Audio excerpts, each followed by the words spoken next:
everyone to our Spanish Fork Planning Commission meeting tonight. We want to excuse Commissioner Mendenhall, who couldn't be with us tonight, and I've asked Commissioner Cardin if he would lead us in the pledge. Everyone please rise. I pledge allegiance to the flag of the United States of America and to the republic for which it stands, one nation under God, indivisible, with liberty and justice for all. Okay, our first agenda item is the approval of the minutes from our October 6th meeting. I entertain a motion.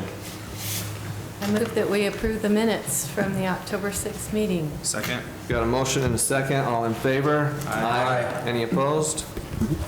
Okay, our next agenda item will be public hearing. It's a conditional use permit for Quick Quack Highway 6. Chairman, I'll recuse myself for this one. I work with the developer. Okay, thank you. Slides. Yeah. All right, thank you for being here tonight. We give Mike a second. We've got some slides that we can use for the presentation tonight. Just a quick reminder, when we have uses that are listed as conditional uses, by state code, they're basically a permitted use, but they give us the opportunity to go through and kind of scrutinize them. Usually they're a unique use, so we look to see if there's any characteristics or impacts that can be or should be mitigated. And so in this case, the reason it's a conditional use permit could relate to the fact that the property is currently zoned C1. And so in the C1 zone, a car wash is a conditional use permit. And so if we skip to the next slide, this is a little misleading because it's not the entire site that we're looking at. Next slide, Mike. And then this is also kind of an overview of the entire property that was just highlighted. What we're focusing on tonight is just this building right here on the south end of the property, adjacent to the railroad tracks, and then the intersection with Highway 6. This is just a conceptual layout of a future retail pad or other permitted use in the C1 zone. I think this right here, if I'm looking at the picture correctly, is a use that would go tandem with the site plan for the car wash. If we jump to the next slide.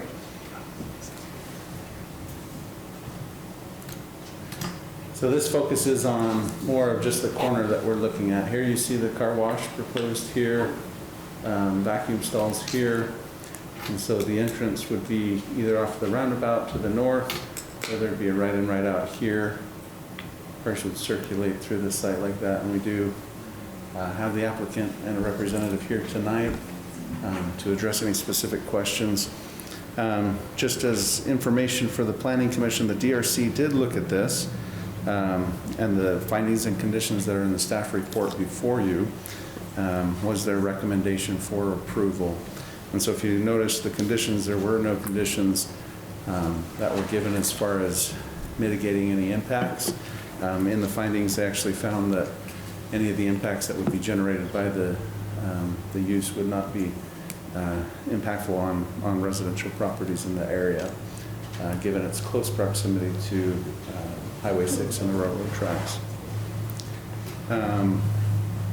The applicant did include in your staff report a memo. Any questions of staff at this point? Otherwise, we'd like to turn the time over to the applicant to add anything, or he can go after the public hearing, whatever you would like to do, Chair. Mike, can you go to the prior slide, the one just before this? We just talk about the roundabout real quick. Is this part of the development? Meaning, is this access going to be finished if this were to be finished? My understanding is, and Joseph and Dave can interrupt me if I'm going down the wrong path, but this property here is still owned by the city, this power substation. This property was sold with the expectation that there would be access still to this substation, and it's not just a standard vehicular access, it's access that can support a certain size length of trailer to bring in and out equipment here. And so this is the full build out of this intersection. As you can see with the Holiday Oil, they were able to do some of the improvements that they have control of over on their property. Obviously you can see there's a little bit off the property here. And so we're working through with the site plan. Tonight is just the conditional use permit, but we're working through on the site plan exactly what kind of improvements would be built and when. So whether or not this gets approved, is the roundabout going to be put in? Yes, eventually. Yeah, it's master plan improvement. I would assume it will go with the site.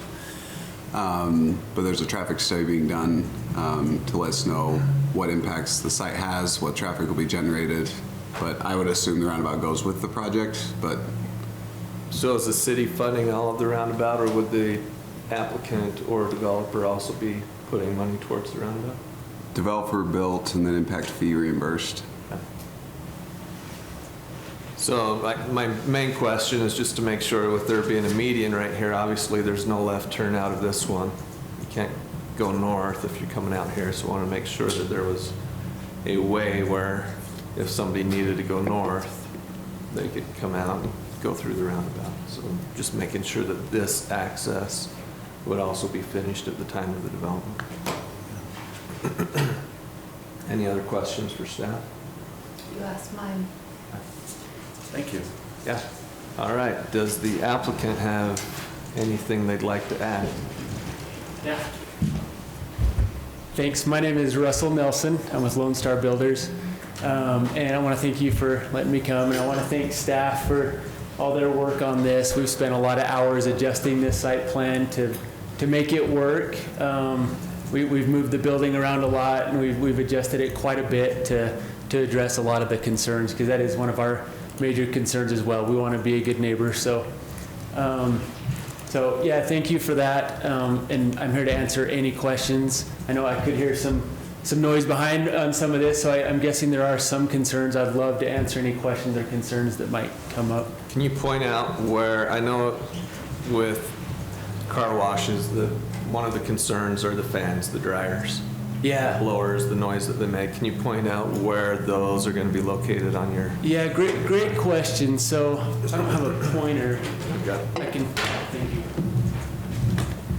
So just to illustrate kind of the flow. So we'll come in here, the customer will come in here or in here, and we have designated lanes for each building. But of course, right now we're just talking about the car wash here. So they'll come around here, and there's a lot of stacking here, so that traffic won't be an issue. But to get to your question, here's all the vacuum stalls here. There's basically two sources of noise with a car wash like this. And it's from the vacuums and the blower at the exit of the car wash, which is here. The vacuums, now unlike a lot of competitors that might have a vacuum motor at each stall, what Quick Quack does, which is really cool, we just have one motor, vacuum motor at the end of each. So that's what this here is here and this here. And those are enclosed in a nice CMU block. It matches the building, so it looks nice, and it's fully enclosed to block the sound out. So the vacuums won't be a problem at all as far as sound goes. The noisiest part of the car wash is the blower at the exit. And that's why, some of the original plans, I believe the building was first up here, and then it was along here. And finally, we've put it here, which is great. The exits here, the sound is directed parallel to the railroad, even south of the gas station here, and kind of along Highway 6. So really, the sound attenuation is significant to where there won't be any impact. The houses are another, I think it's 500 and something feet up here. We're actually, this exit is actually farther away than the railroad track is from any of the houses, other than the house that's over here. There's one house right behind the gas station. It's about 700 feet away, but sound is typically one of the major concerns. And in this case, with, the other buildings coming in, and according to the general plan, this is all mixed use all the way up. to the houses. So, eventually this will be filled in with whatever comes in with that mixed-use plan. But with that, we're very confident that sound won't be an issue. So a while back, Quick Quack came in with a extension of your current facility. Is where you're lengthening I forget what it's called, but basically the tunnel. Yeah. Is this one incorporating that design to where the bowlers are further back in to help limit the sound coming out? So this will have that full, this will be our new full modern design to accommodate that, yeah. It's the 114 feet, it's not the extension. It's not the. So it's not the one we saw over here? This is our standard. That one you saw over there is completely abnormal. Okay. Not normal. Because of its location? Because of its location. Right, okay. Yeah, thanks for that clarification, Joe. Any other questions for the applicant? So if people are coming out of the tunnel way on the Highway 6 side and they want to exit, is there a nice flow to go over to the roundabout if they're going north or east? Because that's, Yeah, great question. they So, have to, there is the exit there, but they can't go north or east if they're. right, to go north, they would come around, which is why we have, we planned for ample stacking here for this, so that, we show a lot of cars here, but really, this shouldn't ever be an issue. So yeah, they'll be able to come out. The cars, several will go, turn out right here, but the ones that want to go north will come right up here, come out, do a right turn again, and then just go around the roundabout, either go east or go north. So to Kevin's question earlier, the roundabout will be built out at the same time Correct. from the applicant? Yeah, So hearing staff tonight, it sounds like staff is waiting for the results of a traffic study to determine whether or not they're going to have us do that. However, as the applicants, we are prepared and we're planning on building the roundabout at the same time and then having that latecomers agreement where we get reimbursed later. But we're ready to do that if staff wants us to. So I guess then a secondary question, if staff says, hey, it's not needed right now, how, to Shauna's question, how would we get north from that location if that roundabout isn't built? Well, there is actually currently an access there. My assumption is that the city staff would allow us to do some other access there other than a roundabout. But we would follow the same site plan, would be our plan. But again, we're totally prepared to build the roundabout. and currently there's no island there, so there would just be a left turn as is now. So, but I imagine staff would recommend putting in a roundabout. Are you guys planning on developing the north property at the same time as well? The parking lots, and I don't know if that's a structure that's on the north end. No, great question. So this right here, this is not our property. This is Holiday Trucking. They still own this. So we don't know that's out of our hands, what's going to go in here.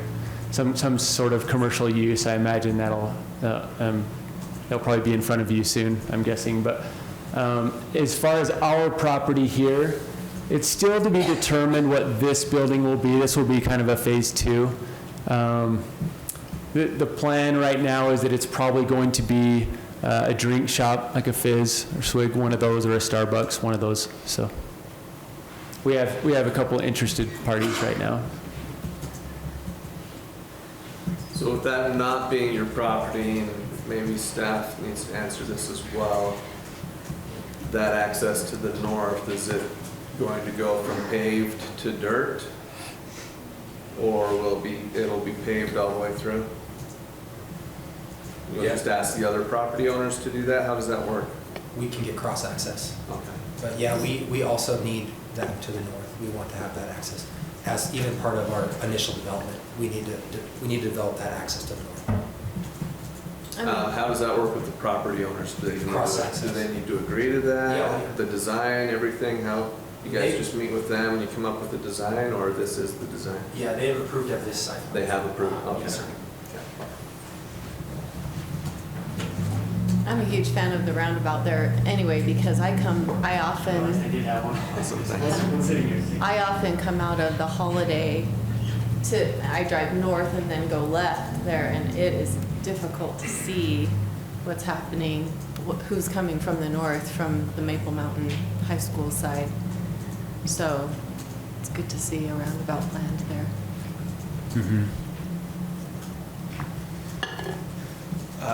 Mike, maybe you can speak to this. Right now, it's a double yellow down the street but lots of people come from Holiday and come out and turn left here. Would there be, I guess we're looking for a traffic study, but to increase this median, because it's already here at Union Pacific all the way down, to prevent that cross? Yeah, so when we approved Holiday Oil, there's a condition that said at some point this may and most likely will be a right in, right out on Spanish Fork Parkway, and so it was fine for now, and if there was no development for 10 years in this area, it might have been fine for another 10. Once this goes in, more than likely in the near future it'd be a right in, right out. They'd go out the north side or go out the west, but then go around the roundabout and go back south. And then the second part of that question is this intersection here, you have a left, a straight, and then a straight right. Has there been any talks with UDOT about potentially either widening or making this a right dedicated? Because like after school and certain times of the day, that gets really stacked up and it's going to cause problems even to this point due to that stacking of that right lane that's a straight and a right. Right. UDOT's reactionary, and so if they can't do a test and have it physically see the problem, like there is a problem, but if they'll do a test and if it doesn't check the certain boxes, it won't be done. That happens all over, and so it would be they build it, there's a test or a study done, it warrants it, and then there would be a fix budgeted and done, but it wouldn't be anything quick because it's UDOT right away plus it's railroad. Yeah. So there's, yeah, it wouldn't be a quick process, but we meet with them quarterly, and we usually have 2 to 4 asks for as far as them going out and doing these kinds of studies for areas that need it, and so that would be just one we'd add of them checking it. Because originally when Walmart was built, it was a right only, and I don't even think there's a sensor for that right lane for going straight. So.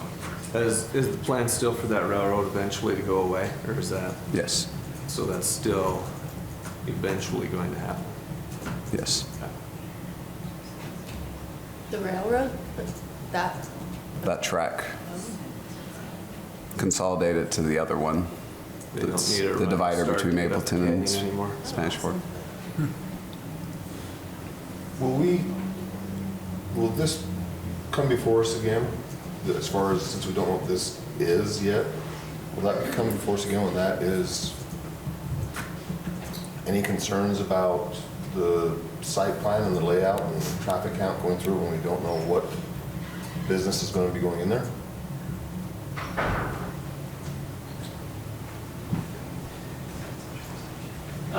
Based on what the applicants have represented with the idea that it's going to be something like a fizz or malicious, something along those lines, we think there's not only adequate but pretty good stacking there with the way that this is designed right now, and that it probably would work even better, for example, than the business that was added to the Vasa parking lot this past year.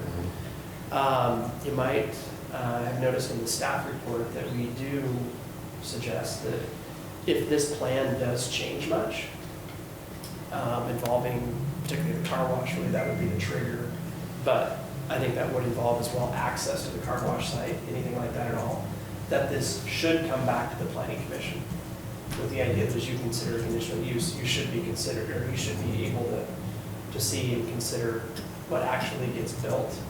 Some things that might result in tweaks to the site plan could be different ways that access ends up coming from the intersection where the roundabout's obviously contemplated with this design, or those types of things. But if the applicants are able to proceed and to follow this layout, based on what we understand about what that use likely would be there, I don't think we as staff necessarily would see a need for additional review.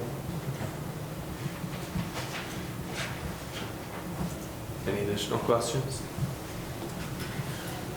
Okay, thank you. Yeah, thanks. Yeah, this is Joseph, do you have? With Chairman, with your permission, we'd like to retain some time to respond to any answer public comment. from the public. Yeah. Okay. All right, at this time, we'll go ahead and move into public hearing. So you're aware, just approach, state your name, give your concerns or questions. Any questions that you have, we'll take notes, and after we close public hearing, that's when we will address and answer any questions that come up during the public hearing. So with that, we move into public hearing.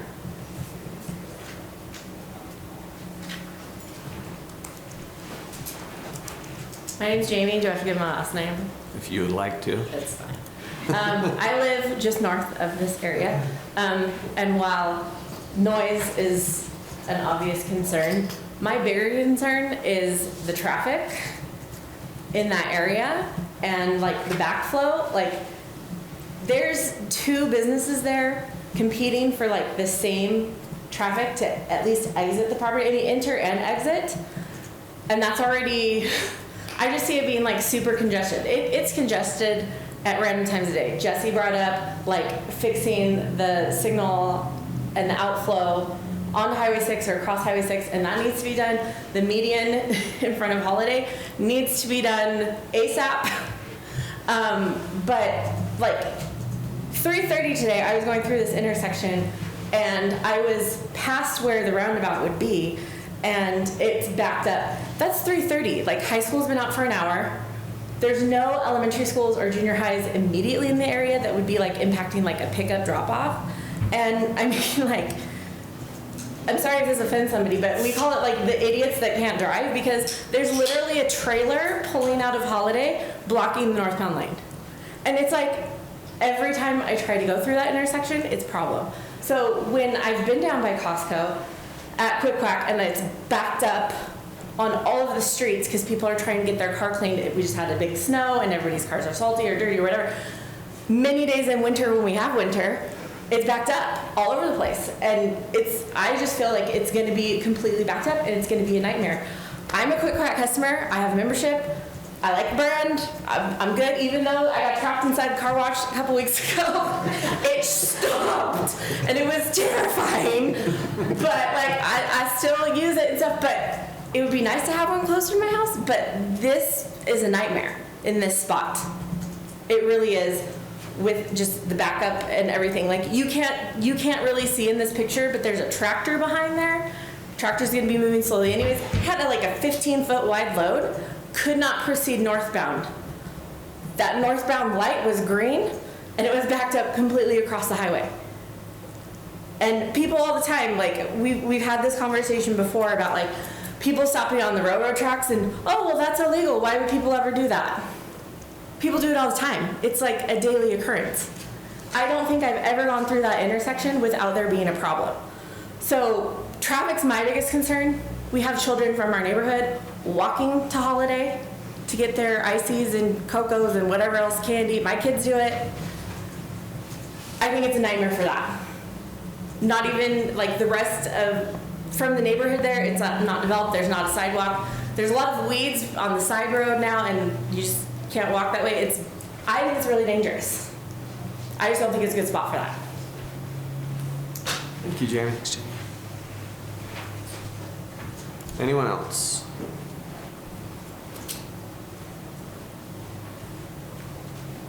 I'm shorter. I'm Jenny Martineau, and I also live in this neighborhood just north. My first concern was the noise, and seeing the proposal, I feel a little bit better about the noise. But here's my other thing. I didn't realize Spanish Fork was such a huge city that we needed to have a 6th dedicated only car wash for our city. Now, that's not including like the Holiday Oil that also has a car wash, and several other gas stations in town that also have car washes. I guess that's neither here nor there.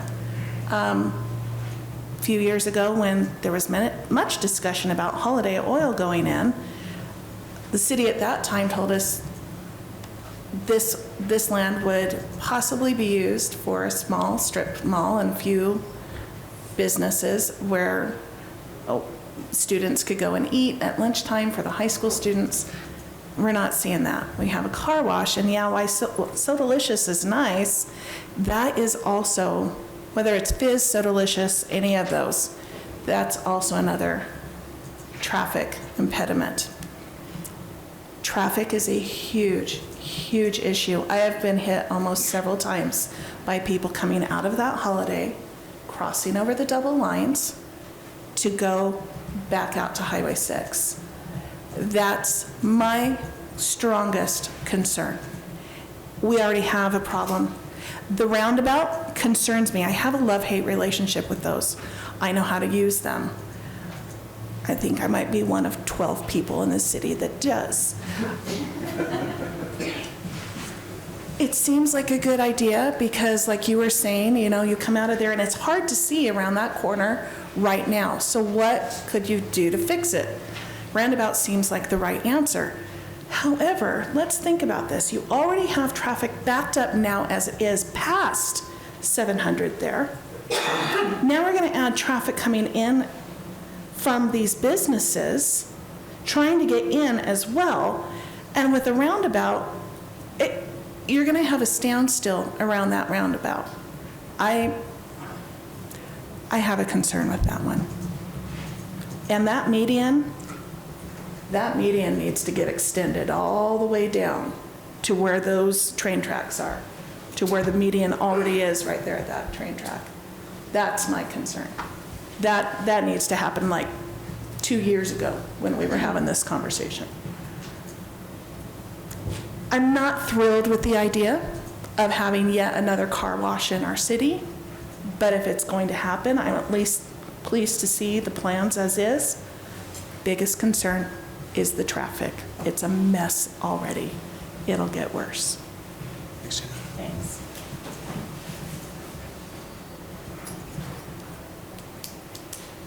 Anybody else? All right, seeing none, we will move out of public hearing. Who wants to start? Can we respond? Oh, absolutely. Go ahead. All right, thank you. And I know I'm supposed to address you. So thank you to we love to hear concerns because like I said before, we have a sincere interest in being a good neighbor. We're from the area and, you know, we appreciate that. So thank you. To Jamie or Janie, traffic, I wanted to address traffic. I wish we were a destination location to bring in business, but we're not. Our traffic studies show that we're more, we go where the traffic already is. That's why we buy in places where there's already traffic. That's the people that come to our car washes is what we find.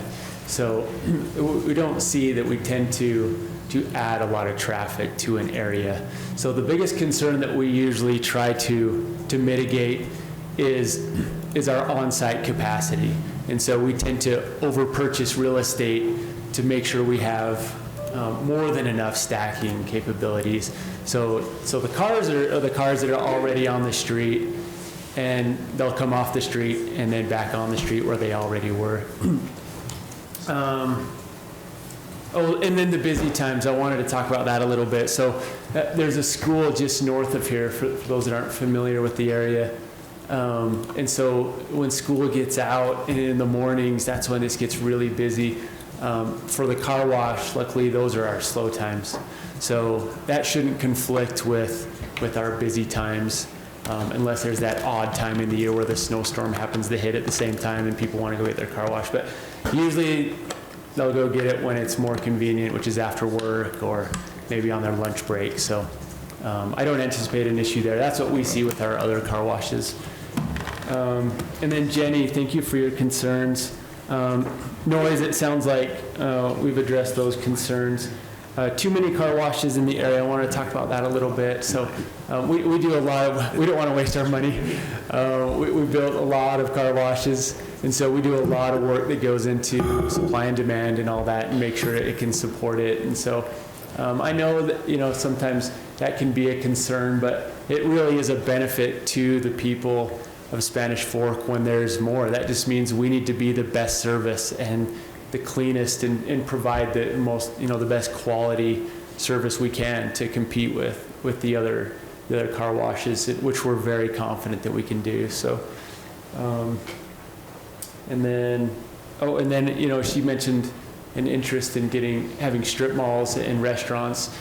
The general plan is to have, this is mixed use all the way up to the houses here. So, and we don't know what's going to go in here, but I imagine those would be more destination locations, which would potentially bring in more traffic. So I think the traffic is more of a regional concern and what, how this is going to be handled with UDOT. But, we've kind of addressed that with our site plan to do the best we can to make sure that's not a problem from our side. You guys currently own the property? We're under contract. We have not closed yet. Is the city the owner of the property? No. The city's sold the property to the current owner. Okay. How many cars can be in queue or whatever the right word is from like the tunnel all the way back? Great estimate? question. I've got it right here. So on our site plans, we have a stacking number. And with this plan, it's 28. 28 cars. Yeah, and there can be more. So the 28 is. I was going to add to it real fast. It's a lot more than the other one. Just so you guys are aware. Yeah. You could probably tell just from the distance and the length of that queue. Yeah. I think it's more than twice as much as the other. That's fine. So we're confident it will contain all the traffic on the side. So on our busiest of days, busiest times, we might be backed up to about here. Somewhere in here. From start to finish, a car is under 3 minutes. And half will leave, half will go vacuum. So it's a really quick process to run cars through if there are. So we provide for a lot of stacking, but we definitely have provided more than enough here. Another thought I was having when I was listening to Jamie and Jenny on the traffic concerns. I think with the traffic concerns, also, just FYI, I just live to the north of here. I use this road all the time. I live in the Fieldstone homes, just to the north, and I go this way all the time. Sincerely, I've never seen the traffic backed up to 700, ever. So, for what it's worth. But if I was them, I'd be in favor of this, because we would be adding a roundabout and a median that's not there now. This plan improves the traffic. As someone who lives nearby, this type of improvement is going to improve the traffic situation, not harm it. So I would be in favor of it if I was them, but they're not. But that's okay. It will improve the traffic from what's there now.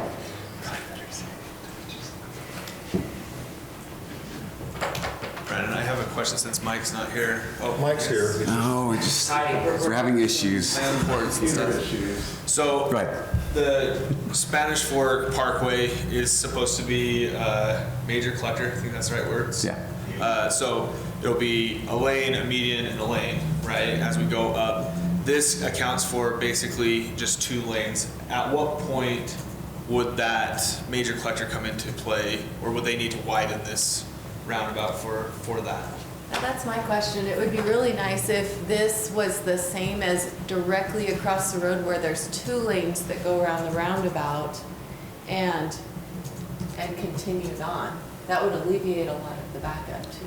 So the study, we had the same engineer that's actually doing their study. When they did it for our whole master plan, it didn't pan out that we needed a double based on the projections that they had. So that's why it's a single. As far as when you go into a roundabout, you have the divider lanes. Even looking forward to what Yeah. the plan is for Spanish Fork Parkway? Yeah.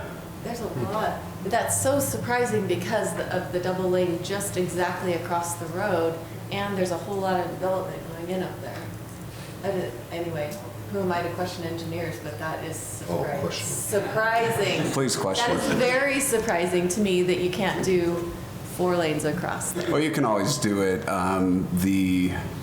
It's a very busy section between Canyon Road and Highway 6 on all the streets in town. That's one of the busiest sections now and to build out. This north section, there's just not as much. How difficult is it in the future if you were to need to make that a double? Build it Buying as a single, the gas and you have station, to change out. you'd have to change quite a bit. Yeah. I don't know if it came up, why is there not a signal? You'd have to coordinate with the railroad and the highway, and it'd probably be 5 times the cost of just putting in a roundabout, FYI. As far as the lanes go, when you go into a roundabout, you have the splitter here that divides it. So your center turn lane essentially goes away. As you enter the roundabout, you have these curves that bring the cars to face a certain direction, deflects it one way, and then deflects them back another way. Anyway, that's how the roundabout's designed.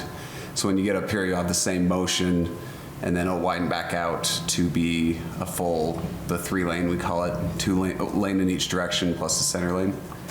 So that'll happen. There'll probably be 3 lanes right about here. But at some point it has to go away, so then you have that divider island in there. So at what point do you contact or talk with the property owner here? 2 weeks ago. How did that go? I don't know. Well, Chris met with him. I'm not sure. Okay. I know a city councilman's reached out as well. So with that, with the improvements, because when we're talking this, if this median goes down about as far as this is on the plan, we're talking about half the field essentially. So would the curb, sidewalk, that kind of stuff be built on this adjacent properties, or would that be later? On the northeast, would probably just go to the back of the curb. Because for traffic, all you need is the curb. Everything else is pedestrian, and for looks, essentially, right, it's landscaping. So in my mind, it'd be just a curb up until their access. So from here up to here would just be curb, because they only control off their property. So this would be the part of the roundabout would be the curb, and then they would start building their full site from this point down this way. So right here, Jenny brought up this median extending all the way down. It seems that should, I mean, that concern people going up the canyon, they've got their side-by-sides, they've got the boat, whatever, they're heading down Highway 6. That left-hand turn probably adds to a lot of congestion. Yeah. Is this to scale, or is that going to extend at least past the approach? I'd love to put it all the way. Yeah. Auto oil obviously feels differently, so we'd have to have some sort of a study that says, hey, safety, accidents, traffic counts, something is meaning that we can reduce your access from a full access to a right in, right out. Yeah, Because for them, they'd feel like, well, then if someone misses the turn coming here, then they can't turn left in here and we miss a business, right? So anytime you start reducing access, Or they cross the street. there has to be, The other roundabout. what's that? well, that's the other thing No, is there's a gas station. on the other side That's over, Walmart gets in business. right, but on the other side over here, their median goes all the way up. You cannot turn left like Absolutely. that out of Walmart, so it'd be. And that was discussed during the original approval for Holiday. Right, so they're expecting at some point. That they will. Yeah, I mean, we say, hey, you're probably going to need it, but at the time it didn't. Is there, I haven't noticed because I try not to pull out of there because I did once and almost got hit because I was one of those idiots. And I am wondering, is it signed well? Not that people obey it, but is it signed saying do not turn left, you're an idiot? So we have a couple places in town where we call it a pork chop, but it's a concrete thing. If you've been to Costco, I'm sure we've all turned left. Anyway, Right. and it says no left-hand turn, and cars are all lined up with their left blinker on. Unless you put a median, there's no amount of signs or a policeman sitting there will usually deter. So that's why Walmart is the way it is, fully built out, traffic counts, warranted it with Walmart with their counts. It's just a median the whole way, but it only really works if you have the roundabout. So Mike, you mentioned curb on this side. Looks like this is a sidewalk here. Is there plans to have a sidewalk or a trail extend on the west side? So the trail will be on the east side, and it'll go all the way up north from Holiday, all the way up on Smashford Parkway. You can see it across from the high school. On this side, the trail, they'd build it from here.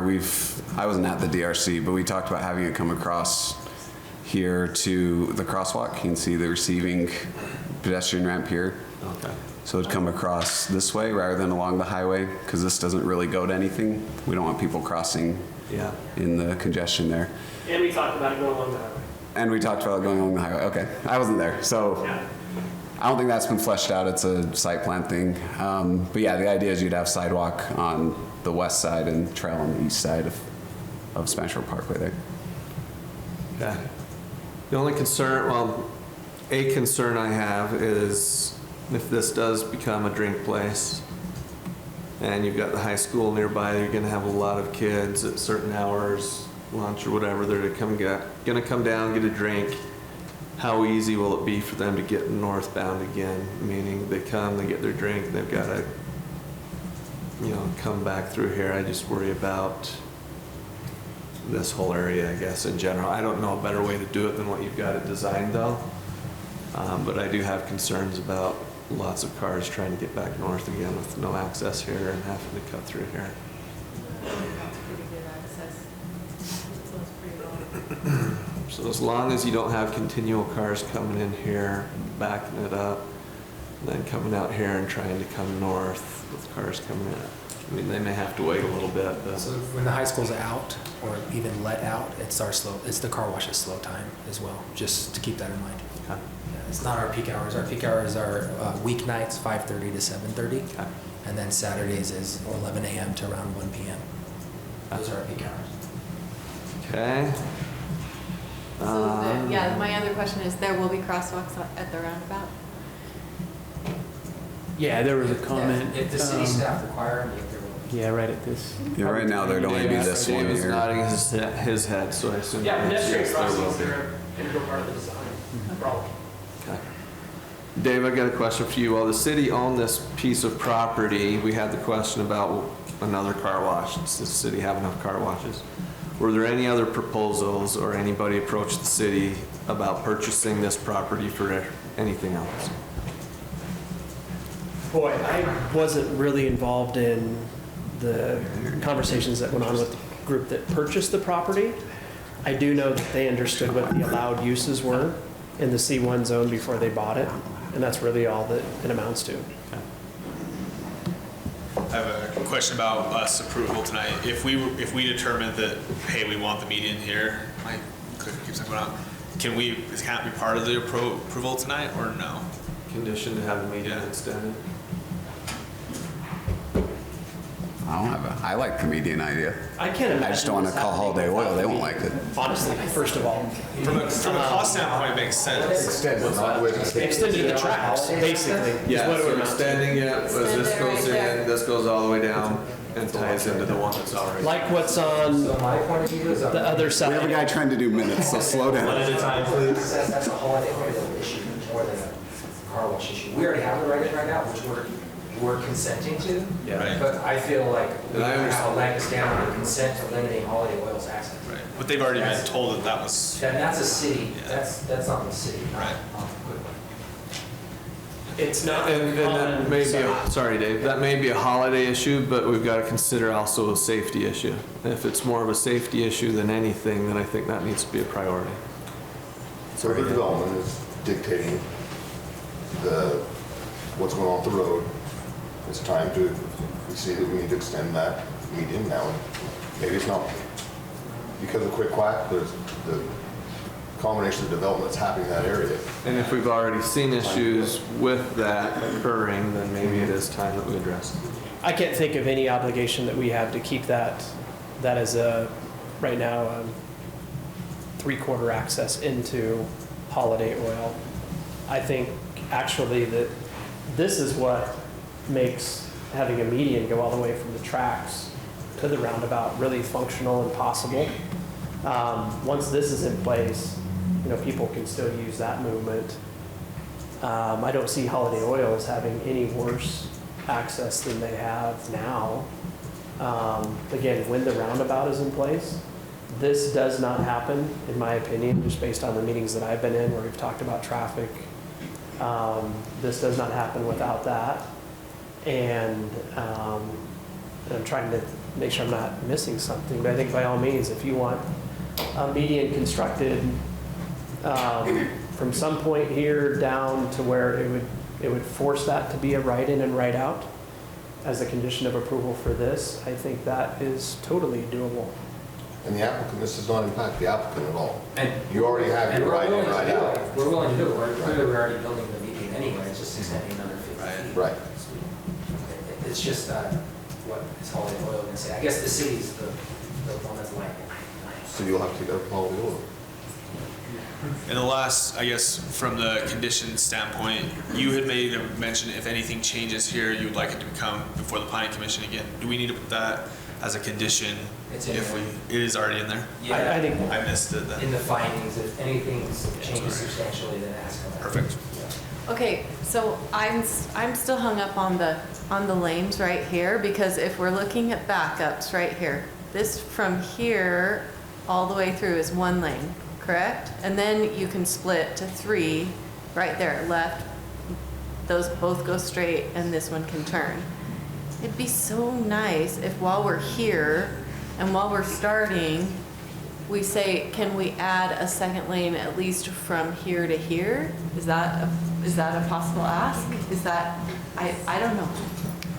So the traffic study and the city's master transportation plan doesn't warrant it, and it would be encroaching in the private property quite a bit more. Meaning this piece right here? Yeah, it would just push the whole site back even more. Do you have to have certain easements? I just would certain wonder what the distance? basis is, right? Commissioner Well, Warren? I guess I'm just hearing from neighbors, from my own experience about backups in that area. Yeah, we could say potentially one compromise would be if the traffic study warrants it. That way we're relying on data rather than, we heard a couple people and Right. we're gonna take your land. You know what I mean? So I'm worried about that too. The property. And this already is a huge improvement, so. Property Right. comes all the way down to the corner, right? Yeah. Yeah. Well, but What's this line that I'm seeing right That's here? the Is property that- line. This is the property line. Who owns this? Either UDOT or the city or the railroad. So we wouldn't be infringing at all on your property then if this were to cut in up to here at And least. now that's back to Commissioner Cardon's It's the city. questions. So one of Getting it the, expanded. so the challenge is you'd want to do it from somewhere after this driveway, right? You don't want to push Yeah. the driveway back because then you have a one-lane roundabout that has, anyway, it doesn't really work until after this point. Yeah. But if so- you wanted to get to this corner and then, have more lanes at that point, the only problem is that you can only go to here because then this is a UDOT and railroad. But permit. I could see you having a right access, a merge coming out of here. So you've got your lane, your main lane, but then you've also got now a right turn lane coming out of the car wash. Then you've got two lanes from here rather than all the way down here. So then the car wash traffic isn't adding to the other traffic? Yeah. You're As long talking as they're about turning right. light outs. Yes. You know, and this, I'm going to be the contrarian a little bit here. And I think this illustrates how sometimes we don't do real well when it comes to some of these detailed types of things that I really believe we need to leave up to folks that try to address these types of design issues every day. If you add, for example, a dedicated right-hand turn lane that conflicts all the way back here with this, then should somebody want to exit here and cross over and get, for example, to where they can make a left-hand turn out to go eastbound on Highway 6, you have a weaving issue. There's a number of different things that contribute to conflicts as drivers are trying to make different movements, and when you compound that into a short space like this, I think it potentially becomes problematic. And I would say potentially, I don't think we really know, but I do think that we need to leave those types of considerations up to people that would look at all of the different potential outcomes of having, for example, additional lanes constructed to handle traffic that's destined to make different movements when it gets to Highway 6, for example. I think those things are different than what we've done on the other side, for example, of Highway 6, where there is a median, all the way along there. There are no opportunities to cross, in the opposing travel, that type of a thing. Just a thought, kind of relative to So maybe the by best approach on leaving it the- as a single lane, you have to wait until cars come, rather than if there's two lanes, there could be a car come and you could turn into the lane and then try and cross over to turn left and. Right, cause an without accident or perhaps whatever. entering a lane here, causing congestion then as you're waiting to change lanes into a different lane and to do some of those types of things. And I don't know what the right answer is, but I think the place that we're at now, with the applicant being required to provide a traffic study, that then our experts review and, basically kind of proof to see if they're comfortable that the improvements suggested by that traffic study work. I think we get to the best result that way. And the traffic study would take something like that into account already. That's not something we would need to 100%. take into account. Yep, I think all of the things that I've heard you talk about tonight are really kind of marching orders that a traffic engineer gets when they look at, and really I think it's regardless of use, but how do you get people to and from this site? Yeah. And what should be required to do that? Okay, great. Thanks, Dave. I think the point is that the applicant isn't increasing that traffic count specifically on that intersection. There's already an existing problem there, and it's how does that flow into that congestion? And knowing that there's already a problem there, are there additional things we can do to address it?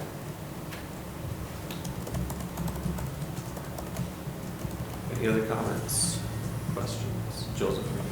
I would just kind of echo what Dave said. So this has gone through multiple site plan iterations, even especially on that point right there that you guys are talking about a lot. DRC hammered it. I know Michael's looked at it. We've had a lot of engineers look at it, and now we're also providing a traffic study. I would hope and encourage you to approve it as it is. And then again, if it needs to be changed significantly based on that traffic study, then we have to come back to you as well. So this is the result of a lot of engineers looking at it already. And for what it's worth, that Spanish Fork location was our first location in Utah. This is going to be Quick Quack's second location in Spanish Fork, and we're coming back, and we're actually pretty excited. So Where's the fifth? hopefully it works out. I don't know. Wait and see. Okay, thanks, Joseph. Any comments or anything we need to address before anybody makes a motion? So we aren't gonna ask or recommend that they extend that center median down to I would. join the other one? I can. feel like I think that's part of our, like, the lane, from what Dave's explanation of the weaving makes sense to me. The median, I think that Holidays was discussed when they first approved it, and that we're already asking Quick Quack to do the same thing. I think it makes sense from a traffic standpoint and from a backing onto Highway 6, because that should be a big concern. That's a 60-mile-an-hour road. To try and make sure that we don't have traffic problems because of those type of things. So I would be comfortable putting the median in. Yeah, I mean, people can access this coming from the north. It would be no different than them not being able to access this coming from the south. Right. Or There's two north to more south. entrances to Holiday, so we're not At the really very- impeding. I think that's the one thing, I think at the very least to ask for that. And I understand the thing about the extra lane and stuff, but it works so well on the other side, and I can see where you're talking about that it's so much traffic there, but I can imagine that in the future there might be more on that side too. And it's nice to know that there's at least room over here to add that lane if we need That to they in the can. future. Yeah, that's true. Because it's conceivable, right? They do a study on Highway 6 and we say, all right, we can add an extra lane so there's two throughs and then a dedicated right instead of the Yeah. combined. And at that point, it's UDOT, MAG, city combined project to widen that. And it looks like there'd be enough land right here. And again, we'd have to approach the applicant to give that stacking for that additional 11 feet, but it wouldn't impact their building offsets and everything. For sure. Okay, I would entertain a motion. I move that we approve Quick Quack Highway 6 with all staff findings and conditions, including the condition to add the median from Union Pacific to the new roundabout. Got a motion? Second. And a second. All in favor? Aye. Aye. Any opposed? Okay. That passes. And that will be on city council's next agenda item, no? As a So did you recommend or did you approve? You recommend? He approved. Approved. I listened really closely on that one. Okay, that one passes. Next agenda item, also public hearing. This is for zone change. Got a few of these. We're first going to look at zone change letter A, Commerce Way Office Building. Thank you. This is directly south of the hospital as far as orientation goes. And what you see on the screen is property owned by the applicant who's building a medical office building on the northwest portion of the site, and then the remainder is owned by IHC. Currently, the zoning is C2, and how this request came about is the applicant is looking to build an office building that exceeds, a medical office building that exceeds the permissible height in the C2 zone.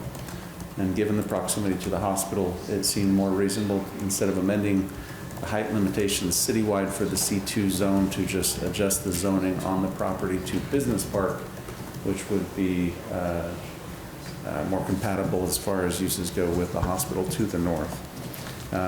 And so as you can see from the staff report, the recommendation from the DRC was to recommend approval with the finding written that it's more consistent with the general plan land use map designation. Any questions for staff on this one? What's the height proposal compared to the hospital? It's lower. I should know the height of the hospital, but I don't. So the C2 capped out at 48 feet. The medical office building is proposed at 54 feet, and the business park allows up to 120 feet.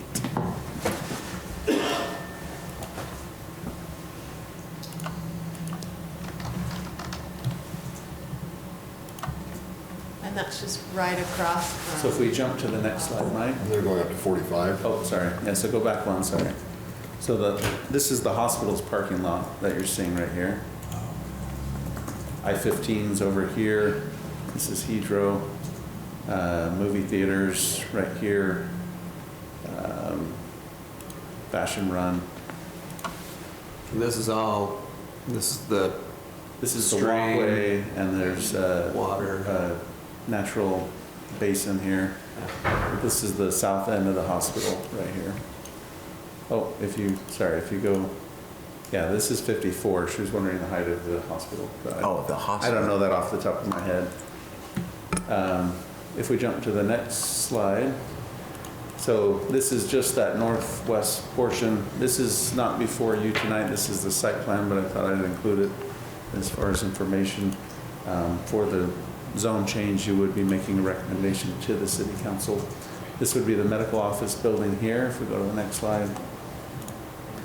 This is the proposed facility. It's 3 stories.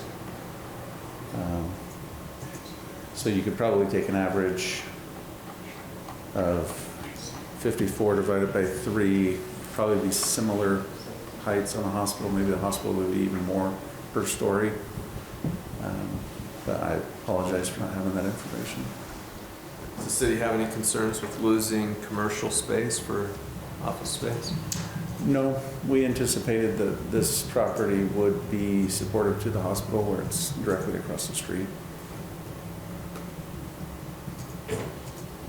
Any other comments before we move into public hearing?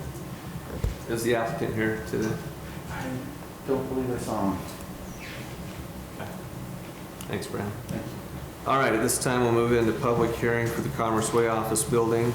Proposals to change it from a commercial 2 to a business park. So we are now in public hearing. Is there anybody that would like to address us on this one? Okay, seeing none, we will move out of public hearing. Any additional comments? And if not, then I would entertain a motion. Is there anything we're missing? Any questions that we're missing on that? I think it helps to have the elevation, so this is nice to see what's actually eventually going to go there, likely. One thought I have is when we change the zone, or when city council eventually changes the zone, if they do, then by right, they'll be able to go up to the highest height.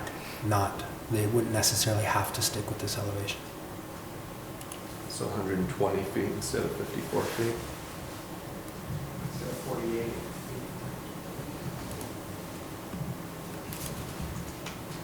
Any What would be concerns with better that? than a 150-foot tall office building? Better to go up than wide, right? Right? This is where we want intense landings. I don't have. That way, they coming down Highway 6, get off at the exit just after the 120 The skyscraper. The Tower of Babel. If we could get that many people to work in that building, that'd be a win. That'd be good. That would be good for the businesses around it, that's for sure. Yeah, definitely. I don't have any concerns with it. Okay, I'd entertain a motion. I'd like to make a motion that the Commerce Way office building zone change, recommended approval to council based on the staff's finding conditions. Second. Got a motion and a second. All in favor? Aye. Any opposed? Okay, that passes. Zone change B, TLM Spanish Fork. So this one is just a little bit further down the road. So far, we've been just off of Highway 6 on all of them. This is the old Kmart property, and what they're requesting is an overlay, the development enhancement overlay, and we accomplished that via a zone change. And we've had a few sites that have utilized it, most recently the law office on South Main, where they converted a residence into an office. It was deficient on parking, and the development enhancement overlay gives the city council the ability to allow for properties that may have some difficulty in developing at our current standards, be approved with the expectation that some of those limitations are offset by other improvements on the site. And so I like this picture because it shows currently how it is. And so we have a building that was built decades ago under a very different set of development standards and zoning conditions and restrictions. So if we jump to the next picture, you can see the inclusion right off the bat. We've got some parking islands. Parking lot's going to be redone. You can see some areas where the building's going to be popped out. And so at this point, we have a property owner that is looking to redevelop the site, improve the site. They would be, under our current standards, have a slight deficiency on landscaping and parking. But the offset is they're bringing many improvements to the site as far as the redevelopment, which will, in our opinion, will be helpful for the entire area, give it a fresh look. And so this one actually has quite a few findings and conditions there in the staff report. I hope you had a chance to look at that. So the base zoning would remain shopping center, and the recommendation from the DRC would be to recommend approval of applying the development enhancement overlay, and that's specifically for the reduction in parking and the reduction in landscaping. So even with the additional landscaping, they'd still be deficient under our current standards. If we jump to the next slide, you can see this is up close of just the parking area, and then adjacent to Expressway Lane, you can see they'd be adding quite a few parking islands with some shade trees and other vegetation. And so the recommendation there is to approve it based on the findings and conditions as listed. Are there any questions for staff? If we jump back one slide, Mike. Similar to the other Highway 6 location, there would be some improvements that would be made there on Expressway Lane. How deficient are they on parking and landscaping? So landscaping currently would be 15%, and this is kind of an odd site because the property, you can see, doesn't come out to the corner. So it'd be 15% of this area here. They're currently at 6%. I believe the only landscaping they have is here and here. And so then they'd be including this. And then there'd be some improvements here. On the parking, I based it off of a singular retail. So that would be the most strict. It could be looked at as a shopping center with additional uses, but the worst case example is 400 would be required for a new building with this square footage. They have, in this configuration, 271, but they do have cross-access easements and shared parking. My understanding is from Expressway Lane all the way over to the Burger King and the Chili's. So they do have shared parking rights with the other tenants in the shopping center? That helps. So Brandon, the demolition plan says the building's to be altered. Is any of the existing building remaining? Is it just going to be gutted? What's going to happen with the existing building? My understanding is the floor will remain. Is that fair to say? I'm not sure of that. Portions of the west and south wall will remain. Some of the structural support will remain for the roof. Because this connects to another business right here, right? It abuts it, yeah. Beyond that, It's connected. it's, They share a wall. I think they're two separate walls that have to go about one another. I Okay, so think that's, it's- yeah. right, it is what you said then. Yeah. It's, for the most part, gonna be deconstructed and rebuilt. What are the improvements that will be made to Expressway Lane? We're not entirely sure. In fact, we have a meeting tomorrow morning. Can we make them add a lane? Yeah. Yeah, Yes. I like I can tell you what's been discussed. Narrow the median. And, Why don't we just have 7 lanes? No. Just, who cares? there definitely are a bunch of moving parts here. First of all, UDOT has told us that they plan next summer to add some lanes to US Highway 6 that would accommodate 2 left-hand lanes turning onto Expressway Lane. Tell me if I did any of this wrong, please. Which necessitates some expansion here. And in light of this potentially being put back into service, we're looking at the prospect of potentially having a signal here, which would probably necessitate some expansion then on this side of the property for different reasons.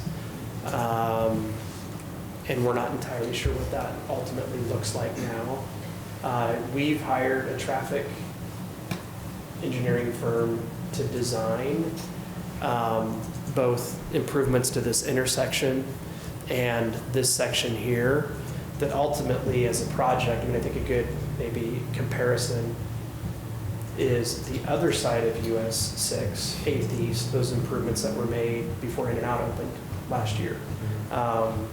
That project actually happened under budget.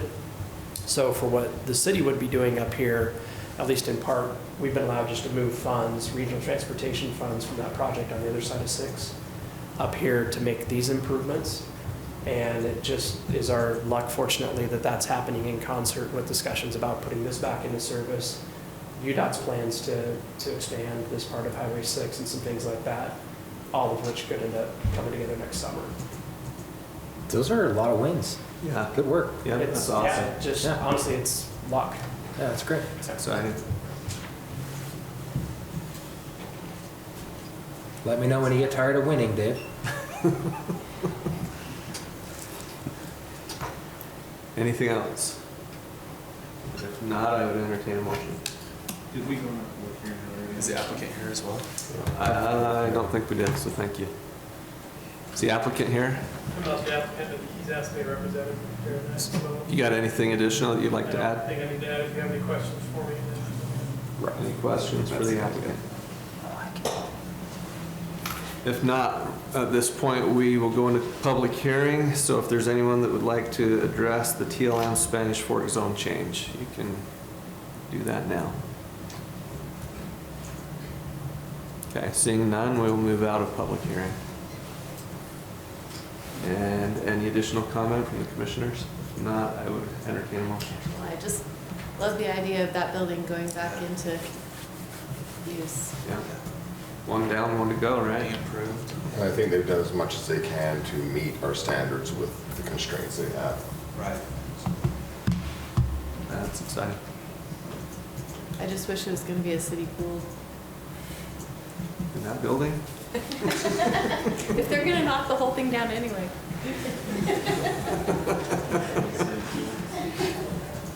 All right, anybody want to make a motion on this one? I move that we recommend the zone change for TLM Spanish Fork with all findings and conditions proposed by the city. Got a motion Second. and a second. All in favor? Aye. Any opposed? Okay, that recommendation goes through.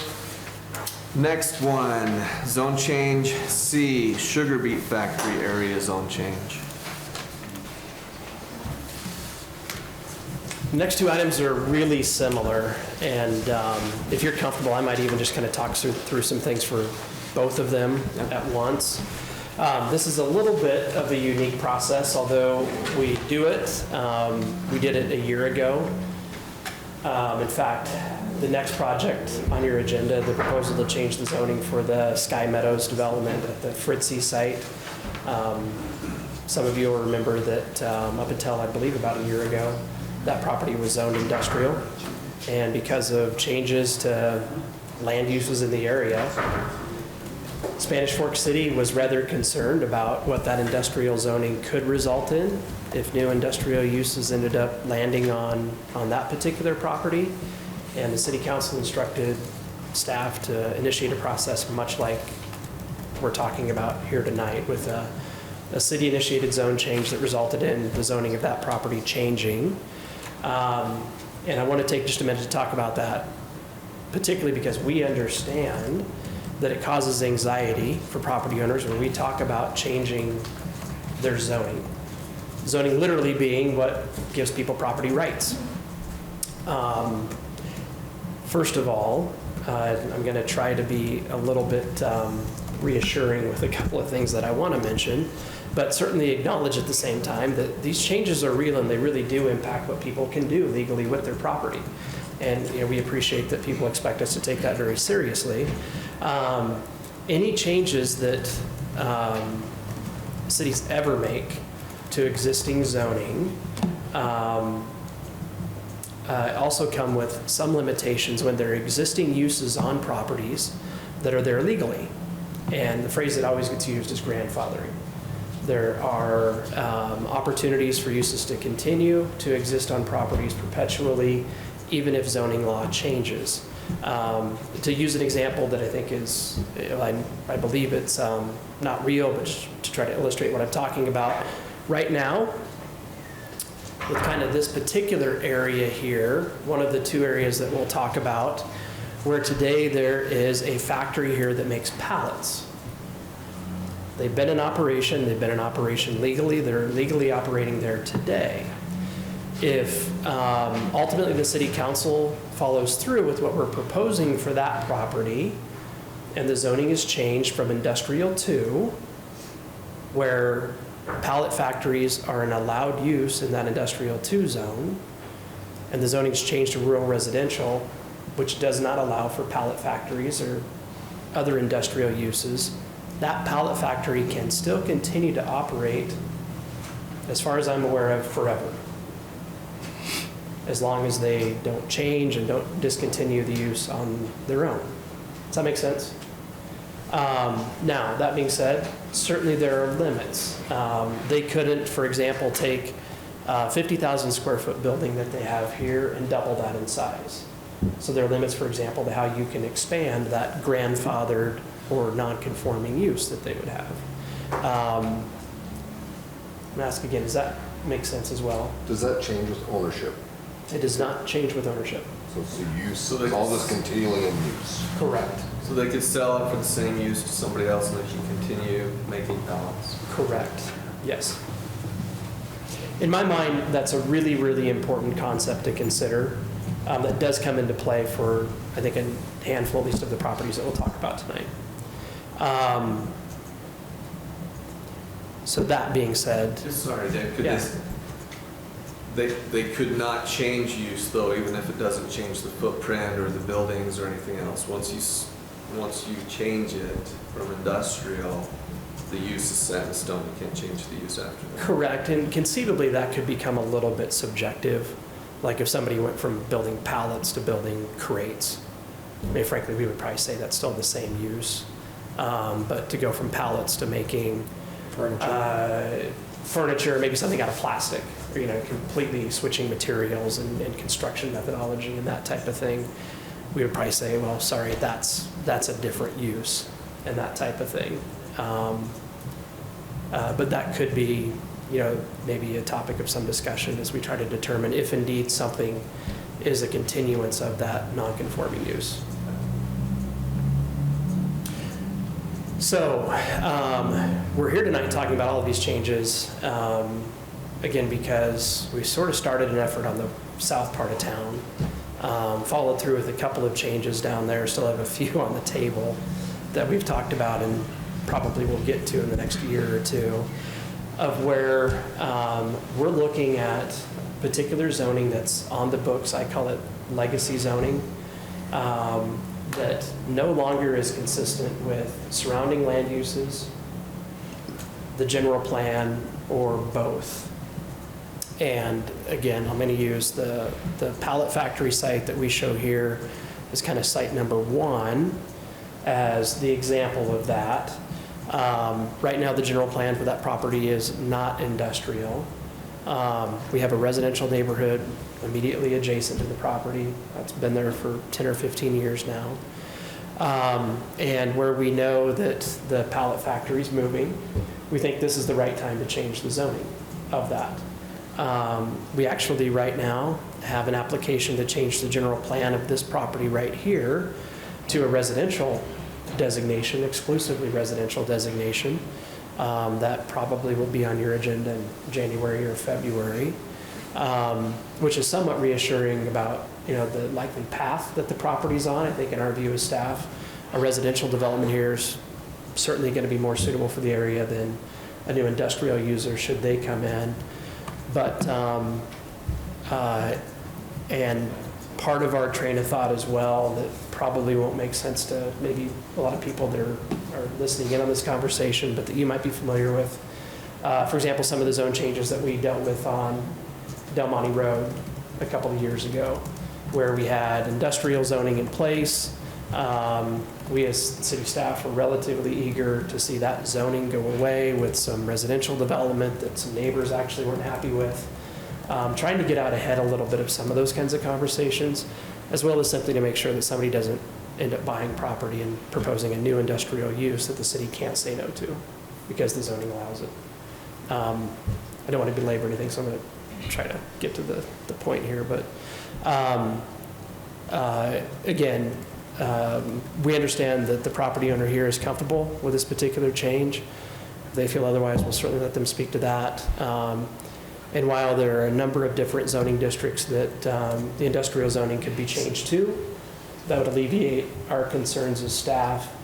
You know that the rural residential zone typically is a zone that we use when we don't know what the ultimate proposed use is going to be, and we intend to leave that open for further discussion.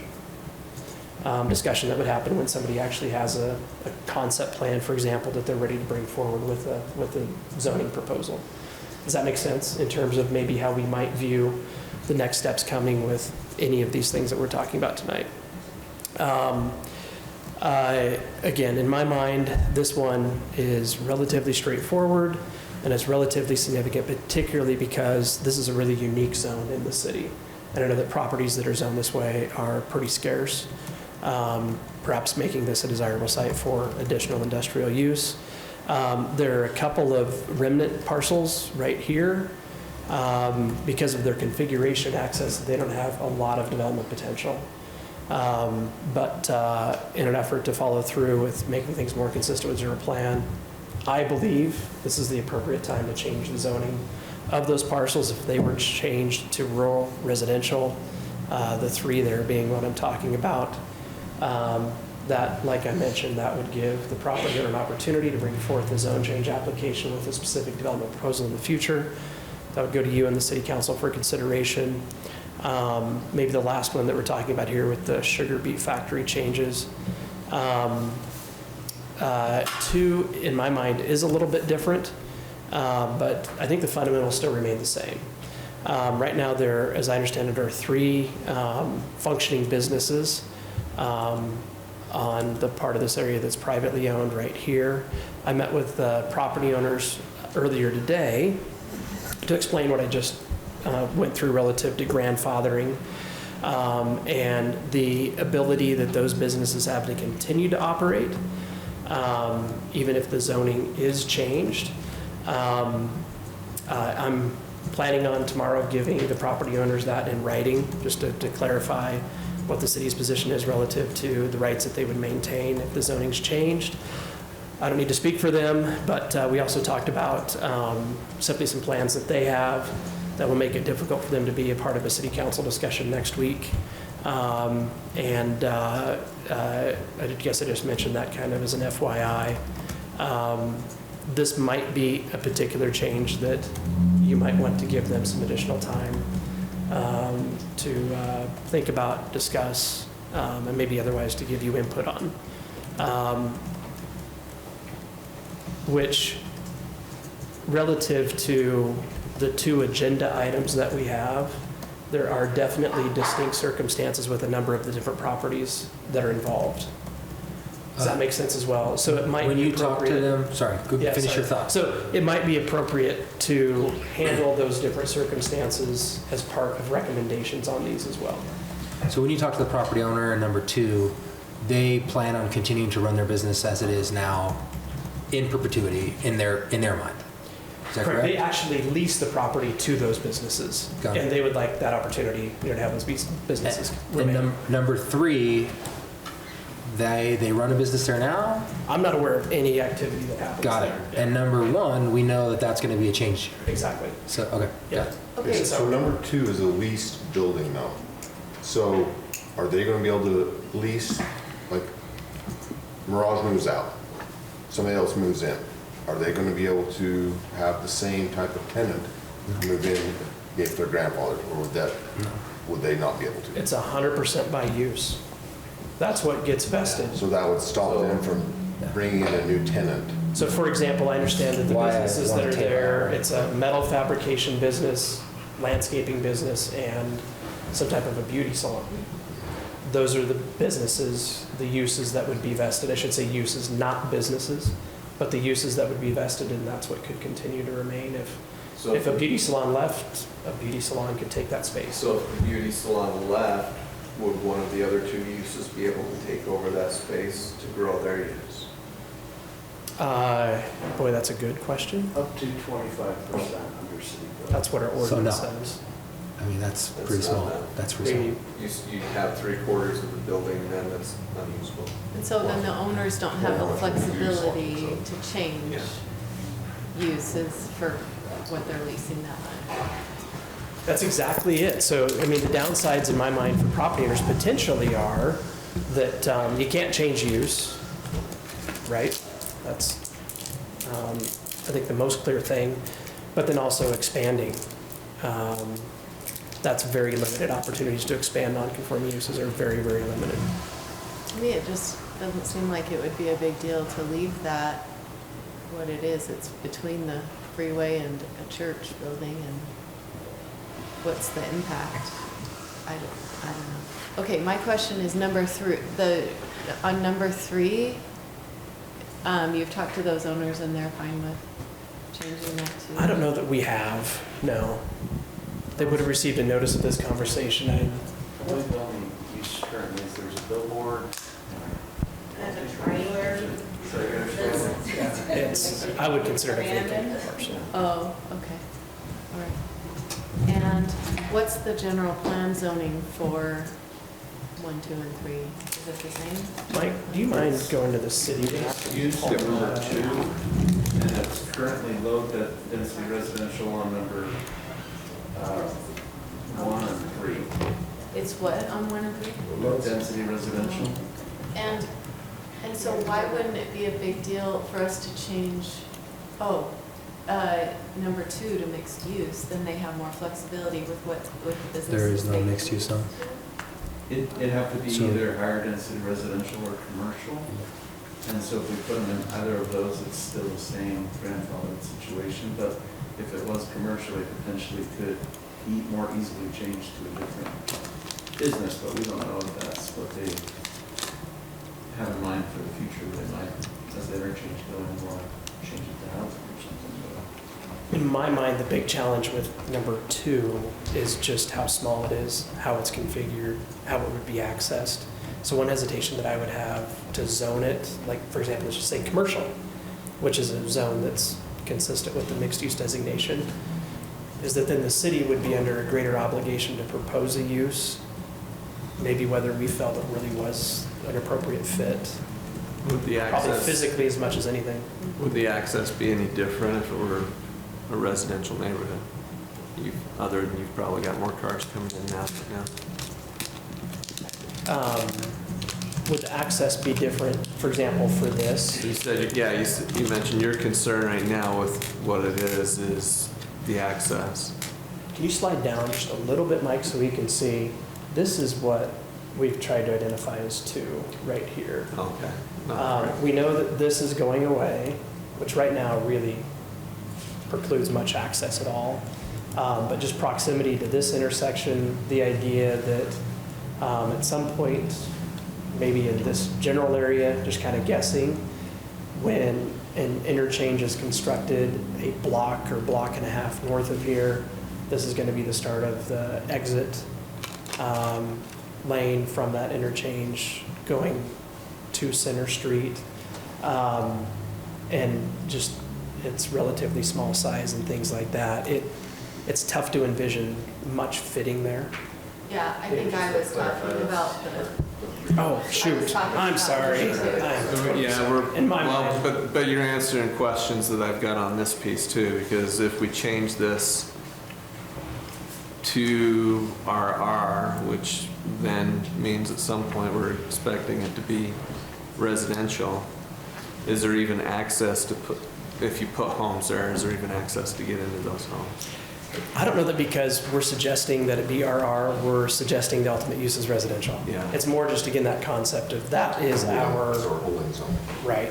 So we're saying we don't want it industrial. Is That's the bottom purpose line, tonight. right? So should somebody maybe want to come in and put a towing yard there or something like that, that we might have a harder time saying no to. Is I-2 the only thing that type of use would fit into the metal working, whatever it was called? Any of our industrial zones would Just so accommodate either I-1 that, or but I-2? for example, we wouldn't say that's a permitted use in our commercial or business park zones.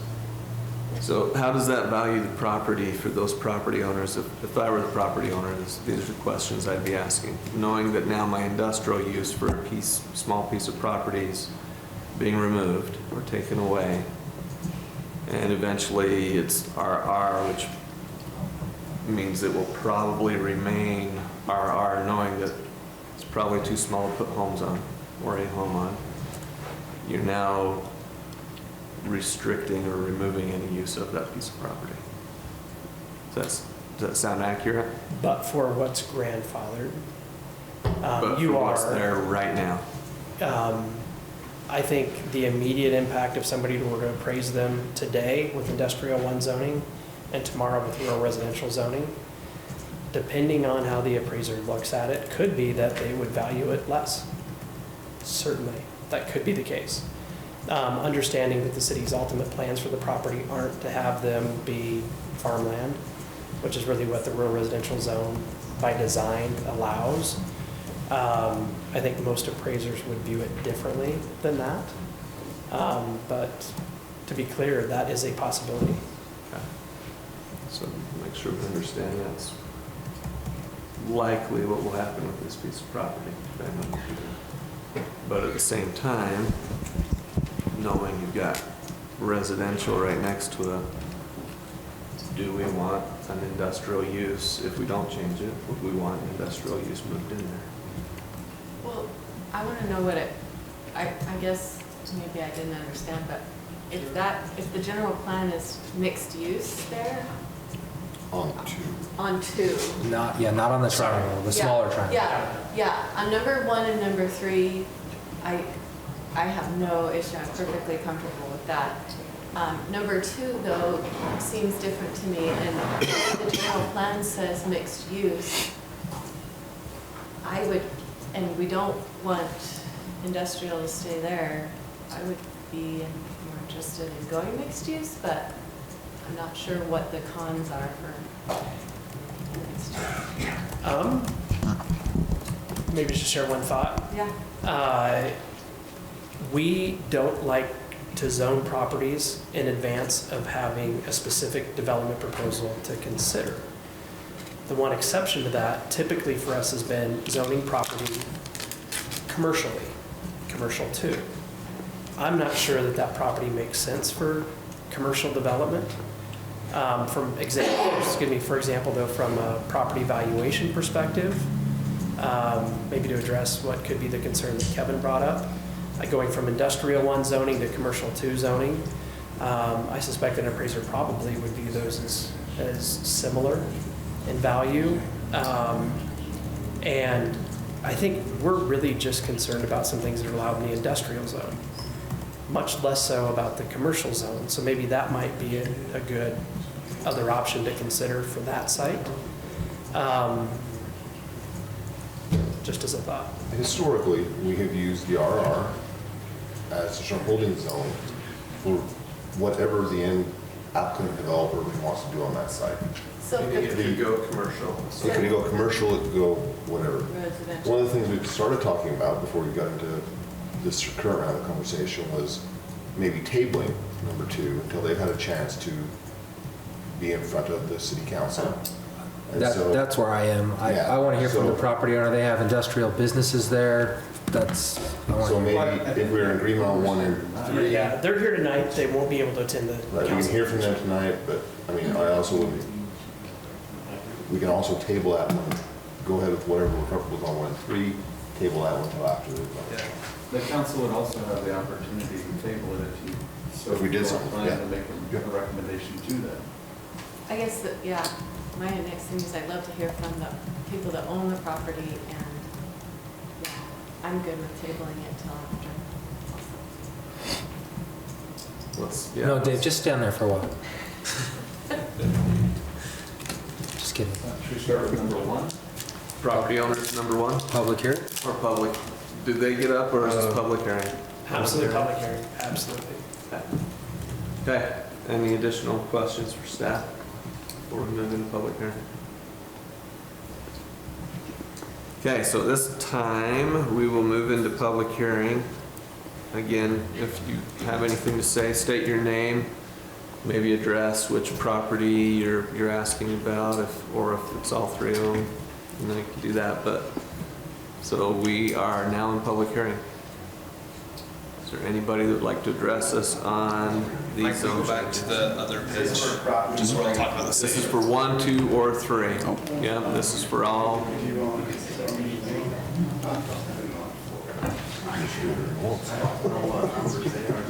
So 1 is the sugar beet, 2 is the current industrial. So I'm currently the metal fab shop in number 2, and I'm the owners that I lease from. Can you state your name, please, sir? Oh, Brad Erickson. Thanks, Brad. And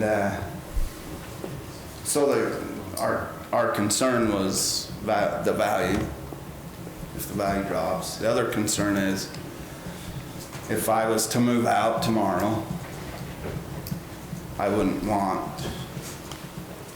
the people that I lease from to not be able to say a cabinet shop moves in. Now we went from a metal shop to a cabinet shop, but they can't let the cabinet shop in.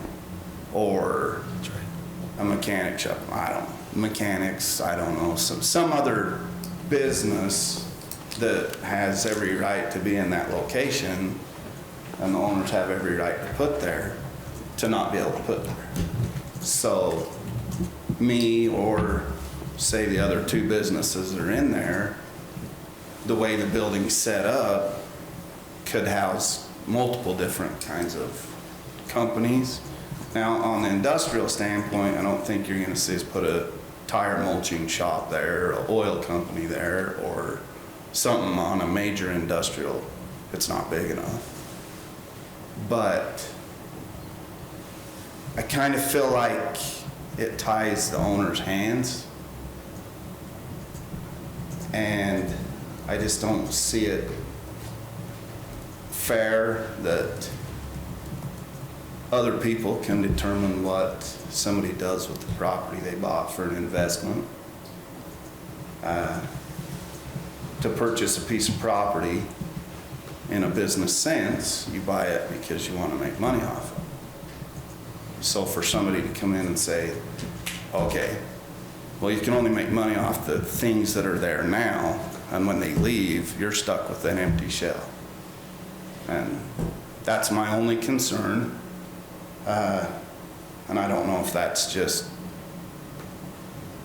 if that has anything to do with removing the industrial off or going to commercial, but the residential thing really scares me because it ties their hands pretty tight.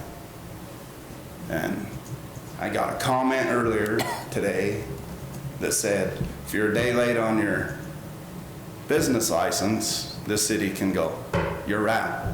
That's no longer, you can't even have a metal shop in there. Because now the existing grandfathered businesses, that one fell by not getting a license in time or what have you. Like you said, now part of that building's empty.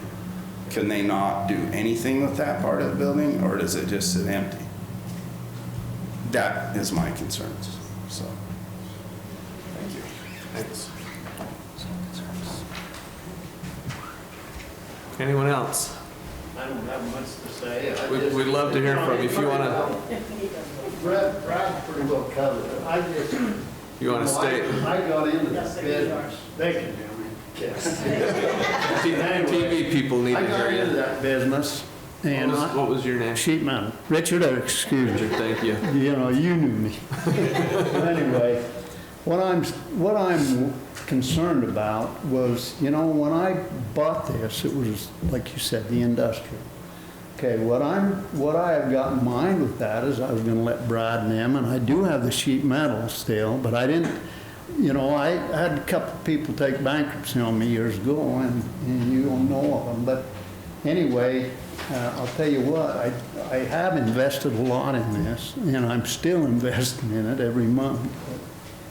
That's the only concern I really have is am I going to be able to, because I know residential is not worth what industrial is. And same way if with commercial, I mean, I have the same rights, but it's like Dave said, we're grandfathered in a lot of the issues we're hitting on.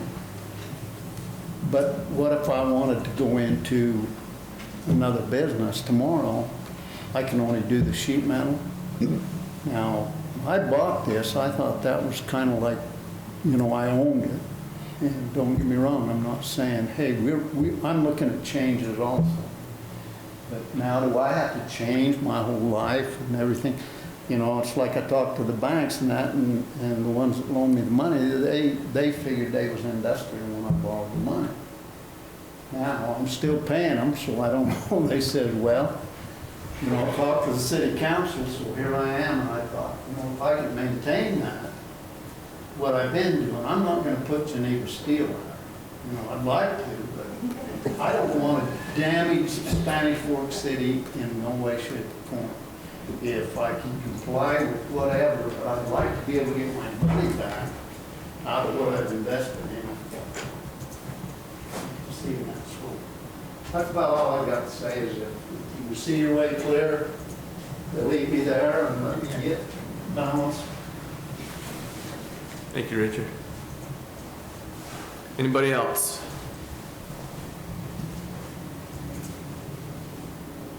Okay, seeing none, we'll move out of public hearing.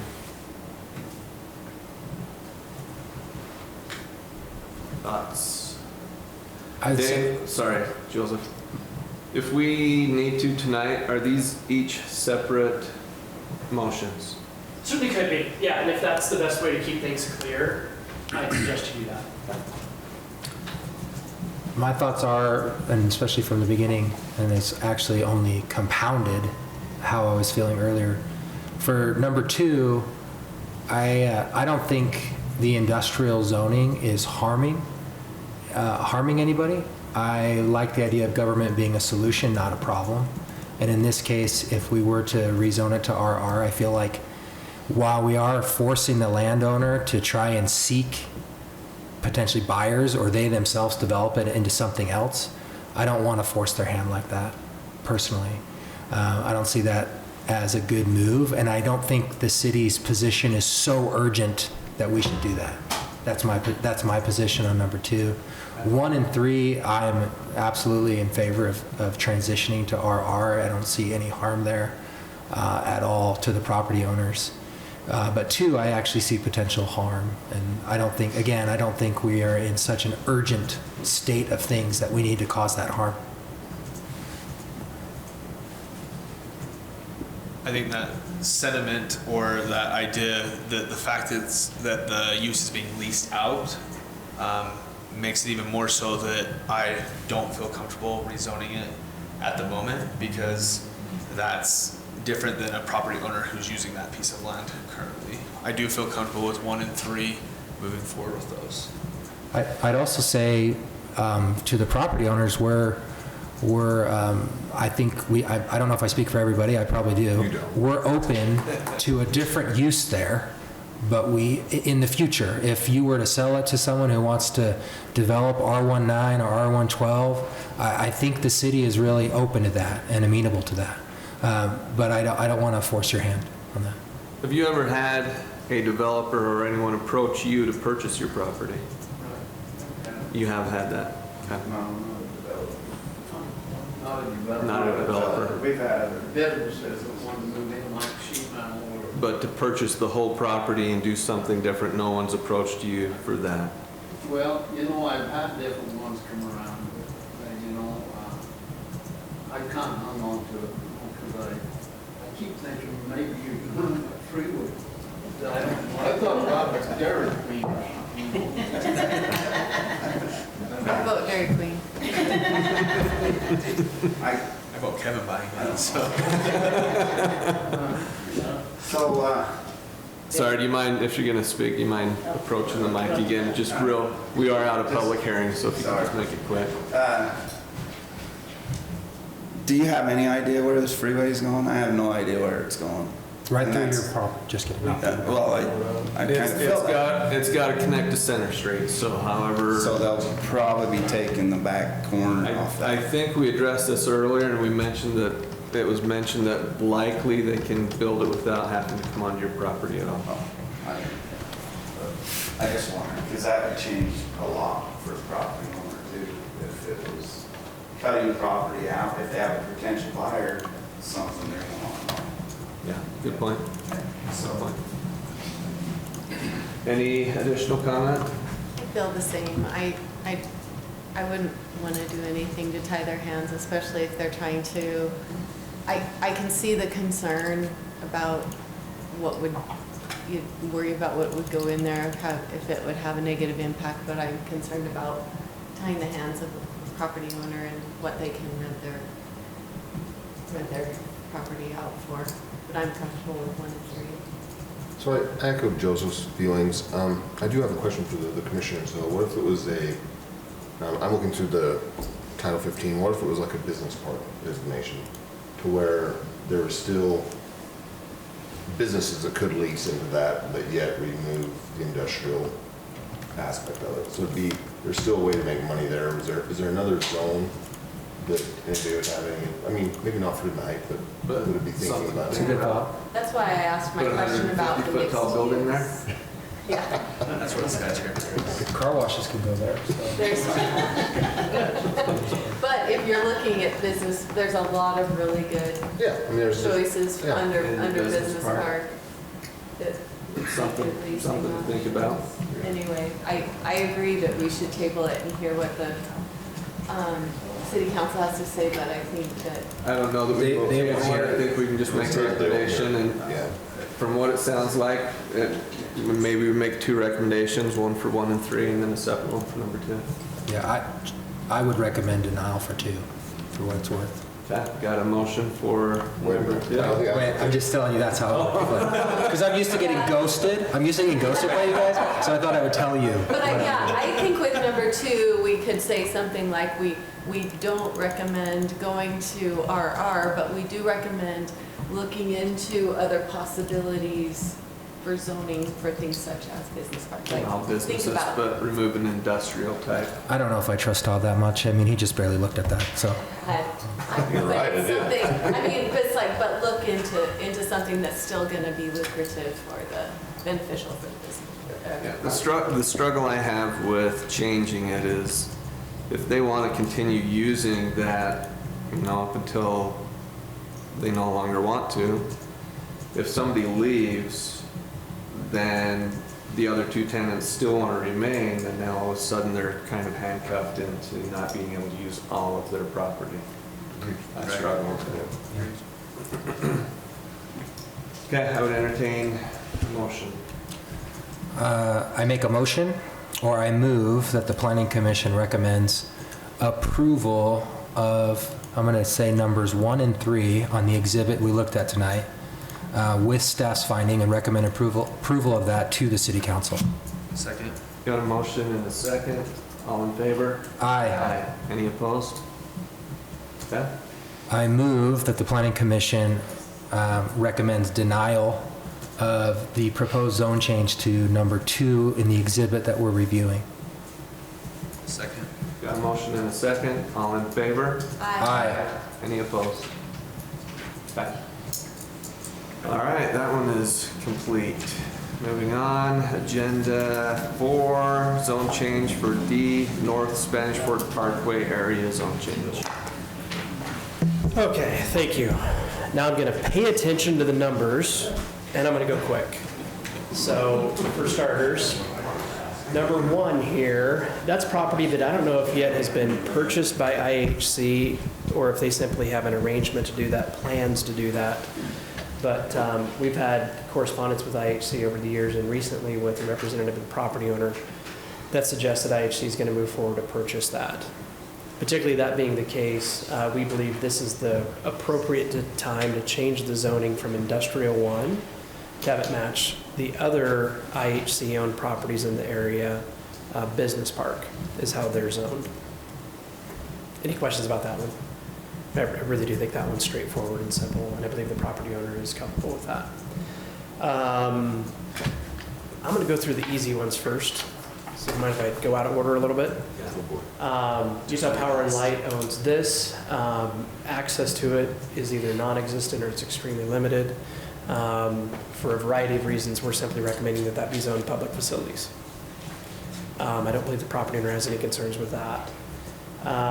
Moving The other on, public sorry. facilities also, the blue that's that's all wrapped around it, is that owned by? Owned by Spanish Fork City. As is number 4, owned by Spanish Fork City. It's the southern maybe 3/5 or so of the solar farm that was constructed earlier this year on the old landfill, that part of the old landfill site. For a variety of reasons, we're recommending that the zoning of that be changed to public facilities to match the other city-owned properties in the area. Another one that I think is pretty straightforward. Any questions about that? Okay. Maybe the last one that I think is really easy, down here, number 8. We have a hard intersection here, lighted with Expressway Lane and State Road 51. To some degree, this is also landfill. As I understand it, the depth of the garbage here is not nearly as substantial as what exists on other parts of that landfill, and that the future development potential of that property is probably greater because of that. The idea that somebody could financially afford to be able to remove garbage and to make that site suitable for development. 8 was landfill? 8 was or is, I don't know how exactly to say it. Yeah, Okay. right. There's garbage there. From some, yeah, food for thought, C2 may not even make it worth it still. Correct. Just FYI. Frankly, I think at some point in time it will be. Yeah. Might be way out in the future. In the meantime, for a variety of reasons, including just some of the proposals that we've had people approach us with for uses that they'd like to do at that location, which is rather prominent, where we would be concerned about some of the things that are allowed in the industrial 1 zone. We think this is a great time to act on a change to commercial 2 for that. Does that make sense? Again, I'm trying to maybe pick up some time with some of these. Side. Okay. Sidebar. Okay. Getting into ones that maybe are a little bit more challenging. Number 2, I think most of you were on the commission when we did a study, finished it up about a year ago, to look at future potential land uses around where an interchange will be at 2700 North. And I kind of stopped right there. And I sort of wish we would have gone a little bit farther to have included more of the area. But in short, even after that study, this property here, which either has been purchased recently by a new property owner or is under contract to be purchased by a new property owner, currently is designated industrial in the general plan and has industrial 1 zoning. For many of the reasons that, again, we're talking about, we're not necessarily really excited about seeing industrial development there. We'd like to see that zoning change. The property owner or their representatives have submitted an application to change the general plan for that property to a residential designation, one that would allow particularly for some higher density residential development. It may make sense to put this on the sideline to consider that proposal and to see how that ends up playing out with a subsequent zone change as well. You say it's the current property owner, it's the property owner who's driving that? Correct. Or a buyer under contract? Wait until we see what they're proposing and do the final zone change at the same time. But I think that might make good sense. So it's not the under contract buyer who's driving that. It's the actual current property owner. You know, honestly, I don't know if they've closed on the property yet or not. If they haven't, I think it's imminent. So I'd call them the property owner at this point. Okay.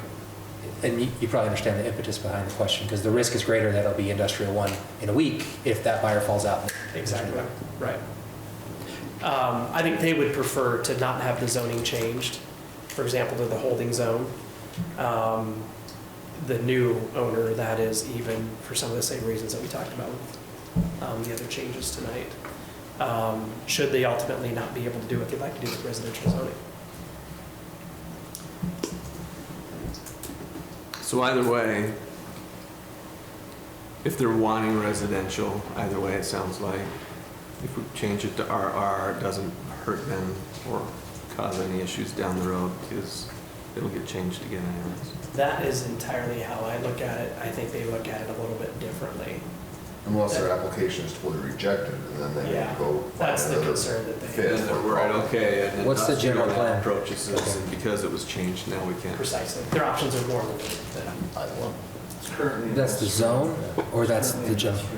on the general plan. General plan is industrial. Oh, you don't like that? But Although they have the- I don't personally, I think Because we don't want it to end up industrial. So that's my opinion. Just speak for myself. If general plan is industrial, we couldn't even recommend changing to rural residential without changing the general plan. You could, and that's in fact what we're recommending you at least consider tonight. You could. So changing it. It'd be a matter then of cleaning up the general plan next, and that's probably what we do. Yeah, usually you do them the other way around. Yeah.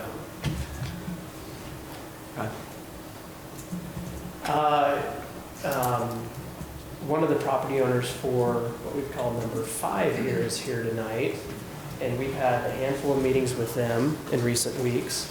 Some of you, I know, were on the commission when just a year and a half ago, I think it was, maybe 2 years now, we reviewed a preliminary plat for that property that showed how it could be subdivided, and we had a concept plan at the time that showed how it could be developed with a number of professional office buildings. They've approached us in recent months about moving forward with a different type of development there, more of a distribution center, office warehouse type of a development. And for a few different reasons, that has caused us as staff some concern. I know that it probably doesn't seem like it if people are out in the area.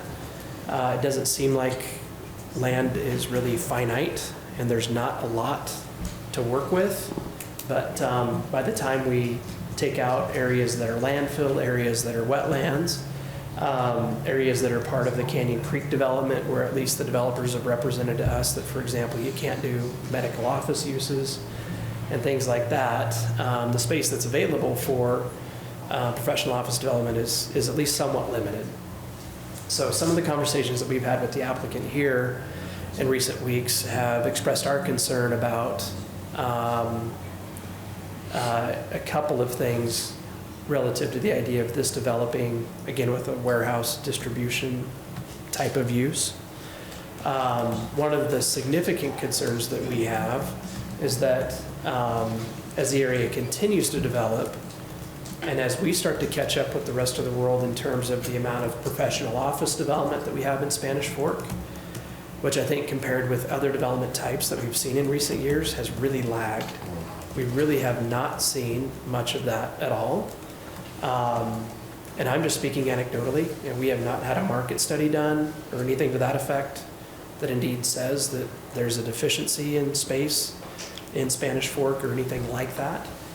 But we are concerned that in future years and maybe even decades, there will be good opportunities for that kind of development that we'll miss out on simply because the land will be gone. So the idea that we'd miss on this property here with some of those opportunities is a concern for us.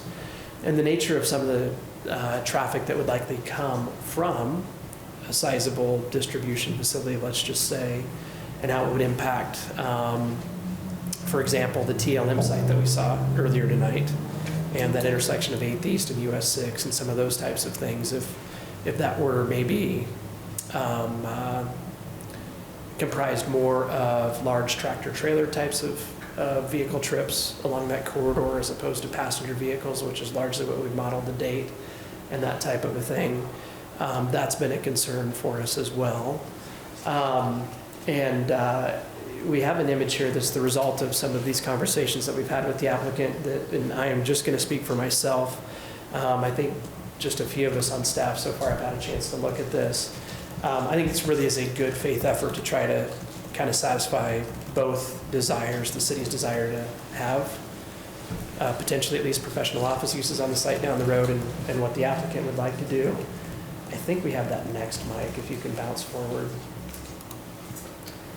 So it speaks for itself, I think. And in order to accommodate something like this, probably the easiest thing to do would be to leave the industrial zoning on, I guess really would be probably about the western, maybe 3/4 of the property, and simply zone the part that would have the best access and best visibility from Marketplace Drive there to Business Park. Business Park being able then to allow for a professional office use, maybe something that would be similar in terms of like scale, for example, and just the general nature as to what we saw with the Commerce Way zone change earlier tonight. That type of a building here, and still allowing the applicant to proceed forward with something that would be more of an industrial building on the other part. Just a couple of other thoughts about this, and I don't necessarily want to be the applicant's cheerleader. I shouldn't say applicant. The city's the applicant here. I should be their I should be the city's cheerleader, but not. I don't ever speak for the property owner. This area back in here, particularly because of what has happened here, I would say over the years, and how this site has been developed with the solar farm to the north. This is not beautiful. So the idea of having a use that has maybe a tinge more grit to it, like a warehouse distribution kind of facility, than a Class A professional office project or something like that. I think genuinely there's some merit to considering that on, maybe I just say the back part of the property here. This portion of it is wetlands. It doesn't really have development potential, so we're really just talking about that. Maybe now western 2/3 or so of the property. So that is not depicted in your current, what we're showing now for that area? As we I forget what write- number it is, but Correct. you're showing it going to business park. All of the whole it, lot. yeah. Again, to be clear, I think this concept has merit, and that would probably necessitate us just in changing our recommendation to only include something like that. This is Lowe's? Lowe's. This is Lowe's, That's yes. their garden center right there on the south. So you can take a Southwest. property and sub-zone it or give it multiple A zones. single property can't have multiple zoning districts, yeah. Does that make sense on that one? Yeah. They'll have to provide a legal description for the portion that is zoned differently, right? For the actual ordinance. Typically with the ordinances, we just use maps these days. It's very casual. I like it. It's pretty, yeah, I like it's it. clear. I like it. Okay. I think, I've been hearing, especially from COVID, office use space has changed and frequency, but it seems like if you're close to the hospital, then that has more options and a higher chance of being something like a medical office kind of place. I love speculating about the future of this type of development and how this fits in with what happens in the future in South Utah County, different things like that. All I can do is speculate, you know. I will say that we have not seen professional office development in the last 15 years in Spanish Fork. We've doubled in size. John Smiley built the one building there by Technoglass. And I guess there's a building over on 7th East or near 8th East That law firm. as well, and some other relatively stuff. small things, but boy, for a community, again, that's doubled in size, in an area that's expanded, you know, we've added 1 million square feet of retail space and things like that. So I'm really inclined to believe that there's a demand out there that hasn't been satisfied yet, but yeah, I mean, people question, The office, the hospital drive like that. yeah, and now we have that as an additional driver, but I think this makes a lot of sense. Can you go back, Mike, please? You haven't spoken to 6 or 7 yet. 7. 7 in my mind is much like 2 was with the previous item. I can sum up all my thoughts, I think, that way. Existing uses, existing businesses. If you felt the way about 2 that you did, then you might feel similarly about 7. In my mind, even, it would be easier to justify leaving 7 because existing residential uses are even farther away with 7 than they were from 2. Also 7, I don't know if commercial is a good fit there. Just because it's not near the intersections. Just for me, I think, You have commercial It could on the be. other side of it though also. yeah, but it's those are on the intersection. What is their And current? it's not a main corridor necessarily. I That's if know people this don't have was a traffic. louver shop, some mechanic They're little shops, I niche think, stuff, Todd. It's, Okay, I know where you're at. different things like that. I don't know. I don't think it's gonna be good for retail anytime soon. That's just one man's opinion. How many businesses are there, do you know? I believe it's 3. I'm hoping that some of those Maybe owners 4. are here to speak to us. Right. And is it just those 3 lots that we're looking at? It's this, I On that piece think. as well, okay. Yeah, something like there. And I believe it may actually be 4 businesses. The last one, 6, is just weird. It's actually tied down to 8 and to this here as well. Access is really limited though. It's certainly one that in my mind would be really easy to punt on. There just is not much that can be done with it.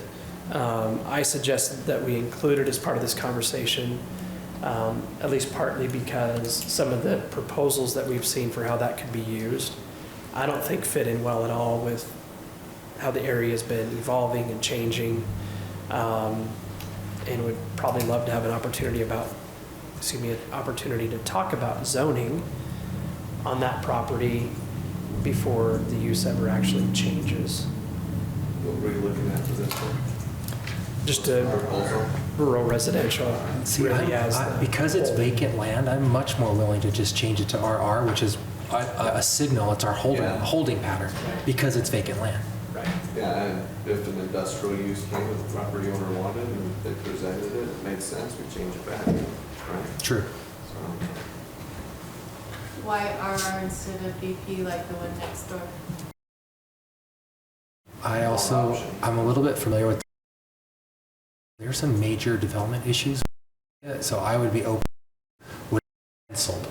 I wouldn't want to say BP because I frankly don't think it will pencil. I'd like to keep it wide open So for RR whoever's going to improve that area. RR is more appropriate. In my opinion, RR is a signal. It's wide open. ties into what we've got Next north to of it, it. just And it adjacent. has RR on the other side, so.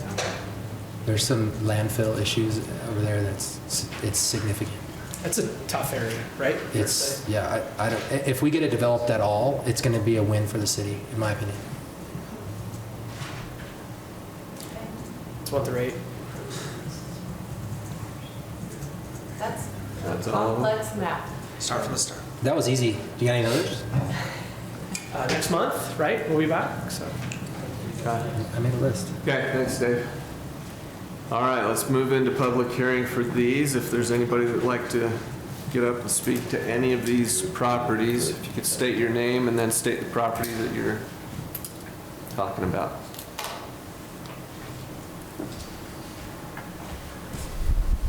My name is David Chase, and I am with the complex issue number 5. That split issue, if we can go back to that map. Well, let's leave it here just for a sec. If you like. It's part of number 5.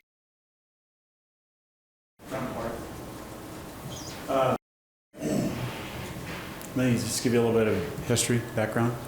I've owned this property since 1996, 26 years. And we originally met here in this same room and zoned it for mobile home park. And because underneath of number 5 there's no landfill. And another map that you had a minute ago that showed some zigzag lines are intentional because those have landfill on it. And 25 years ago we had LEI, Don Lester, who owned it at the time. They potholed the entire thing. And all those little zigzags you see back there were land or garbage underneath of it, and so we sold it to the people to the south. They came in and decided to do a mobile home park on top of garbage. And Don Lester from LEI decided that they can cap it, not have any methane gas problems, et cetera. And the city and some of the residents and some of the local newspapers, when we had paper back at the time, created a big issue over it and changed our zoning and everything else there from what we had to what it is now. Dave, is that industrial? Light, it's commercial, right? Or It's industrial. Light industrial. Light industrial. And they asked us if we'd be good to, to accept the light industrial, and we said, yeah. Then we kept it because there was no development going on, and the road went straight back as opposed to Marketplace now. And as the road developed, we owned all the way a squared piece here. If I can have a pointer. It's actually right there, David. David, right there. There you go. So we own here to here. And we had access here to our property.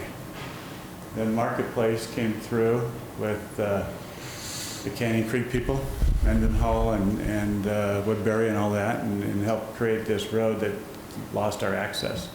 We could have still had access to here because you can't take away our access.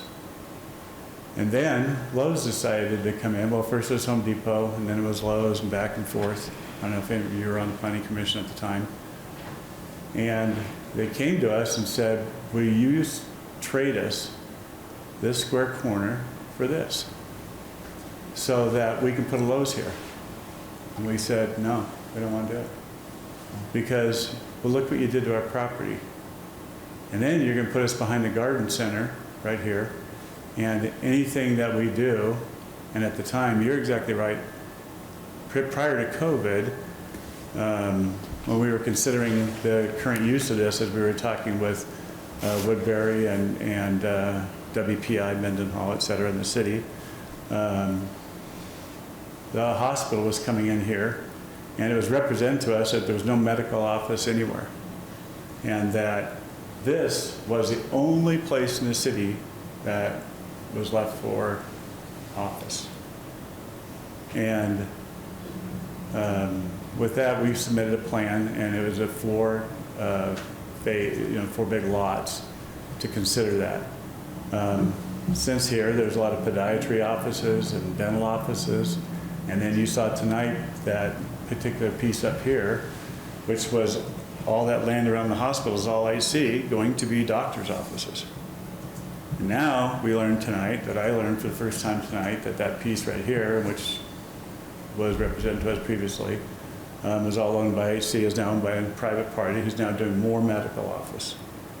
And there is another one, Dave, I can't remember exactly where, but to the north of here, Southside Stage 4 Parkway. there is another medical office being built there. An office. None of the tenants that we've talked about so far are medical there. Okay. But By the there is daycare center? office space here being built. And so we came back with a plan, because right here, this is all, I don't know, you've driven through there. It's horrible looking. We would never build anything like this. We built, anyway, I think it's blight on the city. But it goes up to here. It goes up to this property. So the south property line that we have is all this industrial stuff with, things out in front of their building. When you drive through it, it's unsightly. It's not professional. It's not professional like that's being built to the north of the hospital. It looks really good. There's 4 50,000 square foot buildings. And we built those. We built those now up in Ironton, just north of here a little bit, which is just on the south end of Provo City. If you know where Action Target is and some of those and all those new buildings, those are ours. And those are 100,000 square foot, 120,000 square building. They are not distribution centers. And we've had lots of good conversation. We've worked together for a few years on all this stuff. But I do take exception that that is to be called and framed in your minds as a distribution center. Because the access and the location of this is not suitable for a distribution center. I just want to get that out of your heads. What we have in Ironton property, called Iron Vista, is BYU Motion Picture Studios, Mountain House Foods, Vox, and they probably have, and Waterworks, their national water place that has just, water, fire hydrants and other things like that. They probably have 5 or 6 trucks a day.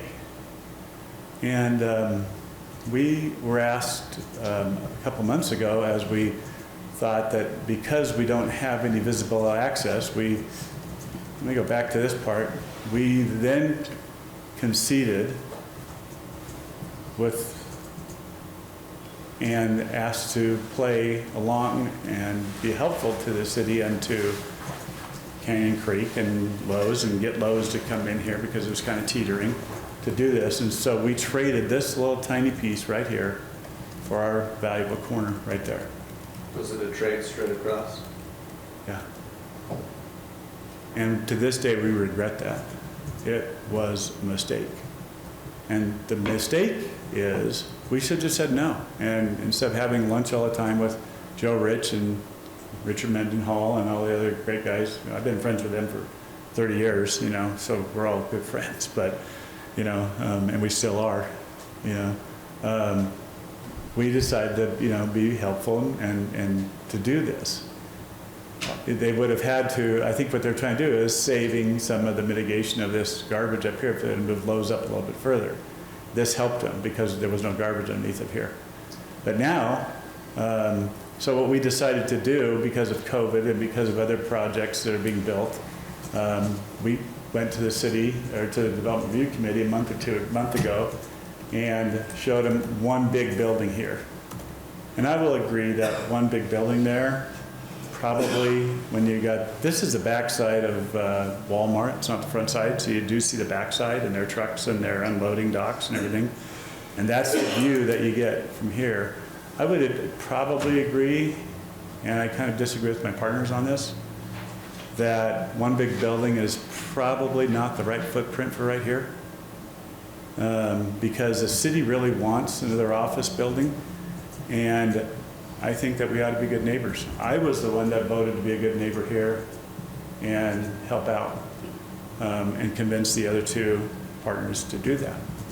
Now I'm not so sure I made the right decision. Because of when I step on this property, you look back here, this is all leftover boxes, crates, garden stuff that's not, and their flowers and their plants and trees are all right here. Nevertheless, if you put an office building here, I guess you can say, you know, build it and they'll come, because there'll be a demand for it, even though you're looking down here to industrial here, solar farm here in the back of Lowe's here. It isn't going to be a good sightly view, anything for an office building, but we're willing to do it. Because I think it does add value and benefit to the city. And it helps the city out. The view corridor, when you drive down through here, you see Lowe's, and you can drive down here, and this is your view. You don't see anything back in here. And when you come up here, this will eventually be buildings, and so you're going to have very limited view of what's here. That's why I am a proponent of putting an office building here. It satisfies the needs of the city, and I think that you can have access, a view of it to see what it is. But if you've stepped onto this property, when you look back here, as Dave explained, this really isn't sightly property or any views around it. And speculating into the future of what could be built, if you could build office buildings here, you'd be building 100 and something thousand square feet of office building. That's going to be past my lifetime. If you zone this whole thing as BP and say, well, we're just going to have to wait until the market develops in a Spanish Fork, which is a 50,000 square foot or 50,000 population city, and you've got medical around the hospital, and you've got other buildings, you know, other ones being built that needs to be absorbed. You've actually taken away my value of my lifetime. I'm 65. I've started this at 30-something years old, when I was 30-something years old, and say, you might be able to build one building here and start with it, but the rest of this won't happen in your lifetime. And I don't think that's fair, especially when you've got industrial here. We've been good ball players on a lot of this, and we volunteered to go back to industrial here. That was always the intended use. I appreciate Dave's, you know, personal opinion recommendation to you that it does make sense to put an office here, and to do a bigger building here that will be subdivided into smaller units that will be, you know, Class A, really nice looking, like you've seen up at, what do you call it, Dave, the one north of here? Capital Properties project there. That 450,000 square footers. Yeah. You know? Just picture that one, you know what I'm talking about, west side of Caney Creek Parkway, just north of the hospital. So can I ask you a question? So the site plan that we saw earlier with the office on the west and the warehouse on the east, do you have concerns with that? No, I recommended that one. Okay. Because I felt like that was a good compromise for the city. Okay. and a good compromise for use of property. So you as the property owner, what about the other two? Are they They'll go on with board. that as well? They'll go Okay. on board. So I think from what we're talking about tonight and from what you're saying, I don't think, your concern is that we rezone the entire property public facility, which Yeah. I don't think is what's gonna happen tonight, or business park. Yeah. Which I don't think if you do this, look at this, you have good, you can see that office building, you can see that office building, you know, it'd be a two-story building. Right. It'll be nice looking, it'll be, I don't know if Class A, but it'll be pretty darn close, you know, Yeah. to what fits. But you'll never see an office building back here. Yeah. Because you'll have stuff here and there's no view corridor. Yeah, I Doesn't think, make at sense. least, I don't know about the rest of us, but I agree with you. So I think, I don't think the concern has been brought up tonight. I think what we've been approached with is this. Yeah. I don't think we've heard any concerns. yeah, so, Well, To the contrary. No, and I just want to clarify what you're saying, just for the record, that what's recommended is, because on that On his original list sheet, is yeah. entire thing. Correct. But what we're asking is to be able to divide this up, because this will be divided up into probably 4 or 5 tenants, you know, like, and they'll be similar to BYU Motion Picture Studios or Yeah. things like that are very low traffic. We did a traffic study just 3 to 4 weeks ago as this were one whole building. And it had very little impact, except Dave correctly said that they are bigger trucks, but very few of them. There'll be a lot more cars if this was all 100% office building. I just want to put that on the record, you know. The concern is trucks, but you still have trucks coming into Lowe's, you got trucks coming into Walmart, you have trucks, you know, the same trucks. This isn't going to have any more trucks than here, these other businesses, and So very few. I think your concerns are, do we rezone the whole thing, business park, and our concern about having too many trucks, which you addressed that shouldn't be an issue. And I don't want to misclassify this in people's minds, that's a distribution center. To me, that's a Walmart distribution center. Those are 1 million square feet or more. You can, this is not economically suitable for a distribution center. These are really light industrial, Yeah. office in front, things in back. Awesome, thank you. I'm just trying to clarify a couple of things like that. Awesome, anything you missed? No, I know it took a long time, You're but fine. I have had 25 years to be able to think through all this. And the last 3 or 4 years to really negotiate and work through all this. And the last month to have a little more heart-to-heart, and then only 3 days and Saturday or so just know we're going to be here. This new- And I had to hop on a plane and cancel business trips this morning from Los Angeles and get on a plane to come back tonight. It's better here than Los Angeles, so it's good. Yeah, we're I glad know, to have you. but now I have to leave to go back in the morning to finish the business. I'm just Okay, thank you. for your- Sorry it's taking so long, but Thank you. No, you're fine, we appreciate it. For being- It's nice to have the history and You're good, have your Dave. insight Thank you. on it, so thank you. All right, we've got 7 other properties. Anybody else want to address anything I that's? want to know, are the property owners here from the member? But we're still in public hearing, right? So- Yeah. Yeah, we are. Yeah. I'm just hoping that they'll come and address us. I didn't mean to say that I live in Los Angeles. I don't. I live in Provo. On You're doing business. Yep. I didn't complete it, and I had to come home. That won't make a difference. Good clarification. I think Yes. it might. Provo is 25 years. Thank you. All right, anyone else? Like my air quotes. Okay, seeing none, Pretty fine. let's move out of public hearing. And how do we want to address these? Can we go back to the map?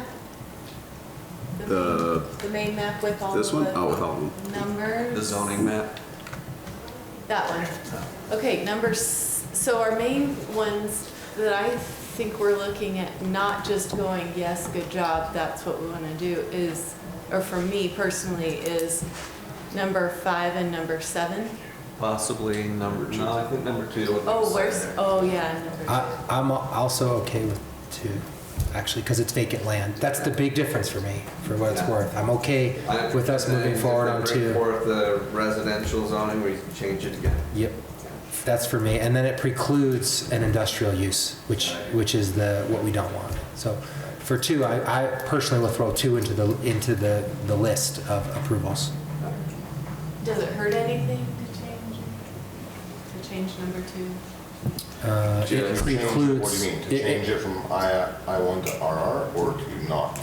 What it does is it makes it so you cannot develop it as an industrial use. As of now, Is it meaning falls if an through? industrial use came forward, they would have to ask for another zone. 'Cause they have the residential using pipelines, but if that fails or something happens, someone Yeah, doesn't jump I'm in, like fine you with mentioned it making- first. At that point, we could say, no, we rezoned it, you can't put industrial here now. I mean, it could make things difficult Well, down the you road. could if but- you didn't change And, Yeah, you'd have to. and for me, the big reason it's different than the last one that I was against is it's vacant land. Right. That's just so different to me. Which brings up number 7. then.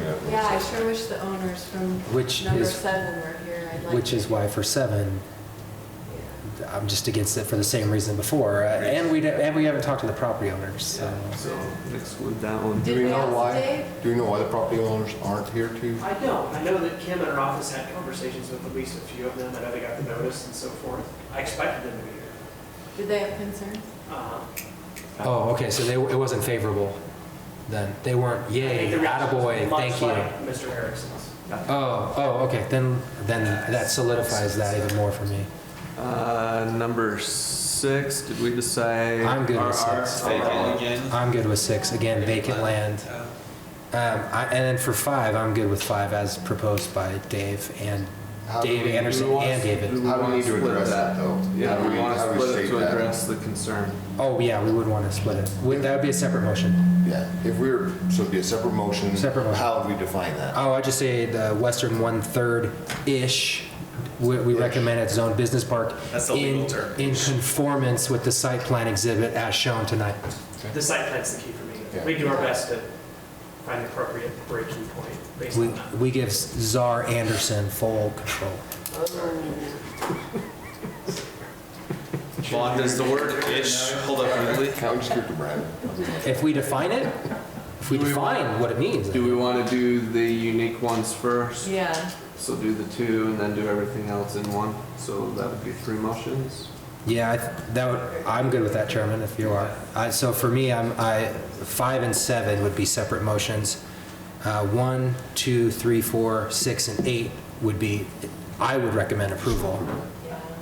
Do you want me to take a hack at it? That sound, yeah. I think- Promise not to We can be go- quiet if we don't agree, so. All right. I move the Planning Commission recommends approval of zoning changes consistent with the exhibit shown to us in numbers 1, 2, 3, 4, 6, and 8 to City Council. Second. Got a motion and a second. All in favor? Aye. Any opposed? I move the Planning Commission recommends denial of zoning designation number 7 in the exhibit shown to us tonight. Second. Got a motion and a second. All in favor? Aye. Any opposed? I move the Planning Commission recommends approval consistent with the site plan shown to us for number 5, which is the western 1/3 portion be zone business professional, BP, and the easterly portion be zoned an industrial 1 zone. Which it already is, right? Second. Okay. Got a motion and a second. All in favor? Aye. Any opposed? Well done. Thank you. You need a recess or? Let's take 5 minutes, just real quick. I know we've got people who've been here for a while waiting, so if we can all be as quick as possible, we'll take a 5-minute recess. And quick item for you, Mr. Chairman, for the next item, I'll recuse myself. My employer has developed a pecuniary interest, potential pecuniary interest in this one, in the next item. Okay, thank you, Jill. Thank you. Okay, 5 minutes. Joe just wants a longer break. Next agenda item we have is number 5, zone change and preliminary plat, which is a public hearing for the Sky Meadows Fritzi building. Once again, Mr. Chairman, thank you. A handful of different parts to this: proposed zone change, proposed preliminary plat for master plan development, then depending on how you suggest that we proceed, perhaps a proposed text amendment as well. You've seen what we'll talk about tonight before, I think either once or twice conceptually. And what we're looking at tonight, I think, syncs up for the most part really well. with what you've seen before. The subject property right now, most of us on city staff know it as the Fritzi property. Old Del Monte Cannery building on one of the properties that we'll talk about tonight, kind of located right here.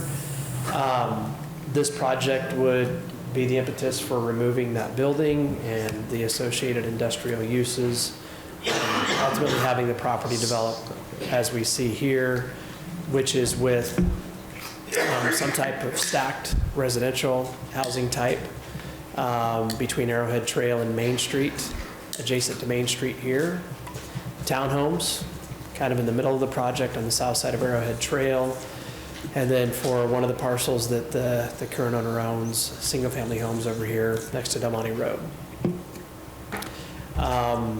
Just to touch on this now, and I can't remember exactly what all we have in the presentation in terms of exhibits. I think we have a zoning map, Mike. If you can help me. We have a flyover. I don't know if that's. This is good. I'll get to that in just a second. Yeah, I should have maybe started with that, but just maybe to get some of the mechanics out of the way. This map represents how the zoning proposal has been made. Commercial zoning here, the R4 zone, R3 zone, and we'll talk in a minute a little bit more about zoning options for this property right here. The property owner also owns property on the east side of Main Street over here. Some of that needs to be preserved should plans that exist right now to have Arrowhead Trail ultimately cross the Spanish Fork River here and continue into the river bottoms, maybe tying back into South Lane or something like that over there. A certain part of property there would be designated for that future use. Some other part of the property potentially would be donated to the city by the applicant as part of this project. And as I understand, the applicant would retain part of the property on the other side of the river as well. I'll let them speak to this, but I understand that they ultimately would like just simply to have that to use as pasture land. I think the intent is simply for all of the properties that the current owner owns that the applicant would be purchasing on the east side of Main Street, that they simply would remain undeveloped. Let's go ahead and go and just look at that flyover. I think this is a really good way to Is the link depict good in this one or not good? what the ultimate development would look like. Appreciate the applicant putting this together. Make it full screen. Is there sound? Only if Dave provides it. What's the original?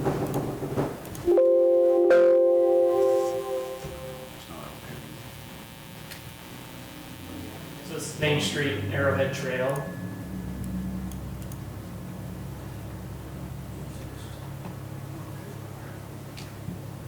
What's the height of those side lots?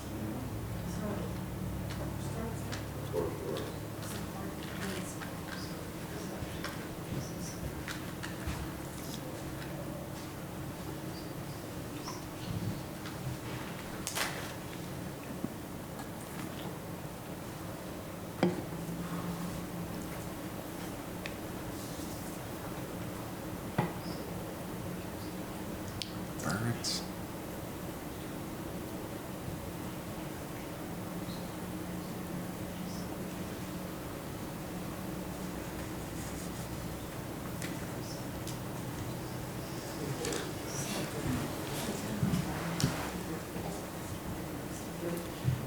Mike, can we go back maybe to about here real quick?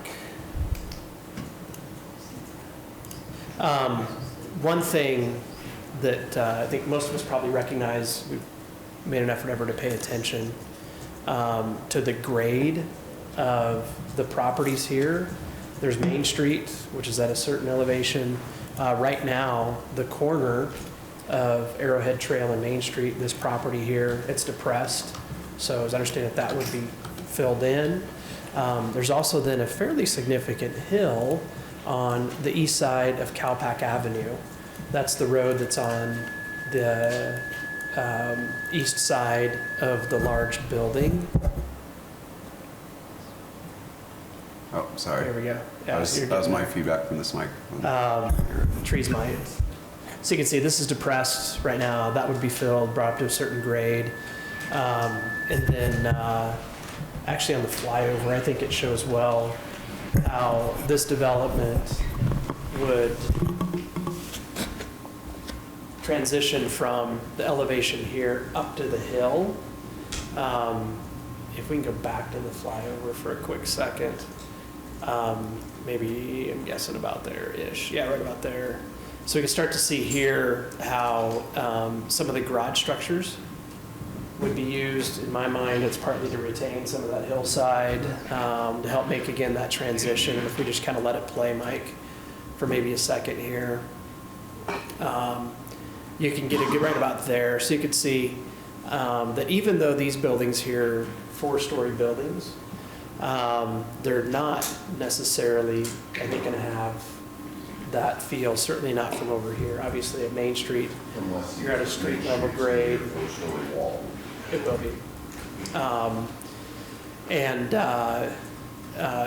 I guess I'm speaking to this particularly because one of the concerns that we had as staff was exactly how that hillside would be accommodated through the design or accounted for, and the idea that the garages would be one way that things would be stepped to make that grade work.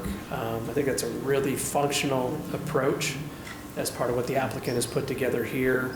Also, now maybe we can just go with an aerial image, whatever we have here. We do have some unique requirements with, I guess it's not just the R4 zone, but we don't like private streets. The applicant has been able to make the grades work to have a public street come from Main Street. Sorry, Mike, to put you through going back and forth, but maybe just back to a site plan to talk about access really quickly. So access to the project would come, maybe just talk first about coming from Main Street. Public street access here, drive access here.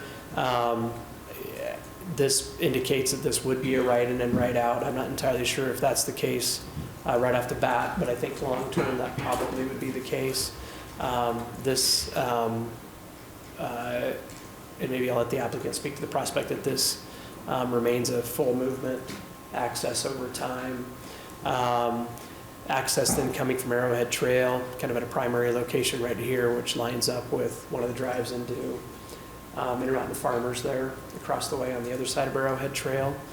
And then as well access via Del Monte Road down here. This is a signalized intersection here. The version that you're looking at tonight actually shows a street connection at this point here.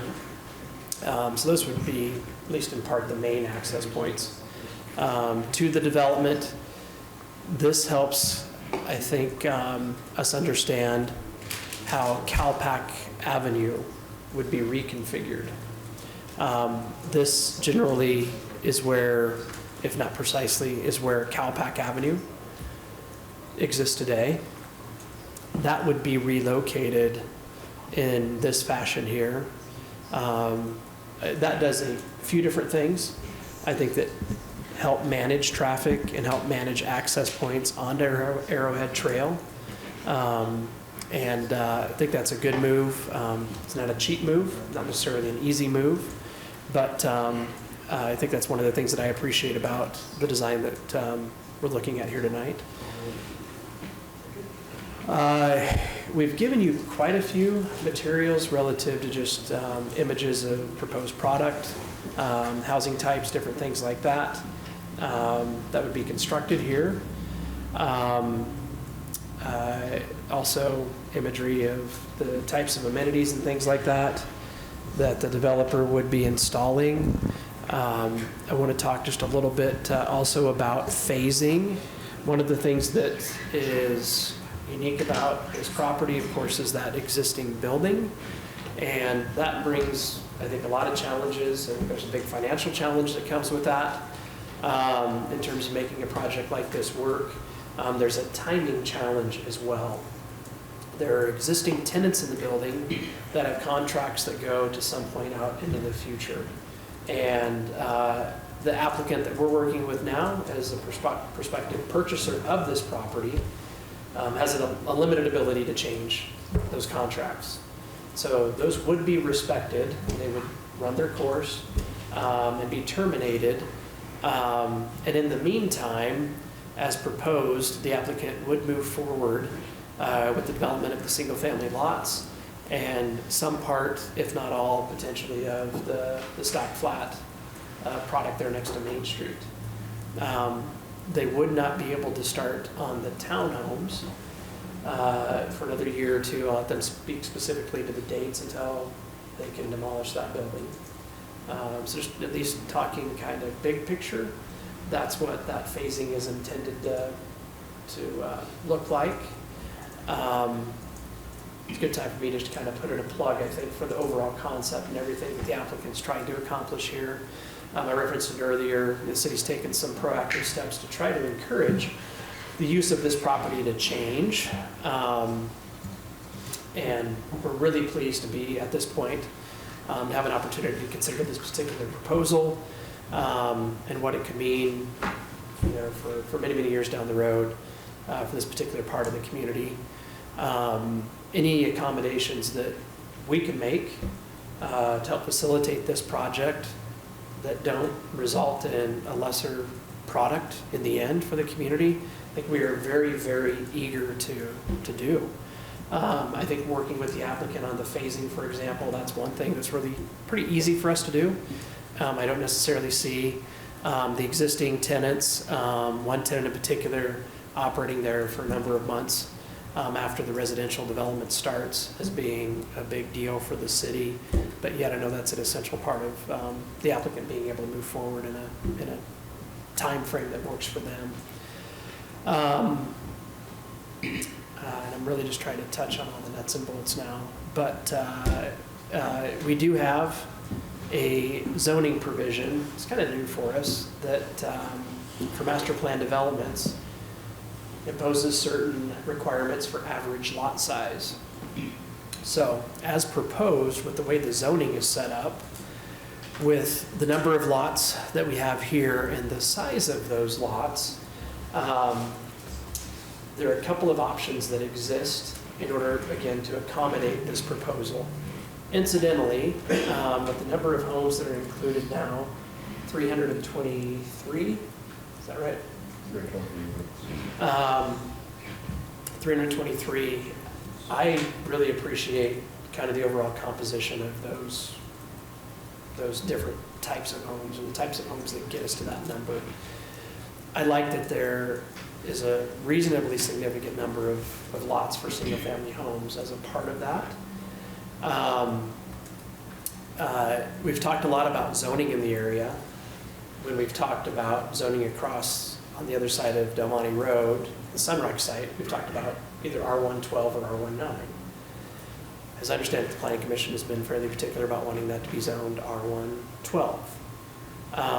Should you want this property here to be zoned R112 as well, then I think legally we should also consider and act on a proposed text amendment. Then we can look at, we included language in the staff reports that we sent, but that basically would give the city an opportunity for projects that have a mixture of different zoning designations, like what we're seeing here, to not necessarily require the average lot size in one of those zones to be met.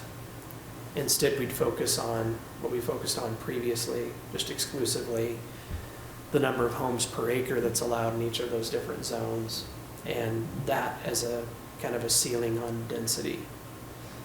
Does that make sense? That's a really, really rough way to explain it. Right now, the average lot size here exceeds 9,000 square feet. So this proposal would be accommodated with the zone change to R19 here. It also would be accommodated with the zone change to R112 here, but it would require us to create a mechanism that would allow for that to happen without having this be 12,000 square foot lots. So R112, meaning you have the same number of lots. Lot count doesn't change. The governance on density would just be units per acre. Whereas right now, it's both units per acre and average lot size. If we do an R19, then we don't need the text amendment. Because it meets both, it's under the ceiling on units per acre, and it has the 9,000 square foot average lot size. But you're not saying an R112 with fewer lots. You're saying the lot count remaining what it is today.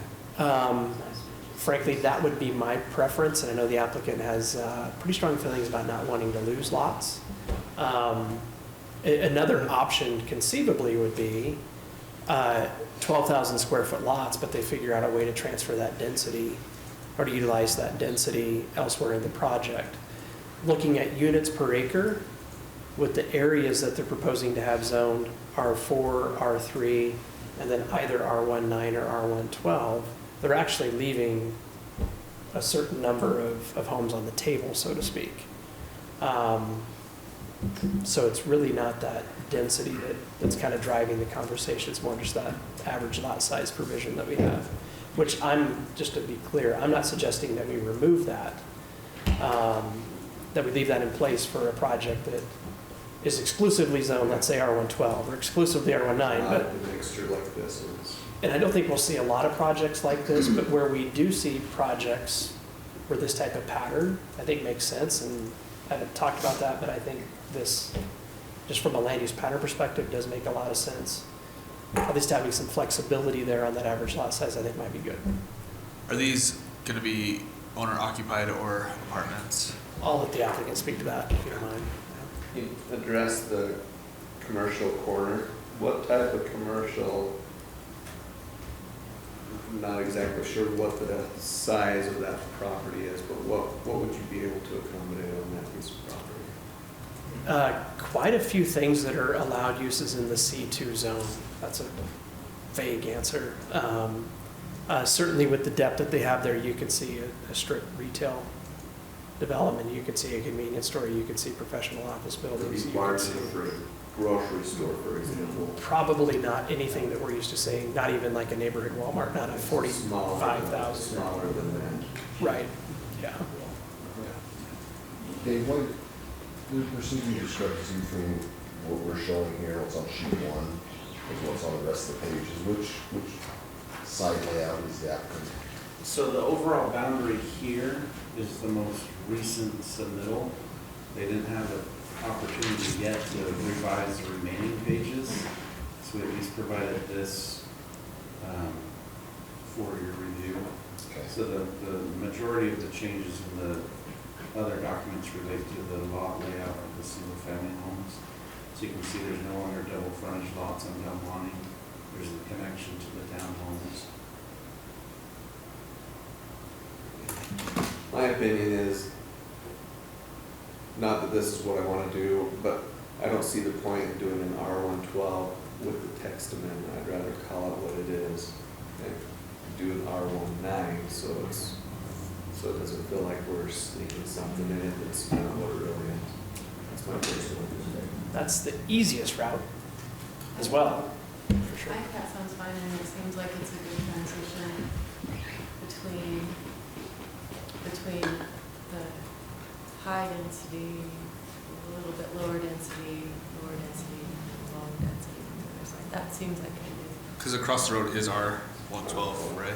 Currently, yes. Are they still hoping for a change there? We had a conversation with them this afternoon, and I think that's the case. Wanting higher density. Yeah, they want R19.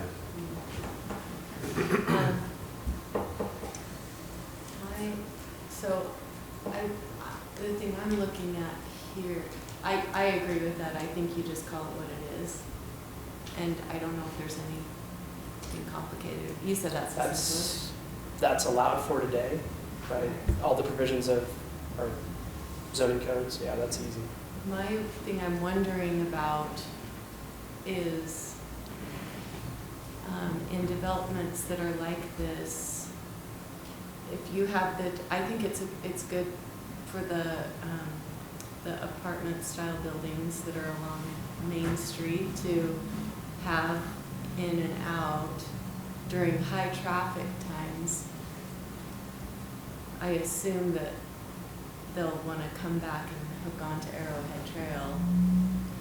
I just wonder how traffic patterns will be like that. Will it be really busy?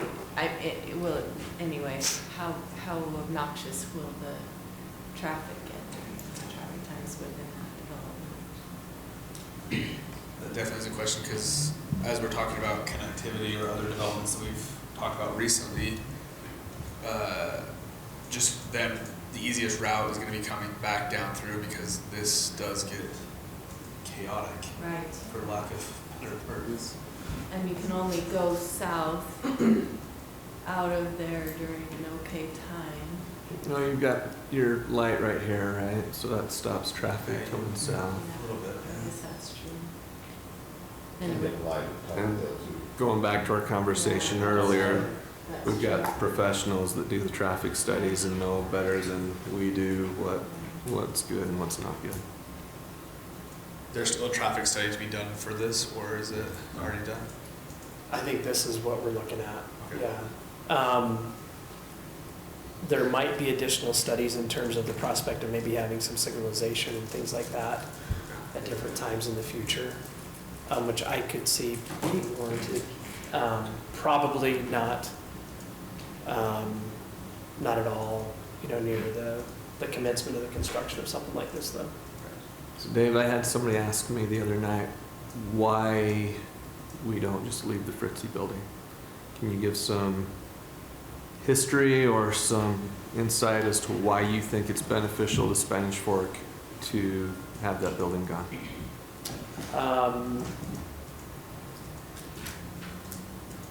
Just going to speak for myself. Aesthetically, I think it's time. It's not just the building, but it's how the overall property is being used. That I think is not really in character at all with what the Sunrock folks are trying to do, what other developers are trying to do along the Arrowhead corridor, all the way out to the interchange. The city's made a really, really significant development, really significant improvement that's not necessarily right in the backyard of this property, but again, along the Arrowhead corridor with the large sewer lift station and sewer project that we've done out there, we're expecting to see development start to happen at a pretty brisk pace, and just that whole area evolve. That's a big part of it for me. With the zone change that's in place, there's really only so much that the applicant can do now in terms of, the applicant, I should say the property owner, can do now in terms of adding new industrial uses to the property. So I don't know that that's necessarily as nearly as big of a concern for me, just as, in my view, the building being probably near the end of its lifespan, having not been, that I'm aware, significantly updated in recent years or anything like that. I'd use the word obsolete, again, just speaking for myself, in my opinion, and it being time for the use to change. Does that make sense? Not trying to dodge it at all, but I mean, for me, really, as much as anything, it really is just. And you don't see the potential of future investments into the building itself to try and make it better than what it is today? We've talked to a few people over the course of the past 10 or 15 years about potentially doing that. If, for example, they were to buy it from the existing property owner, nobody's really given that a lot of airtime that I'm aware of. We've had some pretty high-level conversations with people. I don't know if they've gone then on to do a lot of detailed studies in terms of trying to identify what it would cost, maybe to just make that a more contemporary kind of a facility and that sort of a thing. Nobody's pursued that very far at all. Whereas we have talked with a number of folks over the course of several years now, some some very recently, really preceding this applicant, who, as I understand, was the first developer who's been able actually to put it under contract to purchase with the property owner. I do know that several other people have tried over the years. If I'm inclined to think that this is maybe a time to try to maybe catch lightning in a bottle and to move, and without a doubt, and just be clear, right? We're trying to take advantage of this as an opportunity, feeling like it is the right time to change and a good opportunity to do that. Not sure when that next opportunity would come along. We're not trying to rush anything here, but certainly in terms of the timing of this, we do understand there's a timing component that the prospective developer here is dealing with. We're trying to accommodate that to see if we can make it work. Not sure what more to. So that's good. I have a few questions. I got one more question. Does a development like this change or enhance utilities to existing residents, for example, pressurized irrigation and things like that? Certainly, yes, at least to an extent. Right now, as I understand it, the residents that live along Cowpack Drive, I don't think there are any homes now on Del Monte.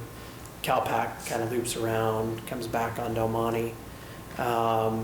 This is really just kind of a bluff out there, peninsula. Those homes are all on septic tanks, for example. I don't know if they have water service, but they do have.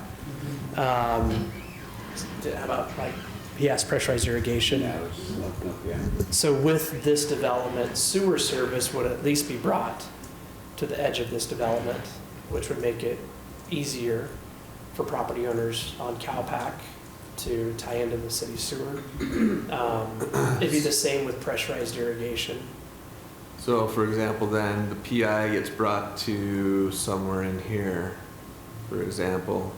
This guy's ready to move and wants to get PI to his home, but is he gonna need the homes between him and the wherever it ends to be able to everybody get on board for that to happen? Unless he wants to pay for it himself. And then their pioneer agreements, when they connect, they would pay him back. Okay, so the existing homeowners, if they want sewer or pressurized irrigation, even though now it's available here instead of here or wherever it is, they still need to pay to get it brought all the way down the street. And how does that work? Do they all get together and say, this is what the total cost is gonna be? How do we divide this up? How's that worked in the past? Any idea? Hasn't happened often. Yeah. It could happen like just talk about maybe possibilities, what you just described. I think it's a real possibility. A bunch of property owners get together, share the cost, the lines get installed in existing public right-of-way. So you wouldn't necessarily need to get permission from anybody but the city to make the improvements. Just be a matter of how the property owners want to fund it. If there was one property owner, or if there's one property owner, let's just say that wanted to extend sewer from wherever it would terminate with this project down to their home, they could fund it. And then as other property owners tie into that over time, and maybe over a long period of time, they'd get reimbursed incrementally by those property owners as they tie into the infrastructure. This is maybe less likely, but in the Leland area, going back to just before I came to work here, the city did a city project to take culinary waters, I understand it, to a lot of homes over there, and did a special improvement district at the time it was called, where the city fronted the cost for those improvements, and the city was repaid through a special property tax. Okay, so that was put on properties that benefited from that. Are some options and That'd be a possibilities. possibility. We haven't done that much at all. But there are options, different things that the city could try and work with. So, Right. so for example, if you get this property owner that doesn't want to tie in, everybody else does, it doesn't stop here and these guys are out of luck. They could all still pay to have it come all the way down, but these guys just wouldn't tie into it. Is that how it works? And they wouldn't have to pay to tie into it? That certainly is a possibility, you bet. So this last townhome right here is right here on this corner. Right, so this would be townhome, so yeah, I think we'd be brought to that point. PI, drinking water, sewer, well, not drinking water, sorry there, PI and sewer. Do you have counts, Dave, for all the apartments or condos on the multi-family area? I'm not entirely sure. I think I know what they're gonna be. What do you think? Zoom in. Owner occupied on the stack flats. We think they're for rent right now. Brandon Yes, help you have the counts help there. with the numbers. And that's off this, Oh, there, thanks. that's off the site plan that we're seeing. That's the 323. This is the second latest version, so you'd see the numbers change on the. So this is different. So is this to the site plan that Dave just walked us through, or is this to the other pages of This this? is the earlier version. But they're similar. We're still right around 49-ish homes where. There's exactly 49 homes. There's actually 128 of the condos. The 142 has increased by 4 because of a purchase of a wellhead from the city. So it's the same. Really, just townhomes changed by 40 units. By 4 more units. Is Exactly. that accurate?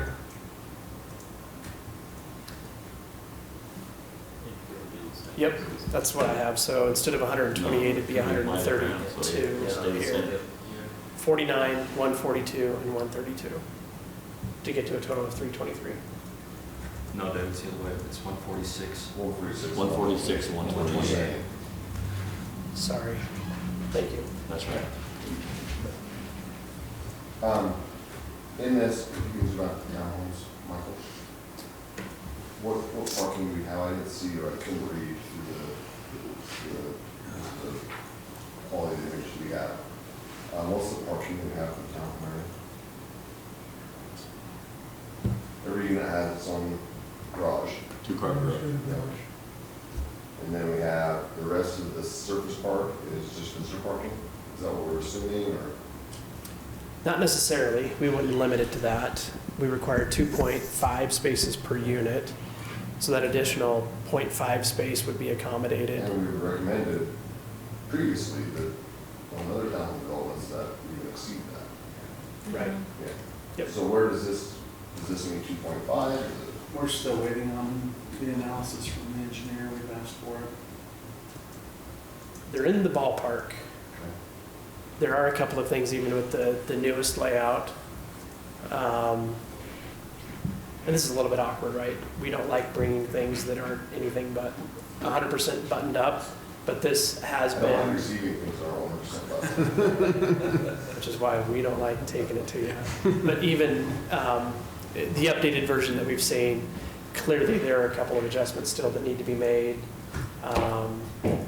Where they have, for example, parking spaces that probably would more likely be driveways and some different things like that. Some additional refinement. I guess I would say that if there's a particular number that you'd want them to hit that's above 2.5, that would be great to get out on the table, and we could proceed forward with the applicant to work to hit that number. How wide are these roads? Sorry, top. 60 feet. The roads, Yeah. 60. Well, the Throughout roads the are whole- 29 feet of asphalt, 60 feet right away. Throughout the whole. It's How city much? standard. We don't have any other 54s. We order 54. I can't. I don't know what it is right now. These are 60s. That sure looks like it's a 60 as well. Please give us 54. We, we, when there are townhome units that front onto streets like this, we don't have a lot of opportunity for on-street parking. With this particular layout, there's not a lot of that.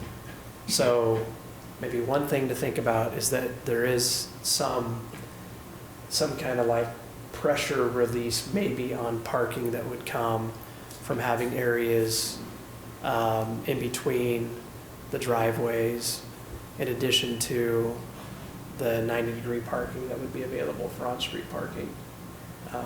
We could even have this applicant do what others have done, which is to give us a striping plan maybe for on-street parking where we could get to an actual count We've had other developers that have gone, actually stripe those spaces on the street and that type of thing. What amenities are there for the apartments? I see the pickleball courts, the dog park, or the townhouse. Are they going to be shared amenities between the home development, or will they be unlocked? I'm waiting for the right time to let the applicant take over. Okay. That's That's my idea. whenever.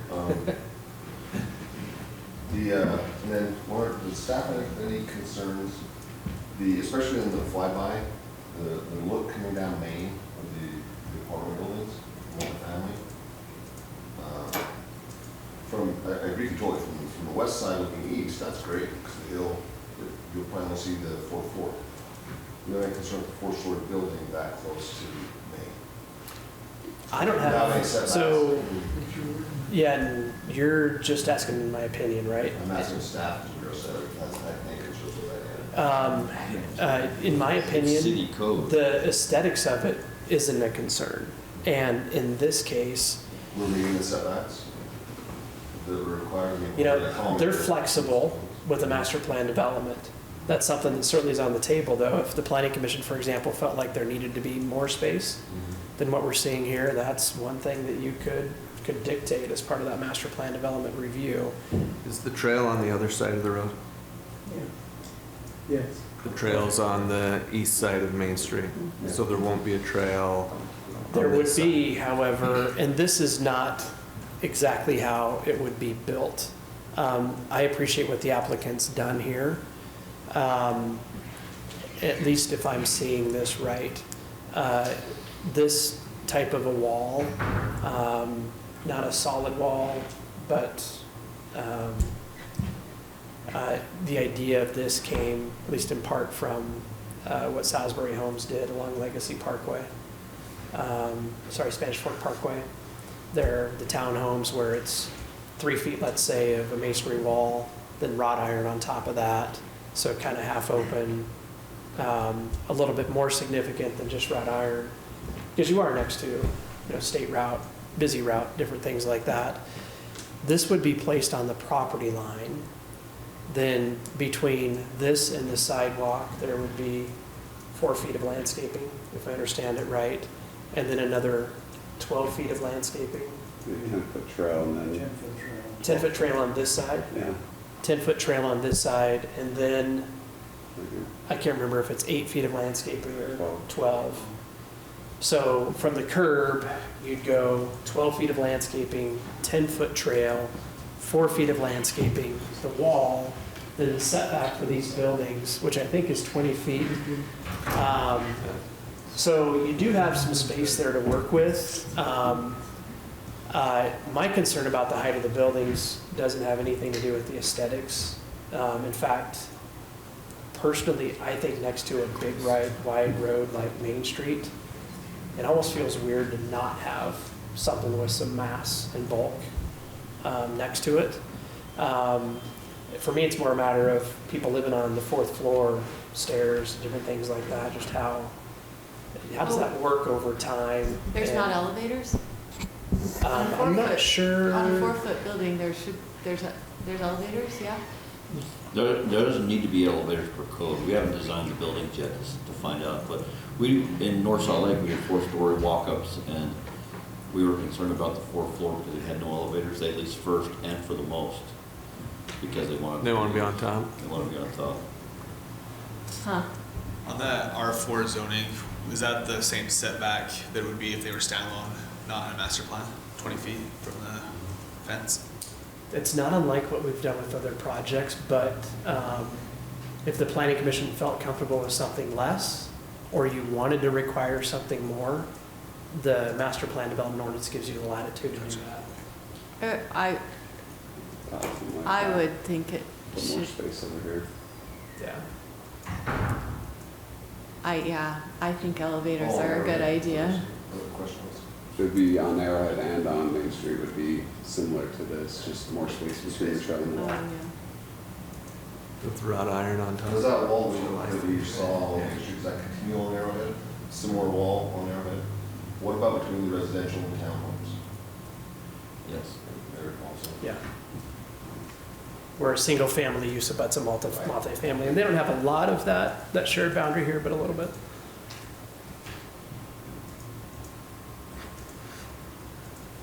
Is there a parking count? And maybe this is an applicant question for the condos? There is, we pay particular attention to the number of garages that they have and things like that. I think that is pretty clearly defined. I can double check that. In the past, we, as a planning commission, have asked for more parking stalls because of other places in the city that have big parking problems because they came up to what the code was, looks similar to this, and they have a huge parking problem in townhome areas, like, because they don't have more parking. If it's all right, let's go to the applicant and ask the questions there, then go to public hearing, and then we'll come back to city staff. Thank you. If you go back to the other site plan, the new site plan.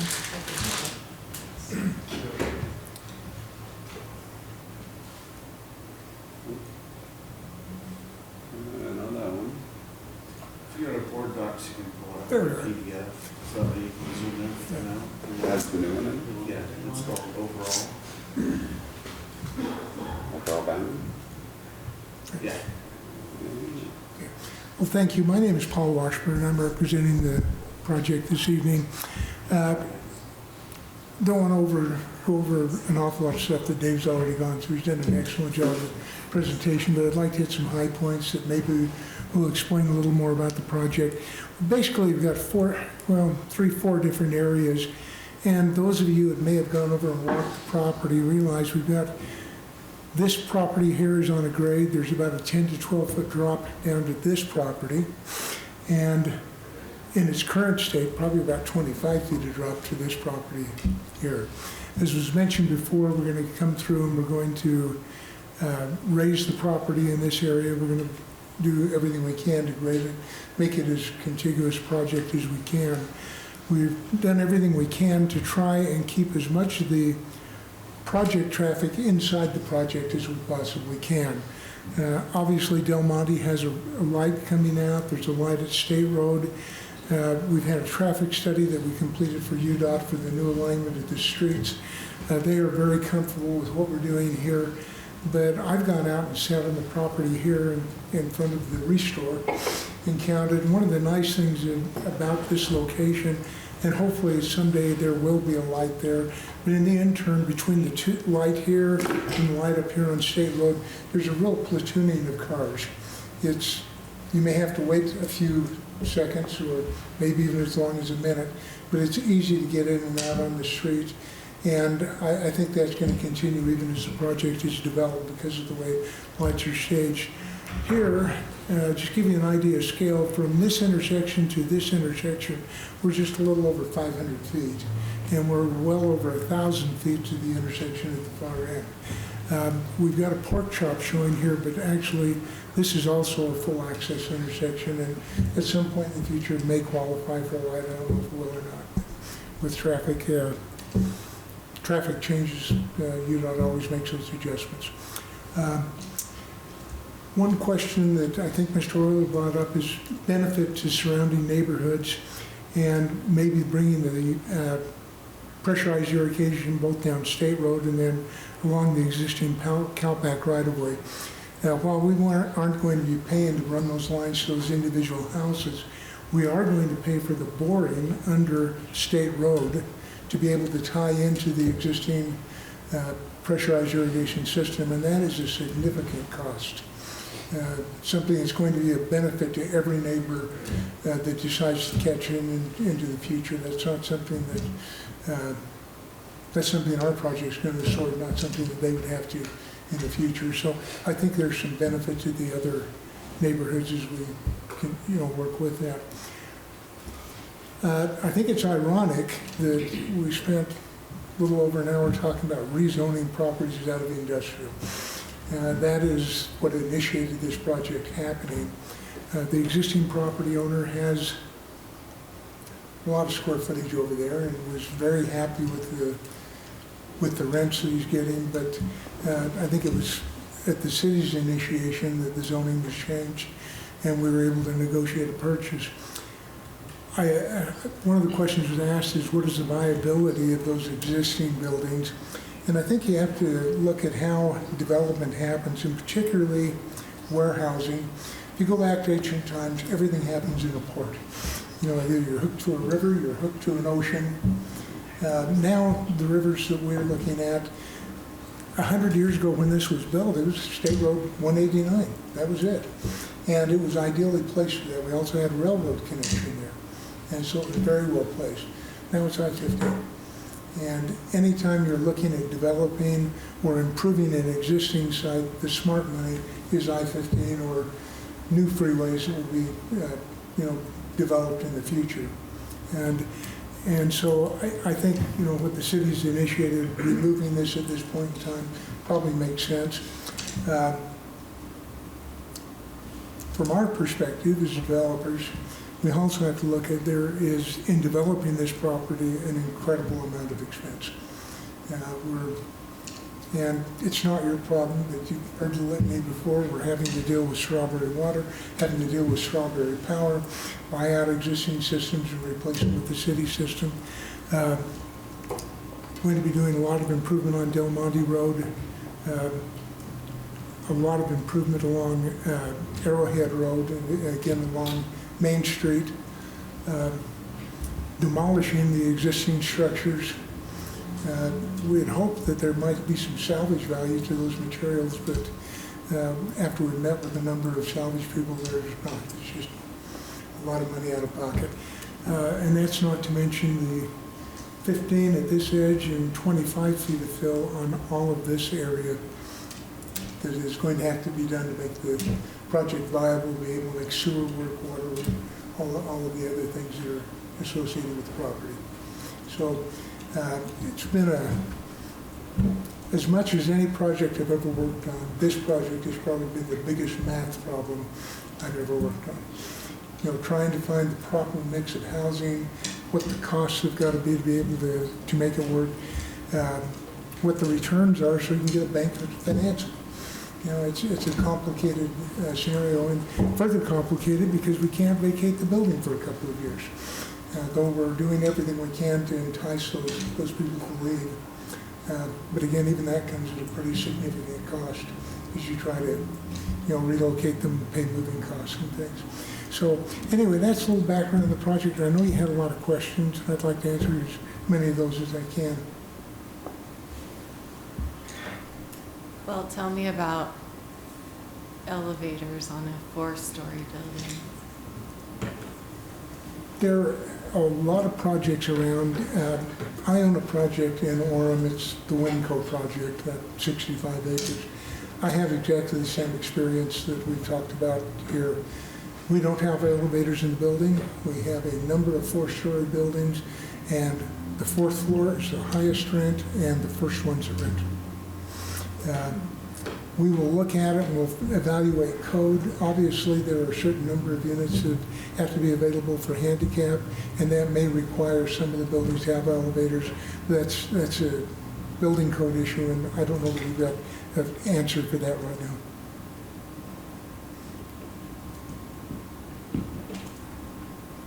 That's a question about Dave about amenities for the apartment area. Yes. Is it going to be shared amenities with the townhouses, or? Each project is going to stand on its own. The amenities for the townhouses will be for the townhouses. In the area down here, we have some recreational amenities. There's going to be a clubhouse located on this area here, picnic tables, barbecue areas, everything that your ordinance requires is there. I am certain, because we live in a predominantly LDS culture, there's going to be a lot of crossover back and forth, and I would suspect that at different times, probably the biggest load with those kind of activities may be in this area, but we've tried to design for that. But typically speaking, the amenities here are for the townhouses, and the amenities in the apartments will be for the apartments. Could you lucky to put like a lot more pickleball courts there? I'm joking. It's all a balance. Are there any playgrounds in the project? Yes, there are playgrounds. I think we have 2 down here, and we've got We submitted that, did you not get I that think it's either packet? 2 or 3. Shows you We've where, seen images inside. Oh, no locations? I'm waiting for the whole package so I can. Okay. In our pack, I don't see any of that, what we have. Is there, you said playgrounds down here, is this the only green space here? That's the clubhouse. Yeah, it's a clubhouse. Is there any other green space down here? You know, clubhouse, and I think we've got some areas here that I think we have a recreational area here. We've got, I think we've got some gazebos and barbecue equipment in here. you might mention the One of the donation. things we've tried to do in terms of I think we've got a playground area in this area too.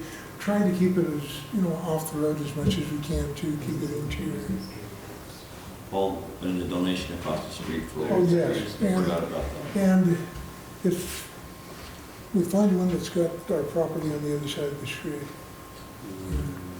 Go back to the presentation, it's the second slide.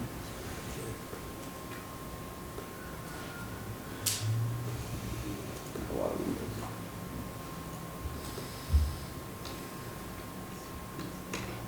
there we are, thank you. This is also part of the property that we're purchasing from the Tandler family who owns the Fritzi property. This area here is going to go to the city for the expansion of that road, and it also has been utilized to, I think, balance out our numbers in terms of acreage. This area right here is going to be given as a public park to the city. So these, they will have to cross the street, but there's a large area of ground that's being handed to the residents. And obviously, with this being a city park, there's not going to be any restrictions on use. It's really going to be nice. The river runs through this kind of in a meandering fashion. It's going to be a nice addition to the river trail that you have already. With these apartment buildings, how many square feet are you anticipating those being? The Ballpark? about 900. 900. And then you said that we're kind of treating these all three as separate phases or buildings, whatever you want to call it. What are your parking stalls like for each of these individual, especially the higher density areas? We've met the city code on everything, and my remembrance is 2.5 stalls per unit. So 2.5 on both? Yeah, and one of the things we need to look at, this is going to be a very professionally managed project. One of the things we're going to be very careful of is when you move in, you're going to be required to, announce what cars you have, and there's going to be this is not something you move in and then bring 4 cars to live here. We're going to manage that parking to make sure everything works. Another thing that we're very careful of is the garage units are used for cars. They're not your Amway storage or something else. This is all going to be functional. We'll have on-site management, make sure that everything is run the way it should be. Does each section have its own set of CC&Rs? Excuse me? Does each of your sections have its own set of CC&Rs? The townhomes will have their own set of CC&Rs. At this point, we haven't decided what we're doing with the single-family homes. That's a little different deal. The apartments are under a single management and ownership, so I don't know if that's required. At some point, years from now, they may get condominiumized or something. If that happened, that would happen at that time. But at this point, it's planned to be an owner-managed project. So the HOA, which I assume is going to need to be an HOA with the clubhouse. Do you know, or is this what you're saying with the single family? You don't know if they will be a part of that? Single family will not be a part of this HOA. Okay. They will not. Again, culture we have here, particularly with wards, there may be some interuse in that respect, but no, they are not part of it. They're not paying into the HOA? No, They don't have absolutely access not. to the clubhouse? That's correct. Okay. Do you envision, or what do you envision for the commercial corner? Until we fill it up, nothing. It's kind of scary over there right now, no question about it. We have been able to get UDOT to agree to a right-in, right-out, and then obviously they'd have full access out onto Main Street in the future. I'm not sure what it's going to be. My expectation is obviously maybe a gas station. I think there's a possibility, particularly in this area here, maybe some small professional office, maybe a dentist office or something. Balance of the property, But large enough to get a couple of uses. yes, it's large, yeah, we're a little over 3 acres, so I think we can get 2 or 3 pretty good uses on the property, yes. And ideally, what we would like to do is we have the ability to sell who we want to. We want to make sure whatever this develops as is very complementary to the project. Any other questions for the applicant? Okay, thank you. Great, thank you very much. All right, some of you've been very patient, and now it's your turn to get up and address this. We're going to move into public hearing on this. So again, as you approach, just state your name and let us know what you think. So we are now in public hearing.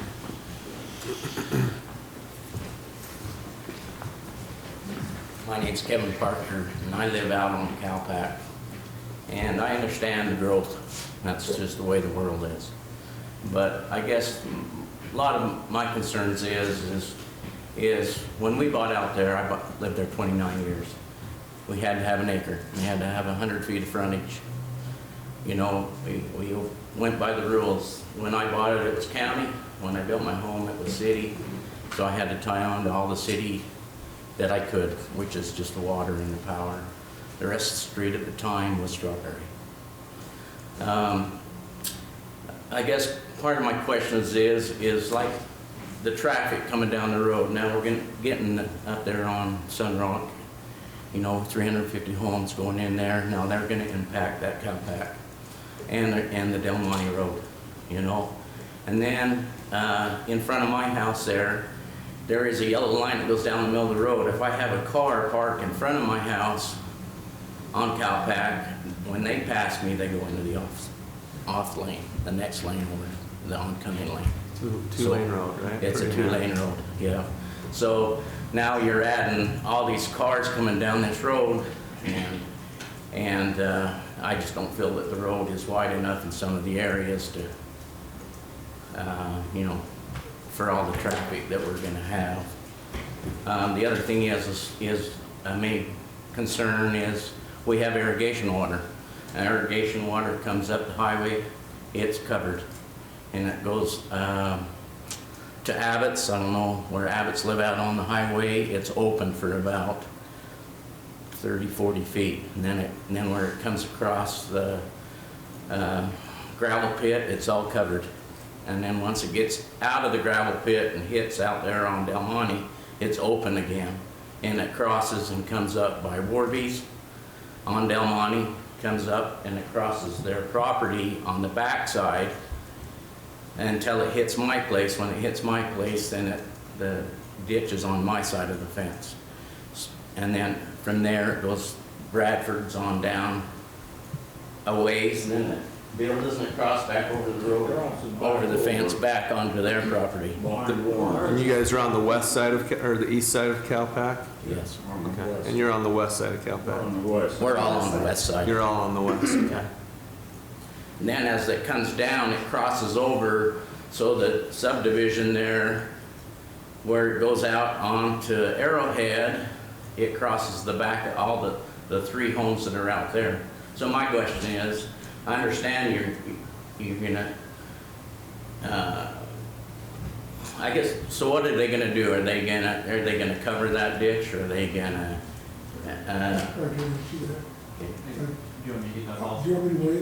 Let's wait and we'll bring it up at the end. And then the other question is, we all have animal rights. So what I see is the growth's going to come in. You don't want to give Cowpack anything, but you guys want us to take all the extra traffic and everything around us. And then what it's going to do is, where we all have animal rights out there, it's going to squeeze our animal rights right out, because you got people behind. So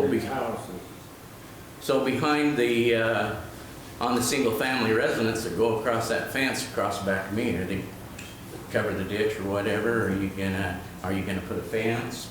A high-density fence, just like the rest of down along the highway. just to protect our properties is what I'm asking on that. And then I have just a question on the zoning. So what happens, I'm in construction too, so what happens, so they start in one area and then they decide, oh, you know, they lose money or something happens, a different developer comes in, can they change that zoning in that area? So you have zoning 3 different places, can they change the zoning? Well, this is your single family homes, now we're gonna put high density. Is that a, I mean, it happens all the time. So that is a concern. And then I've just noticed one other thing. I just noticed they did soil tests, and I understand what down off the hill where you have the high density houses, you know, it's marshy, and there's springs down in there, and there's springs against that hill. And I believe the city actually owns a well off that hill. And I can understand when I'm sitting here listening, you're gonna bring it up 25 feet, and that's the reason, to get away from that water. Is that a true statement? Well, Okay. it's not just water, but grade, and so probably can be developed correctly. And water table. But then you say you want to put things against that hill to use it kind of as to hold that hill. Well, the hill's got springs in it. So that's an option. I mean, you know, too. And I know along all my neighbors on the opposite side of the road, that's the issue that they deal with. They have springs off that hill too, all the way along the highway there. So that's just an option. Other than that, that's about all I have. Thank you. Good info. Thank you, Kevin.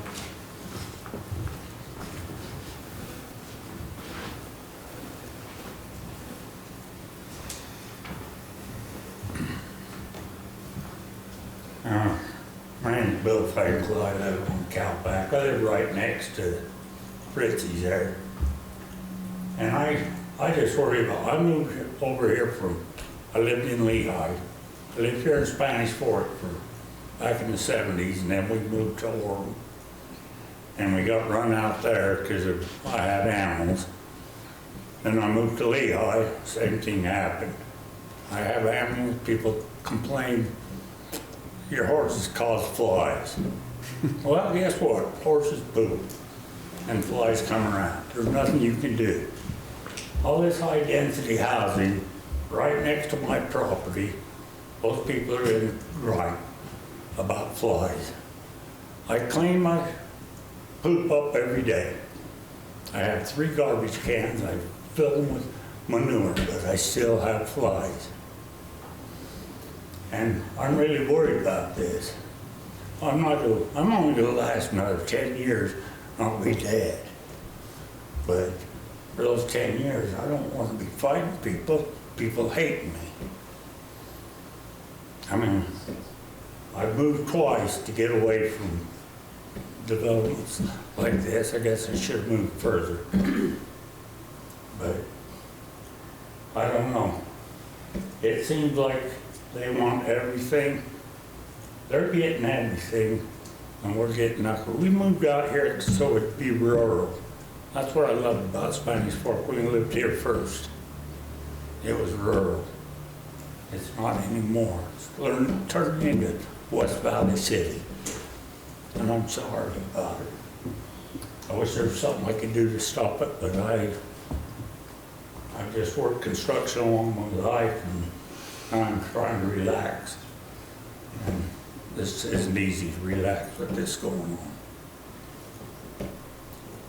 That's all I got to say. And I'm worried about my irrigation. And I'd like it.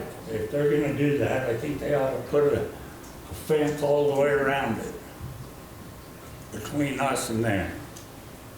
It should be a brick wall, 10 feet high, but that ain't gonna happen. But that's all I got to say. Thank you, Bill.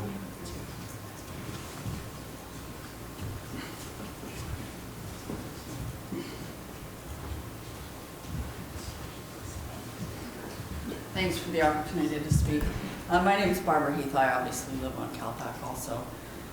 I have a couple of things, and the first thing is, I guess, kind of procedural. And I just want you folks to know that I feel a little bit hoodwinked. When that property was rezoned to residential 1 or rural 1 residential or whatever it was. The whole reason that I didn't come to the planning meeting and I didn't go to the city council meeting is because I read what that meant. It meant you had to have an acre to put a piece of, to put a housing on there. And I thought, that's what we all have. We all have an acre.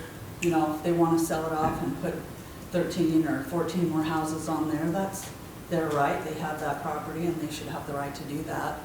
I had no idea that that was your placekeeper, and I'm a little bit offended that that's how you see it, because that, had I known that that was a placekeeper for you folks, I would have objected to that change in zoning from the beginning, because that is a big deal to me. That's the entire reason we bought the property where we're at, is that this street has 12 houses on it.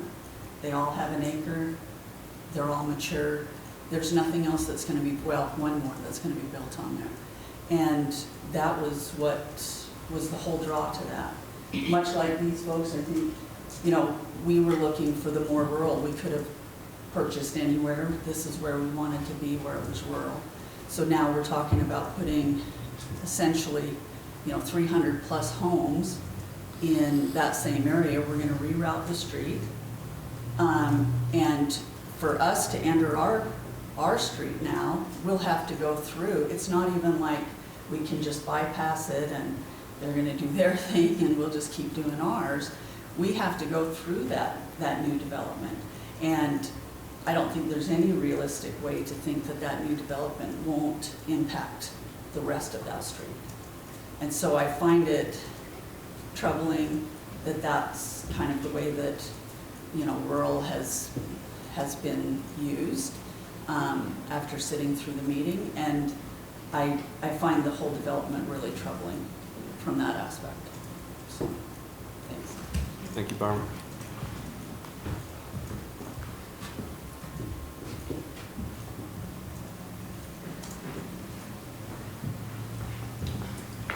I'm Charlotte Parker, and I just had a question that Kevin didn't address. When they develop the other portion that's over where Sunrock is there going to be another entrance down at that other end so that we'll have even more traffic on our street? And when they do that, are they going to bring pressurized irrigation in the sewer down our road, or are they going to leave it at Bill's and then go all the way around to hit that other area? I'm just curious about that. See how that's developed.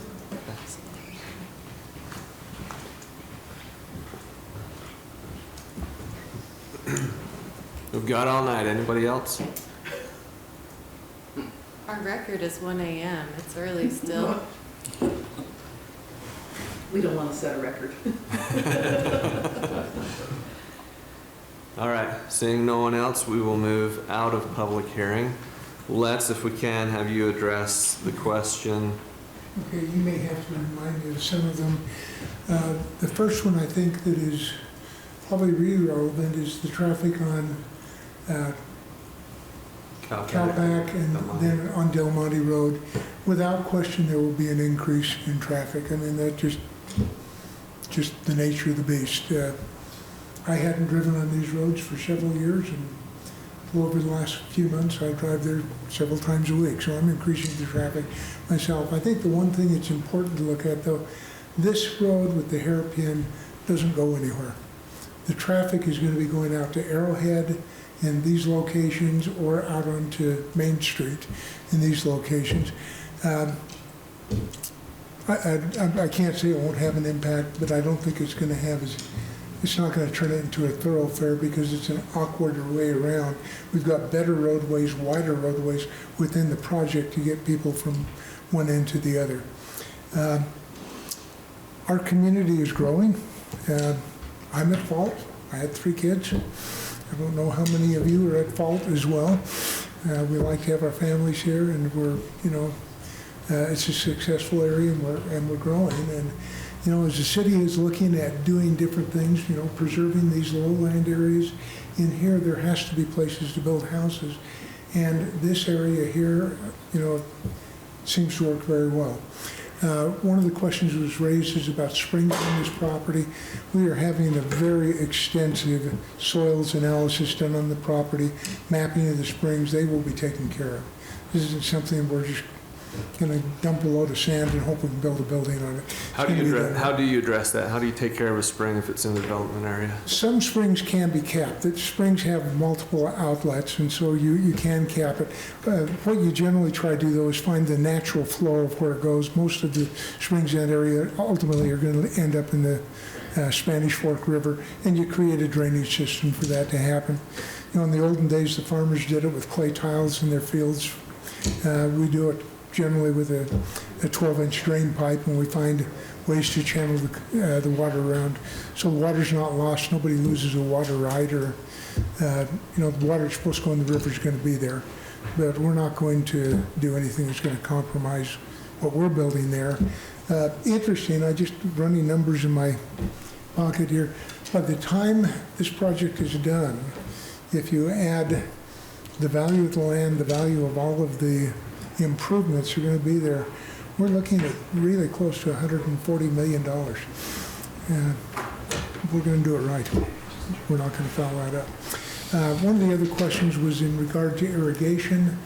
Any place where the irrigation is on our property, we have actually already initiated discussions with the irrigation company through Franson Engineering. Everything will be piped that's on our property. We will be meeting with the individual property owners to make sure they have the same access they've always had. If we do it with a single gate, we will. If we have to have multiple gates to make sure they still have access to the water, that'll be done. There was a concern brought up by one of the residents about neighbors complaining about his animals, and maybe like the wall, or there will be in that place, there's townhomes, but abutting residential, so there will be a 6-foot. Yeah. And the townhomes, it could change, but back to the other picture, if you would. In this, the two property owners here that we've met with on several occasions don't have animals or don't have many animals on that property. This property that we're developing here historically has had animals. They will be off. I think one of the things we have to do as a good neighbor in developing this, and to even be able to sell the lots, we're going to have to arrange for fencing across that perimeter. I don't know that we're going to fence off every individual. But from residential to residential, that doesn't need to be a masonry wall. That might be a vinyl. It'll be a vinyl fence or something, but it'll be a substantial fence. Correct. So go back to the other map. So all those places, but they'll be fencing all over Yes, that. fencing all over. It won't be required here though, right? Because That's we a go wall. residential to residential. It's probably not required, but I think simply, again, to be good neighbors, we're going to do that. We're going to do it, yes. Well, as a master plan development, that can be A requirement. Yeah. Mike, can you go back to the other one? Yeah. There, this one. So you mentioned you've talked to the neighbors here. I'm curious to know if you guys reached out or talked to property owners about purchasing their property and expanding your project. Neither one of these neighbors is interested in selling these properties. This neighbor also owns this lot, and apparently it is for sale right now. It's pretty narrow. It doesn't accomplish anything for us. We don't have enough room for lots and the roadway to connect everything. We have talked with these neighbors at some length. As you notice on this older map, you'll see we've got some property overlaps. We've gone through, had all of that surveyed. We've signed boundary line agreements, and all of that's been resolved. This lot, as you can see here, is a rotation error. It actually should be out next to the street. Same with this one, but we've cleaned up all those property lines, and we've had extensive discussions with the neighbors. So you're saying this one doesn't have animals? He does. At time to time. That's yours, But Bill. we will be fencing it. We will be fencing it, and So can you zoom out to the full city? And How full city? keep going. Oh, we're going airplane. Okay. Yeah, airplane mode. We can do that. Now, let me have you zoom in right here. Just want to show a couple of places in the city. You can see all of these homes that are built around Raul's property right here. Raul's got animals. He's got sheep. As these homes were developed and built around him, the city did not force him to get rid of his animals. You want to zoom out a little bit more for me? And go to 1700 East.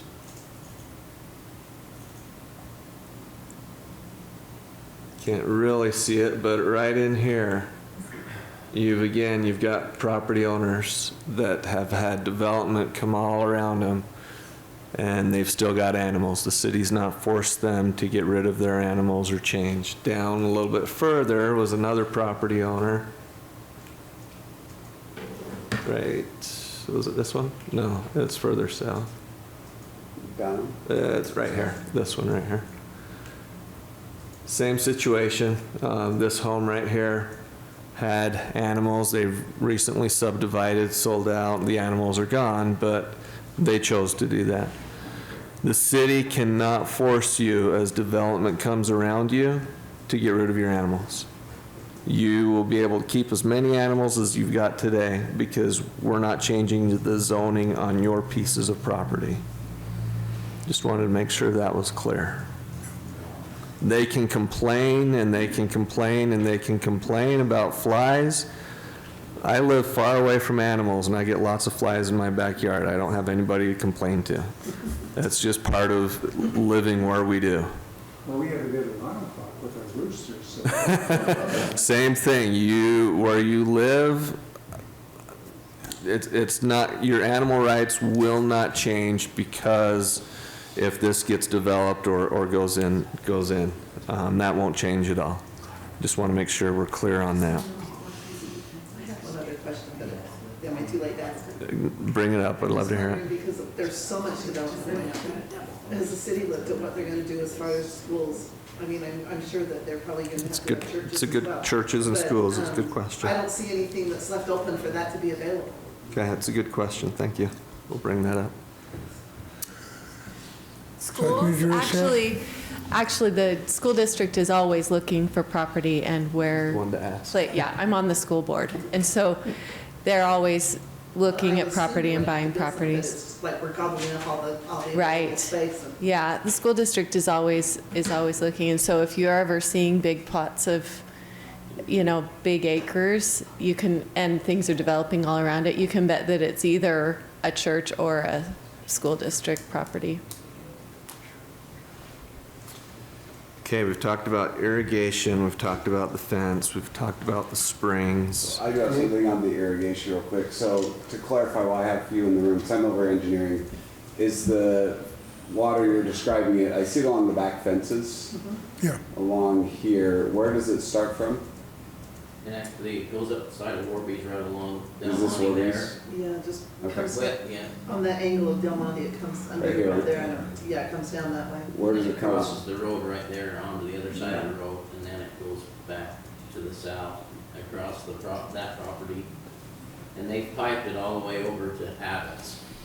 Abbott's, if you keep going south, Abbott's is the first one right there. That first house. That first house right there. So on the side, now right to their house, when they redid the highway down there, they piped it. But from the corner of her piece right there, there's probably 40, 50 feet that's open ditch. That they, right there on the side, right behind those trees. There, okay. Right up in there. So are you the end of the ditch right here? No. It goes over to these guys. Well, no, sorry, not you It guys, goes over but to the west Yeah. side. it comes to these three ends, right? Yeah. Up here. Where does your tailwater go?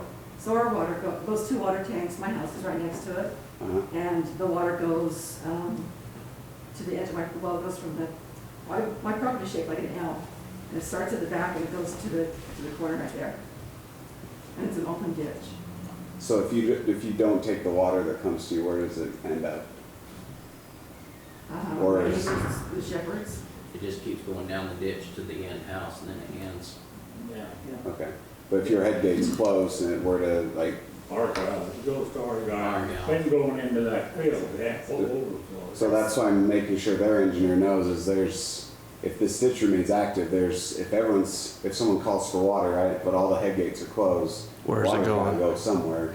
And I don't want it to end up in a bunch of It's just gonna basements. back up, yeah. Because it ends there. Because we'd like to think at 2 a.m. everyone's right out there opening their head gate, but sometimes we forget, and where does it end okay up? now, right? It goes in the field or wherever it goes.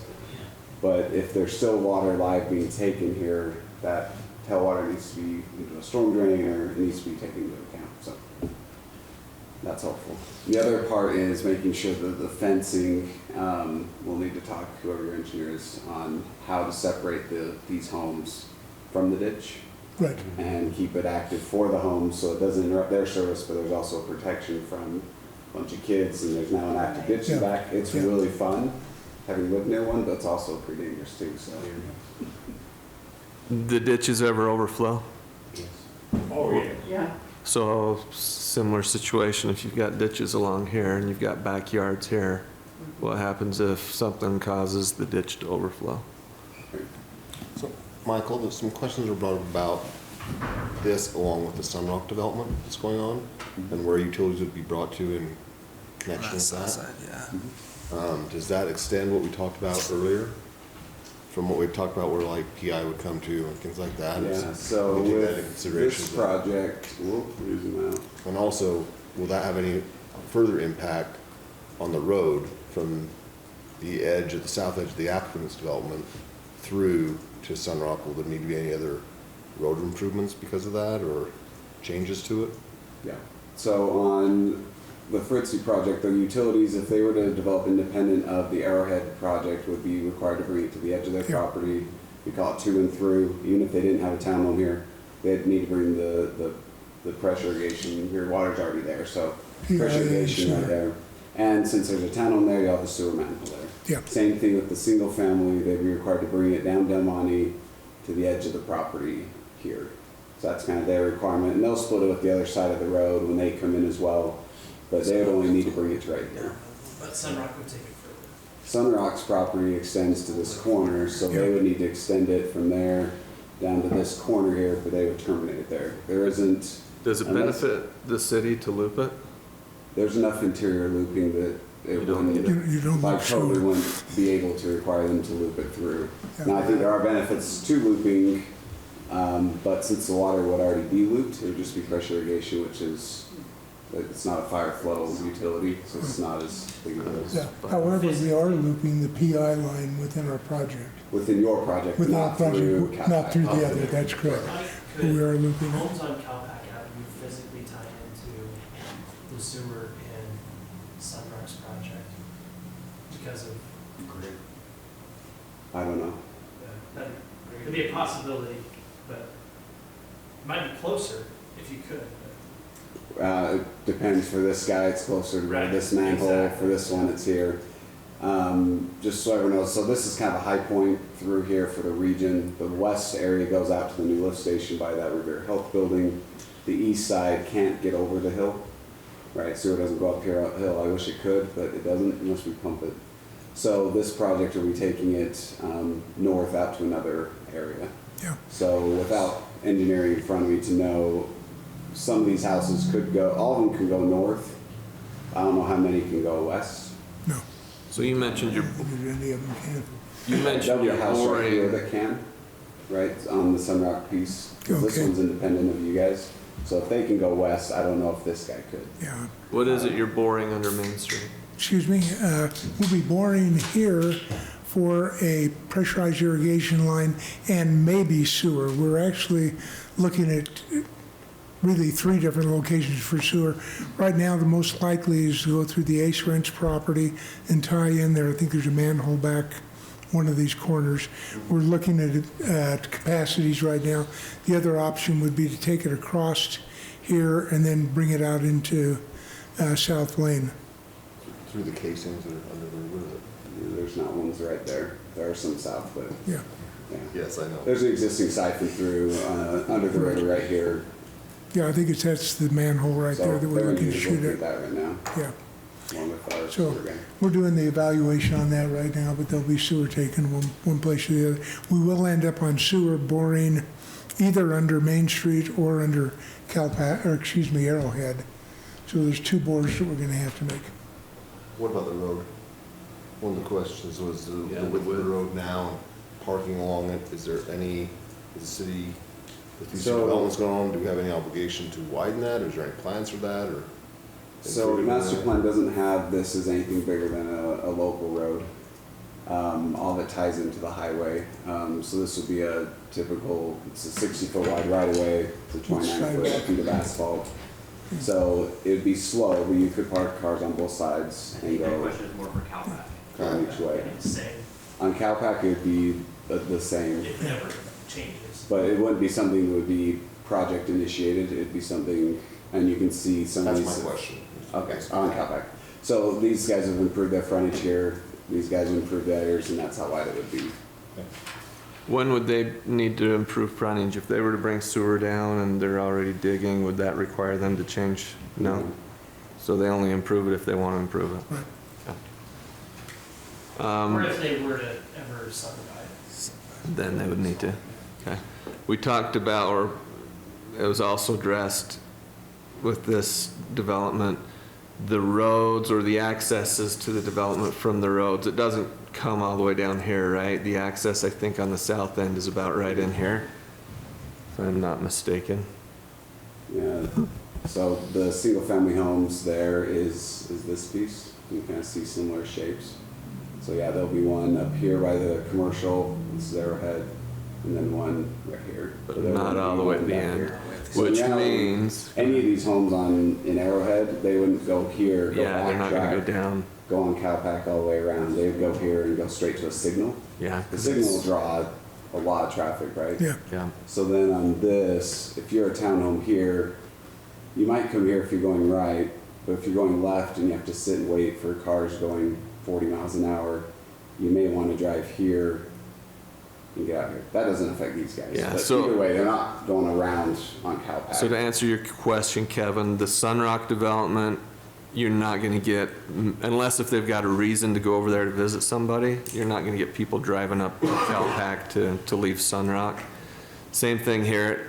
Doesn't mean it's not gonna affect you guys. Going home, driving to your homes, yeah, there's gonna be absolutely an impact. More cars, down Calpac to get home. But as far as traffic in front of your homes, I don't see this development or the Sunrock development really changing the amount of cars that'll be driving in front of your homes. Just because there's, like Mike mentioned, it loops, there's no reason for them to use that road.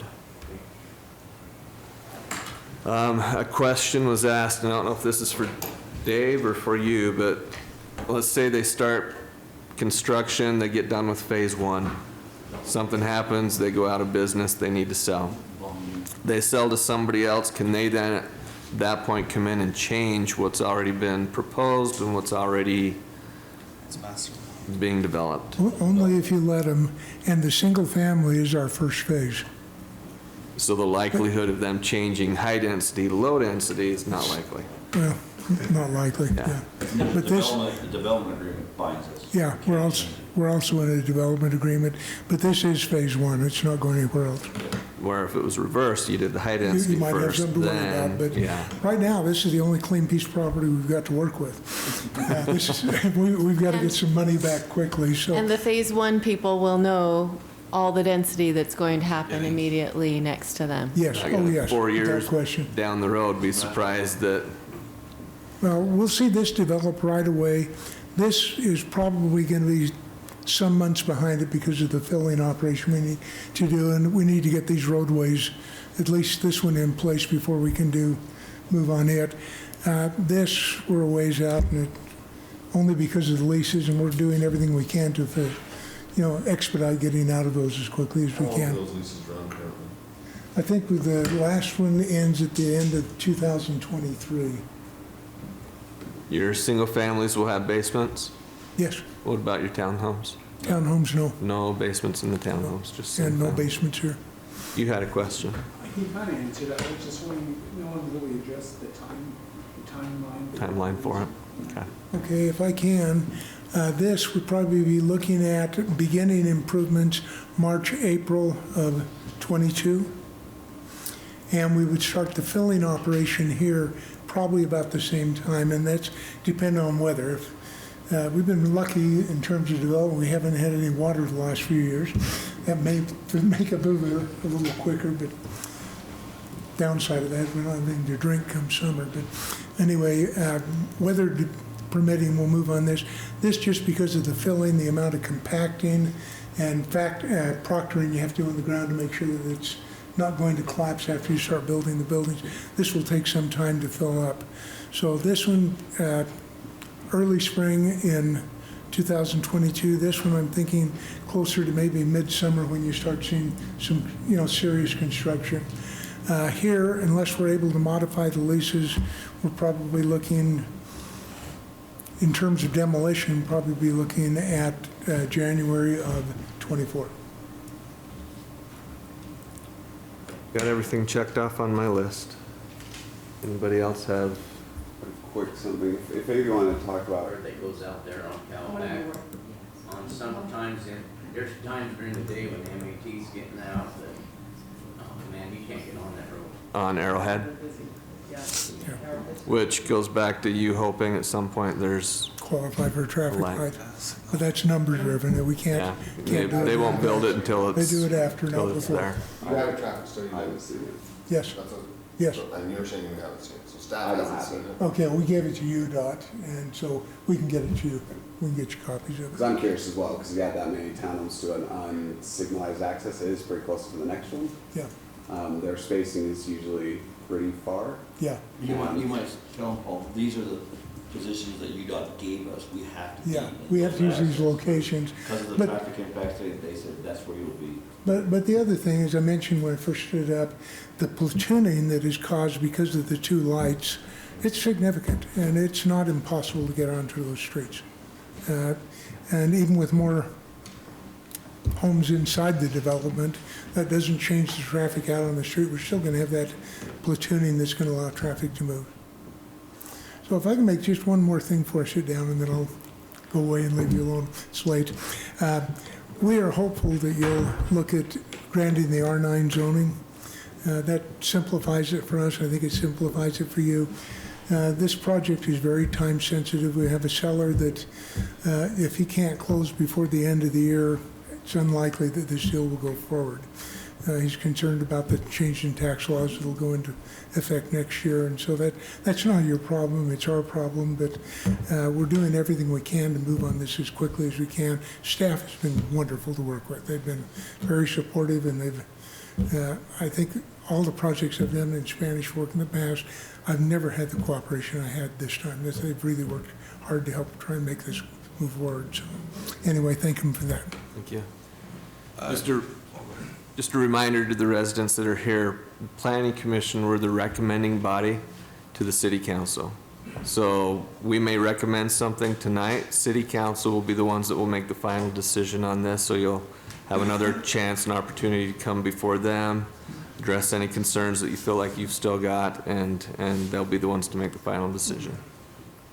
I may be beating this drum a lot, but Brandon, Dave, do you remember what we required the TE property from a parking standpoint? Find out. That's one of my biggest concerns is. It's just a lot. It's just that parking. I think I just always have heartburn over it because I live near a place that has a dense town home area that they've got a real parking problem, and then I live by another townhome area where they manage it. It's managed really well, and so where you used to live, and so that's my biggest concern. I don't want to take any money away from anyone, but if I were dictating or recommending, I would say it'd be nice to have some more parking spots here on these ends where people are, and then people are coming that are going to come visit this row of people. There's only this many guests or places where they can come visit. I guess there's on-street parking there, Dave, is that? Alleyway, I don't know if it's wide enough. Some limited on Anyway, I'm concerned about, that's the thing that's where I'm concerned. I think even more so is the fact that this is going to be separate and there's gonna be parking passes per se. If I'm, trying to bend the rules or something like that, I might try to come down into this segment somewhere, or maybe even I'm desperate enough to park down here. And so I think that making sure there's ample amounts of parking throughout the whole thing is important. Yeah. Because looking at these, for example, this is your drive. It doesn't look like your townhomes have driveways, is that correct? These, they enter from the back. They enter from the back. In the back, so you've got a double car garage in each of those units. Okay. And if you look in front of the clubhouse and the other back end of the park, I'm sorry. Right here. Yeah, we've got parking here, we've got parking here, here. How long are those driveways? Excuse me? How long are the driveways? You can turn from the alley directly into the. Yeah. Oh, they're all rear. Yeah, they're all rear, so there will be no parking here. No There will be no parking here. parking here because you'd be in somebody's That's driveway Right. or in front of their garage. Yeah. So that's why we tried to put as many parking stalls, and we can probably squeeze a few more in here. I would say squeeze a few more. Well, and However, we exceed the code and the city's requirements for our parking. Which we hear all the time, but No, we if still you have ask for issues. more, then isn't that a taking? We hear that all the time, and honestly, maybe we need to readdress that Well, that's, and bump I it up. would suggest that. It's- So- If you want more parking, change so- the code. Right. Which We're probably what able needs to to be done. suggest that in this master plan. Because it is Where master it's the plan. rezone and the Yeah. master plan, you have the latitude. Right, to ask for more. But it would be good to straighten that out. I mean, I agree. Agree. Yeah. We're going to consistently make that recommendation. Because- Yeah. It always When comes up. have we not? When have we Right. not said we want more parking? So yeah, maybe. Yeah. And then I guess the other thing too that I maybe, that I already alluded to, but making sure that people that are buying single-family homes here know from when they are looking at the lot that there's going to be townhomes right here and apartment-style buildings right here, so that you don't have a bunch of mad neighbors. I think Yes, if we advertise that. as soon as we close on the property, you're going to see a couple of billboards along State Road, and you're going to see several across here with a map of the entire project. Yeah. Yeah. Yeah. We're not trying to, Right, of course, yes, I know. Yeah. And most people aren't trying to do that, but some people don't I always know. understand. What? Sorry, go ahead. And then I think just to neighbors, most of who have left, I live in an area that's got a mix, and I'm in a single-family home. We moved in, and I didn't know they were going to build townhomes down the road, and I was all worked up about it. And some of my favorite people live in the townhomes, and it's really been a great thing in my congregation to have people from all walks of life. And boy, I would love to have some people like my CalPAC, my new CalPAC friends down here who live down the road, who I could have taken my little kids down to, if you were amenable, to come see your animals, and, to making friends in that way, and hopefully not feel pushed out in Spanish Fork, but to be part of that continuing Spanish Fork heritage. Our world has changed dramatically, and I'm as guilty as anybody. As I grew up, you look at the fourplex down the street, and you shouldn't be. You think, well, maybe they're a little bit shiftless or not quite established yet. I remember the first townhomes that were built, maybe not to that extreme. A townhome is $425,000. That is a significant investment. I don't care who you are. Renting these, you're going to be looking at rents in the range of $1,400 to $1,700 a month. I mean, it's a nice area, and What are your floor plans? How many bedrooms are we talking in there? typically 2 bedrooms, but there will be a few 3s. None that are single bedrooms? No. Okay. I had a question for Dave and I forgot it. Okay. He was looking at parking. Yeah, he's over there counting. But we do need more apartment-style buildings that have one-bedroom apartments in them too, in our city, so. Oh, I remember my question now. The single-family portion of this, what have we discussed or you guys discussed with them as far as street trees? We were waiting for you guys to bring it out. Okay. He lit up like a lamp. Yeah.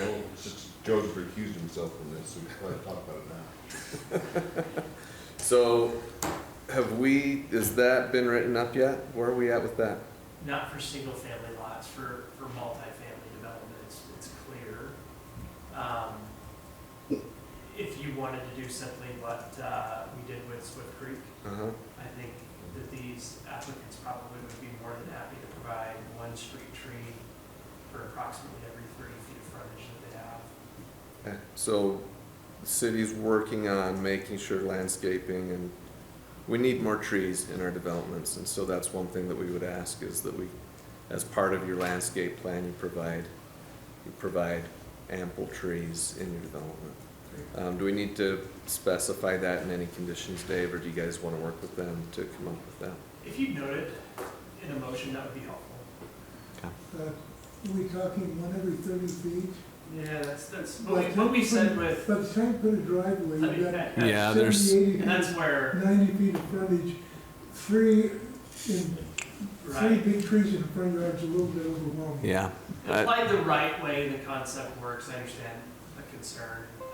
With Swift Creek, we said 2 trees per lot, Okay, which then we took to mean kind of equally dispersed, but there are some lots actually now, as we're looking at the final review of Swift Creek, that might only have 1 tree, partly because of what Mr. Washburn is describing. Distance. Driveway, a little bit of frontage, and there are quarter lots that might have 3, that kind of a thing. So Okay, so what's better as far as the condition goes? 2 per lot. 2 per lot. so we'll do that. Okay. 2 trees per lot. Did you find that parking, Dave? I did on a council agenda, and I cannot read the plans. I will have it in just a second, though. Even citizen service? I didn't have it. Pull up their latest set of I didn't plans. We'll just sit here and awkwardly wait. It's fine. So street trees, additional parking where you can squeeze it in. I know he's looking at the requirement now, but that's the biggest complaint we get from residents is as we continue to build, we're not providing parking and they're concerned about parking in front of their, We'll squeeze the parking so any place we can find. Can I ask parking. a question? Yeah. We have that area that's on the, I call it the backside of the pickleball court, that's just grass. We exceed with our donation, our open spaces. Would you want to put a parking field in there? right now you've got it designated as a dog Just an park, open field. not even a dog park, just an open field. Yeah. I don't know. We can let it cost us, I don't care. If you I want know. more Parking, I'll put. That's tricky because obviously we want to keep open space as well, but Maybe take half of it. Maybe we take a ask portion of it. Let's see what we can do on the streets first. Yeah. That's what we can do. Yeah, I would say no personally for that area. I think I'd rather keep that open, give these people a place to go. I was on a couple pickleball courts there. So. Yeah, I'd rather you get rid of the pickleball courts and put parking before the. Serious. He's going the opposite Pickleball way. courts are gonna be out in 10 years. Oh. Any other questions at this point? Are we stalled long enough, Dave, to find the answer? Yeah, thank you. So they were required to do 245. They did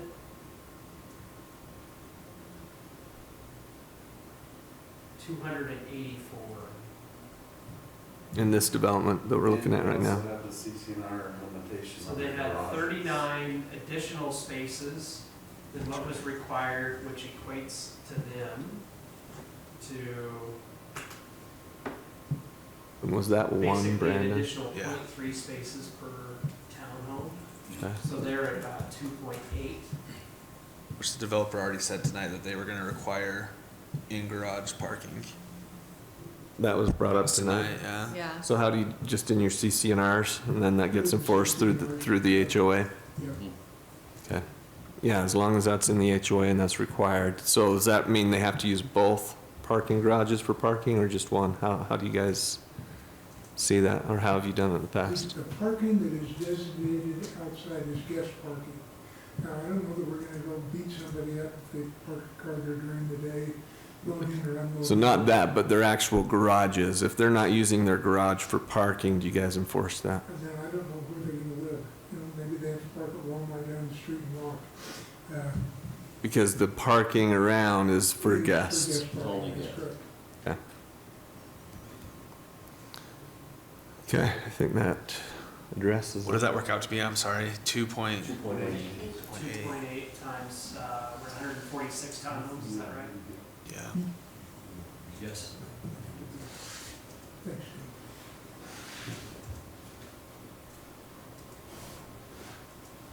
That'd be 408 spaces altogether. So 408 with 146, they have 292 in the garages. So then you find 116. Minus what they have. Showings.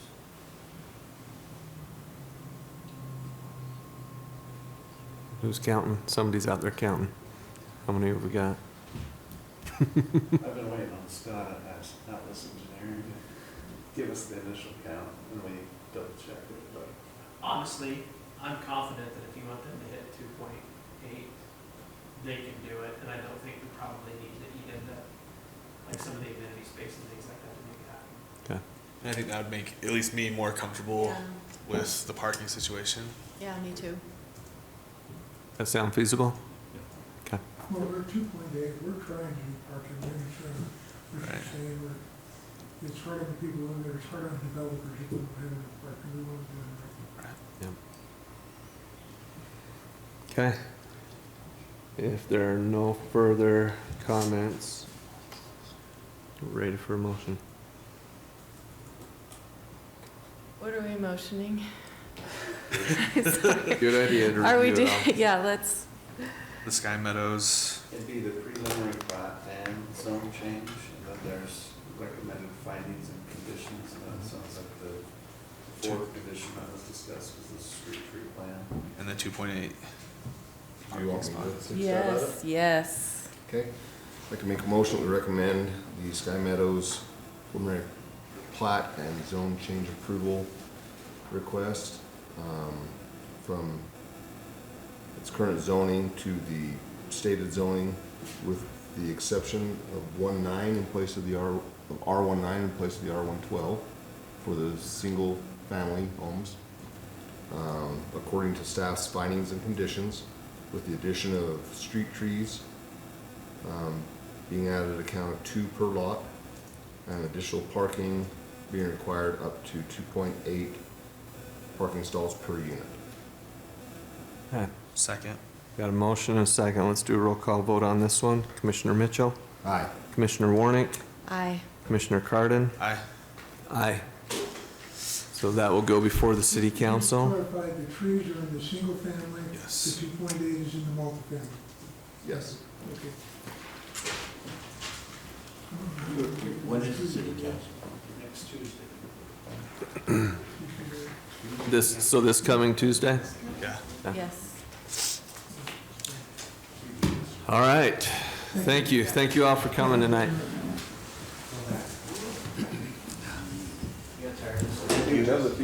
We've still got 5 more agenda items if you'd like to stick You're around. welcome to They're stay, we've exciting. got treats. Sure. Joseph, you awake? I was no. Joseph, you just moved up a notch, because your socks are cool. Yes, red and white stripe. For America. America. Oh, yeah. If you were gonna try and deny property rights, I was gonna show you my I was gonna America say, socks and where's, say, hey. I thought they were Where's Waldo socks. Oh, Grab what you need and then we'll keep going. yes. Thank you. Commissioner Ernst? We didn't adjourn. He'll probably recuse himself again. You ready to join us again? Sure. All right. Okay, agenda item number 6, Title 15 amendments. These will be public hearings. We will start with letter A, master planned development. We don't have to do that one. No? Okay, we'll jump to B, impact fees. Is this a public hearing? Yep. Every item is a public hearing. Whoa. Tell us how you really feel. We're transparent. We're all public hearings. I've got them on the board doc. Okay, which one? Impact fees? Click. I did my homework on this, so none of this is gonna be surprising. I actually read the report, so I'm good. So you can make the motion? Are we not doing master plan development? That one is not needed since it was recommended to R1 Okay. and they didn't want to make that change.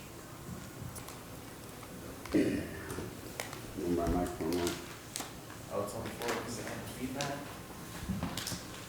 On the floor. What's the theory behind 28% reimbursable versus full 100%. on the 600 amp? What happened there? What caused that? We were trying to find ways to distribute the costs. A little bit ago, it was more of just a blanket. If you do this, you owe 100% or nothing. But it was unequal in some way, in a lot of instances, where it's like that blanket statement just wasn't feasible in a lot of ways. So we really tried to take each impact fee and say, okay, what is reasonable that this developer needs to put in, and what's reasonable that is shared more as a regional cost. Something that's more growth related, a capital, big project, than something that the developer should shoulder. So the 28% is, I believe, the number for the switchgear. Those are the big 5 foot by 5 foot cabinets. So that's where the 28% came from. So we took a typical street and said, okay, if you put in a 600 amp line,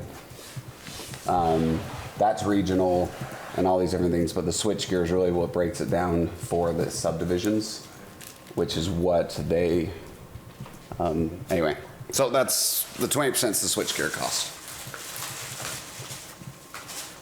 So really what it means is if you put in power, you'll get a little bit less back from impact fees. Okay. So that's the idea. If you have questions. How often is a 600 amp used versus something smaller? Most collector roads. Which if they're building a collector road, a lot of it is, well, a good portion of it's impact fee reimbursed anyway. So the extra width of the road, usually our 12-inch water lines there instead of 8. Usually our 12-inch PI lines there instead of 6. So before we were saying, well, then 100% of the power is reimbursed. It's like, well, we don't do that for any of the other utilities. Why are we 100%ing those when it's a similar concept for all the roads, wet utilities, everything else? So this is being consistent with what we do with the other utilities.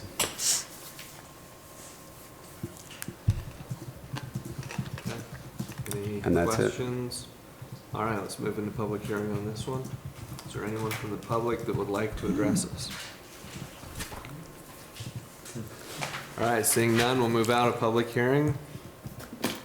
And I would entertain a motion. I move that we recommend improving the impact fees as outlined. Got a motion? Second. All in favor? Aye. Hi. Any opposed?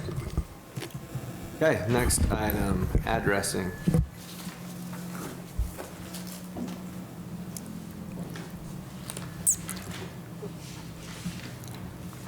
Did we vote on 6A, Chairman, or did we skip that? We skipped that one, wasn't needed. Oh, it's only contingent on what happened with Fritzi. Okay, got it. I was paying attention. Yeah, Sure. You want me to take a stab at this one, or you feel Addresses? I don't even know what this one is. Oh, I think it was. It's not us. Snyder, it's not us. We're not. If we can zoom down to F and zoom in. There you go. Thank you. I lost at paper, rock, scissors with Walter, so I'll take this one. Address me. Section F is being added to Title 15 to address what happens as far as process-wise to properties that have a county address and that are annexed to the city. And so with this, there was a sample letter that GIS and Public Works would send out to notify someone of their potential address change.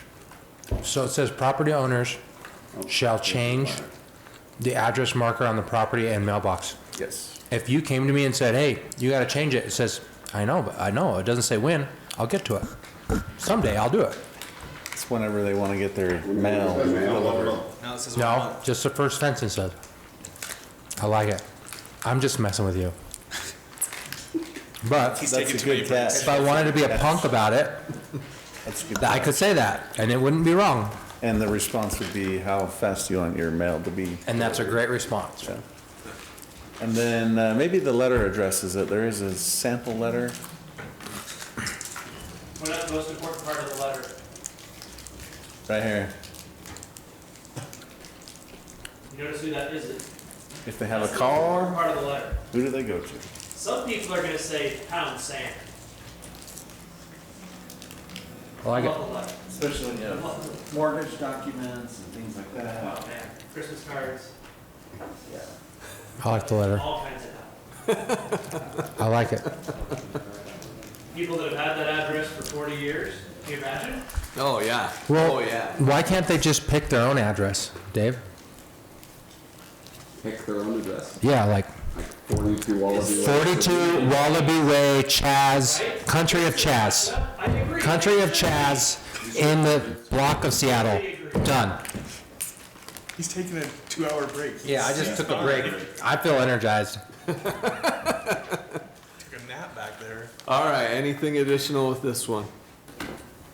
Let's move into public hearing. Is there anybody from the public that would like to address the addressing change? Seeing none, let's move out of public hearing, and I would entertain a motion. This is his least favorite part of his job, by the way. That person here. Oh, I bet. Is it that bad? It's the worst. Does it happen often? I move Address issues all the time. the planning commission recommends approval of the changes to the addressing in Title 15. Second. Got a motion and a second. All in favor? Aye. Any opposed? All right, agenda item number 7, general plan amendment for the transportation master plan. I move. Not quite. It's got to go to public hearing. Sending a signal. Foreshadowing. You've already seen this one. Yeah, I thought we already changed that. Yeah. I did the reading, Michael. I did the assigned reading for class today. All right. I'm ready. Okay, go ahead. Make a motion. Really? Well, we gotta do public hearing first. Public hearing. Yeah, that one came before you in August. I think the idea is it's repackaging it with a couple new ones and sending it all as one to city council. Which ones are the new ones? This one? So I'm gonna zoom out a little bit. Cycling on Main Street. Okay, explain this one a little bit. Adding, because right now it shows just a trail, but the idea is we have a bike lane indicator, have a bike lane plan of sorts.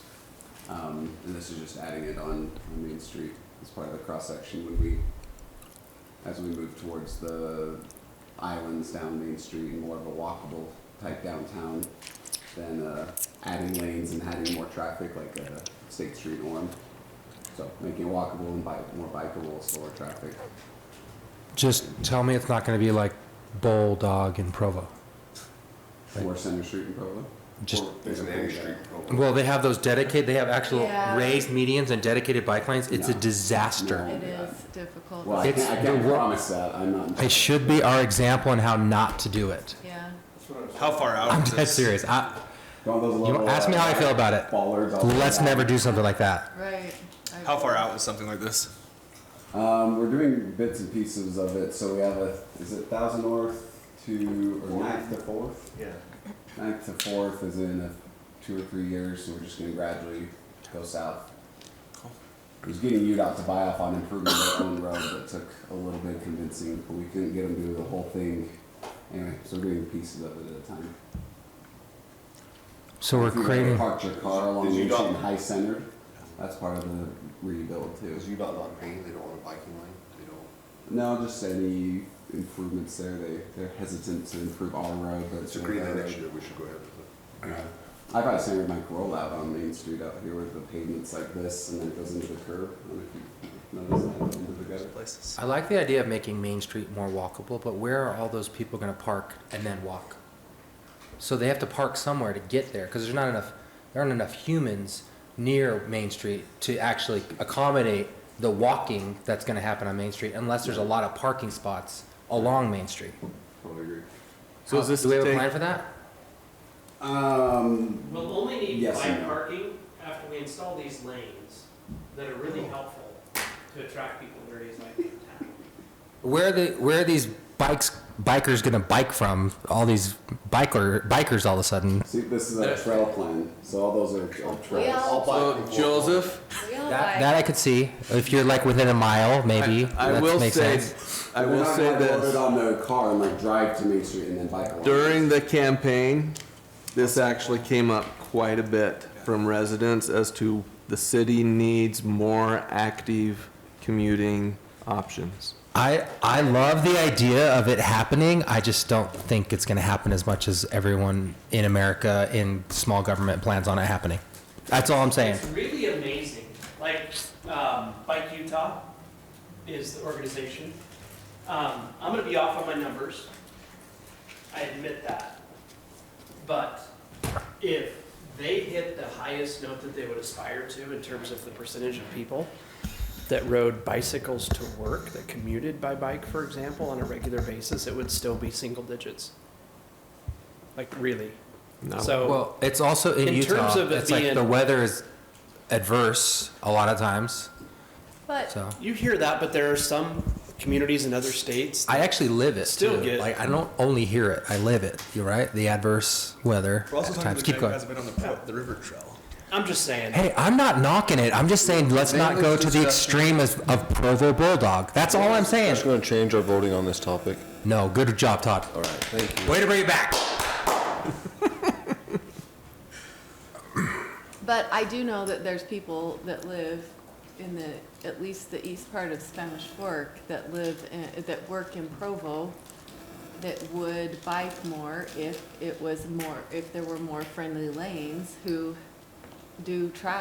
have tried to ride Highway 89 up to Absolutely. Provo. But Absolutely. Then we should approve this.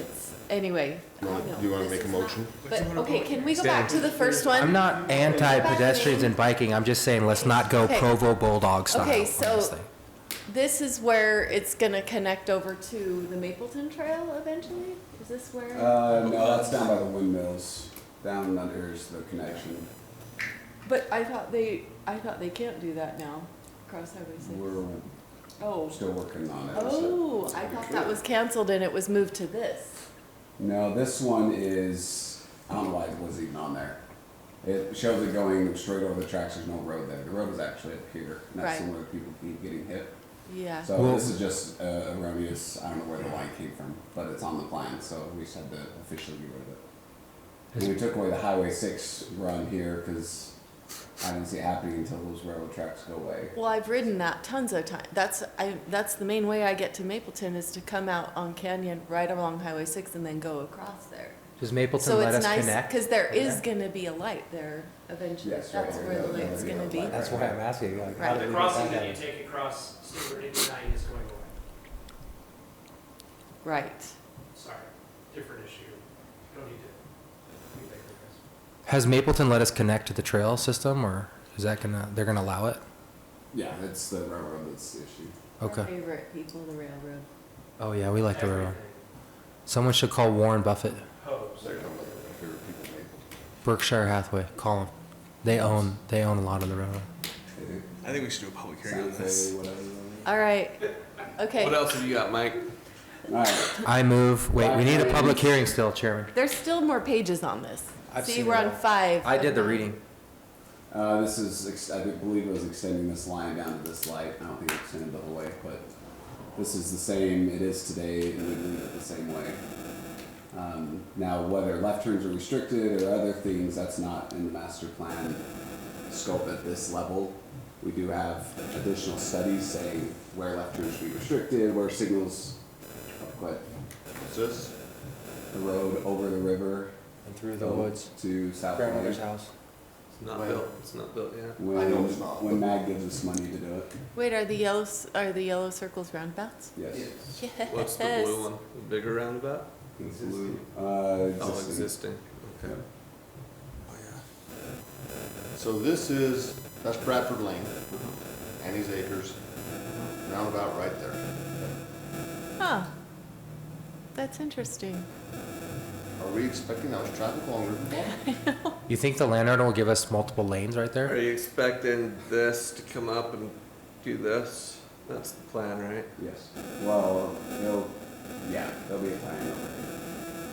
It's like, But what's your timeline on that roundabout? 'Cause I just don't see we it. have land permit from Annie's Acres and this wind song, which is going to change names, I'm sure again. They have land in place. We won't build it for a little bit because there's not a road south yet. I'm sorry about Todd. I tried to get him to speak into the microphone. I'm sorry. Has there been any, pushback? Like, From Firefly Lady? yeah, Absolutely. okay. She will. I plan on it. Decorum. You've got to have a need for a road, right? At this point, we don't have reason to put a road going south. Into the river bottoms? Yeah. Right, but if it does change, if there is some reason to, do we want it on the plan? Yeah, I And that's don't what- know if this will ever get built, But it's on the if plan. we were to pass it, say there is development, developer says, I want to build here, I don't need to do it because it's not in your master plan. And that's why River Oh, Rock predict. was talking about, or Dave was talking about, this chunk of land right here, Exactly. separate for that road, yeah. Correct. Okay.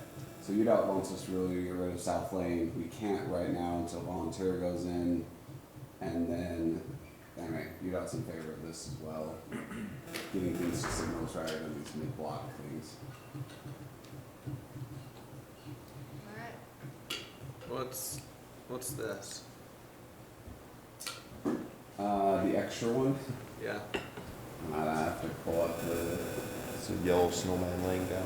I think the idea was along, what is that road? River Ridge Lane. Yeah. Where it tees in. This is a really long straightaway, having some traffic calming along there at some point. So that's just some kind of traffic calmer. Yeah.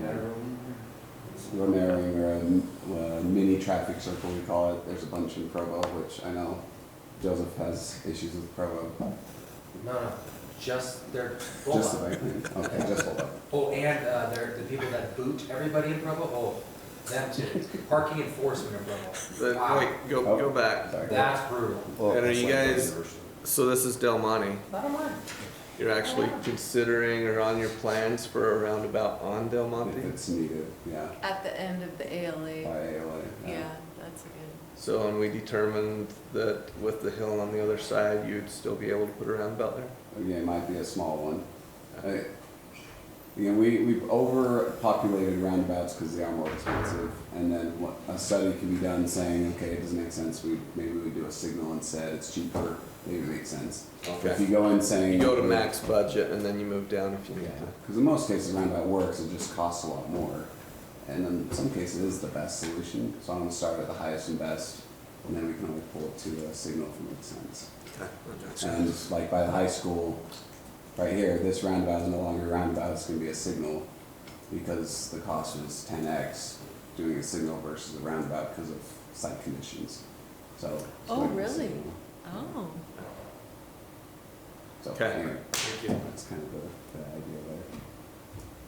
This is North Main Street, this is the jail. This is a new road being put in. This is the Project Aggie, if you've heard that phrase. Here, the Sun Pro, whatever's going here. So along this road, we have a better alignment of where that's gonna go. So we just bump that line, trail on the north. And then there's a lift station here. And we've always planned to have a trail on Dry Creek.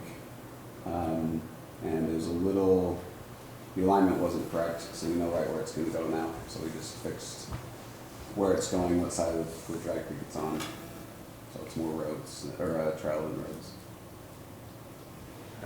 Michael, can you go back a page? So, where was the high school? Okay. Center Street and Third West? Yeah, do you want a plan on that? And this is Fourth North and Third West? Yeah, I have a concept for that one. You'll be excited for that one. Yeah, I don't think Yeah, because that one curves, right? Fourth and third. Your tone is really Oh. excited about it. Oh, it's awesome. Oh, it's The at the second- curve? I'm Oh, excellent. yeah, on the Excellent curve. at reading tones. Commissioner Mitchell wants to go through as many roundabouts as he can. Yeah, I mean, that's like, Absolutely. Oh, yeah, look at that beauty. Wow. I mean, that That looks like intersection it is would be. horrible, It but is that horrible. is not an improvement. I don't know. That's Well, you drive it 10 times a day and see what you think. I like roundabouts though. Oh. Do you guys remember Commissioner Trainer?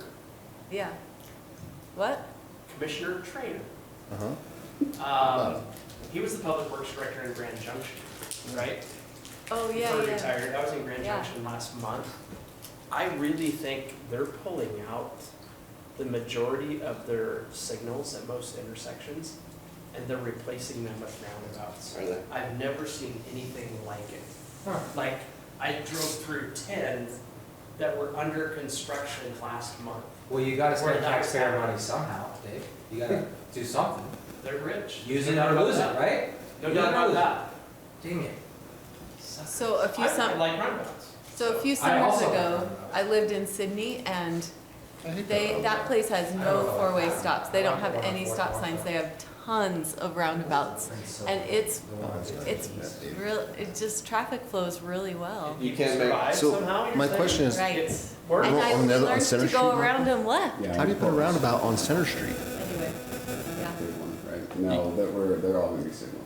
you can't just Oh, do so two that's a here? signal. You can't do like a loop here and a loop here? They have, I've driven through ones like that, truly. And you're like, yes, totally. Yeah, for sure. Were you kidding? I was Just kidding, kidding, but but she's on board, let's do it. No, those are obnoxious. They are obnoxious, I agree, but they are. American Fork Has something like has that? a design for that type of a thing at one of their intersections. That's an offset intersection. Really? Yes. Interesting. Yeah, let's try It could be worse, it could be bulldog. I agree. I'm not the, Be I'm those not bike the lanes. eight. What was that again? Bulldog style? All right. Gang style. All right, this is a signal now, but this is the quickest one I could find.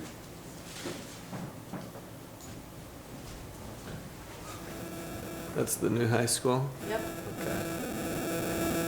So you're not doing anything here then? Got a stoplight here for egress. It's 100 south. Yep. And then the existing one here. This one, we're gonna hold off on as long as we can, because I hate that four-way stop. I think it's, but anyway, once the signal goes in with the direct route to all the parking, I think this will be primarily used for, this is used primarily.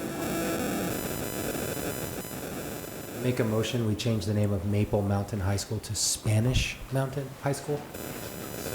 Spanish Peak High School. Just let's be clear, it's in Spanish Fork. Let's be You clear. just need to know somebody on the school board.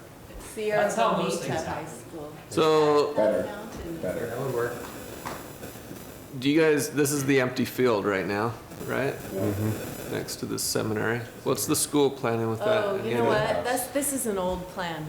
It changes That all used the to be time. where a field house is, a field house was concept, but the field house, they've moved it to over by the stadium in a different place. Okay. That is relocated. Interesting. Well, that's for another Yeah, day. they're We might moving as right well along. They're bring that doing, up today. they're moving right along on that. Back to Title 15. We're staying real on track today. Yeah, well, you wanted to see something beautiful, Just so that's dragging what I came up with. So. Oh, I guess we're general plan, not Title 15. This one, change it to a signal, because that's what it's going to be. Then you have your roundabout, Highway 6 connection. We're just building the roundabout, this roundabout today, and then that signal will go in. Again, reactionary UDOT. We say it needs a signal because there's 300 units or whatever going in out here, and they said, we'll wait till they're there. Has everybody been by the site recently? I've driven past It's it. going very well. I watched it But from across the way. today, Oh, I the was driving down buildings are? Canyon Road, and then all of a Buildings are going sudden, up? the lane went, whoop. I was like, whoop, Is the road in? there's a turn lane there. It's getting there. What? Roundabout? Roundabout. Yeah, they have the islands, the divider islands for, Is the curbing in yet? Yeah, a lot of it. the asphalt's down, you can, When will they close the access from Canyon Road to Highway 6? Oh, up further? Up to the oh, top. down here? Yeah, where it connects. Once they get the road across Yeah. with the signal. But I don't know So time when on that. kind of like international That'll be parkway nice. connects. Yeah, there's no railroad issues there, but it is UDOT, so I don't know. It's gonna be a while. Not as fast as So you guys asked way back when we were talking like 4 hours ago with those folks. This is Center Street. This is a concept, so asterisk this concept. But here's property, I can't remember 2 or 3. Okay, hold on, I'm Well, lost that's here. two. That's number two right there. I'm not This is seeing the this. other Oh, one. now I am. Okay, And then that's Wasatch Center. That's Palette. number two. That's I-15. Okay. This is an outdated air photo, right? Do you think? Yeah, we don't have to change that. That's the 2017. Yeah, there's houses right here. Can't see my cursor. So here. it does cut in a little bit on their corner, which they were asking about, right? Where's the Well, northbound? that changed One that. road, northbound that's another off-ramp? one. You kind of see Way it back, too. way back, Is it way back way there? back there, yeah. So which one's the most recent design? Wow. These are the two concepts from 2017. They don't have any new ones. What is the vision for Center Street? You guys know? Has Mag talked about like where that's gonna go, or, because I know at one point they talked about a I-15 west of I-15. Yeah, Kevin's on it. You gotta decide west of I-15 right now for this area. He's right. Because east is pretty much developed.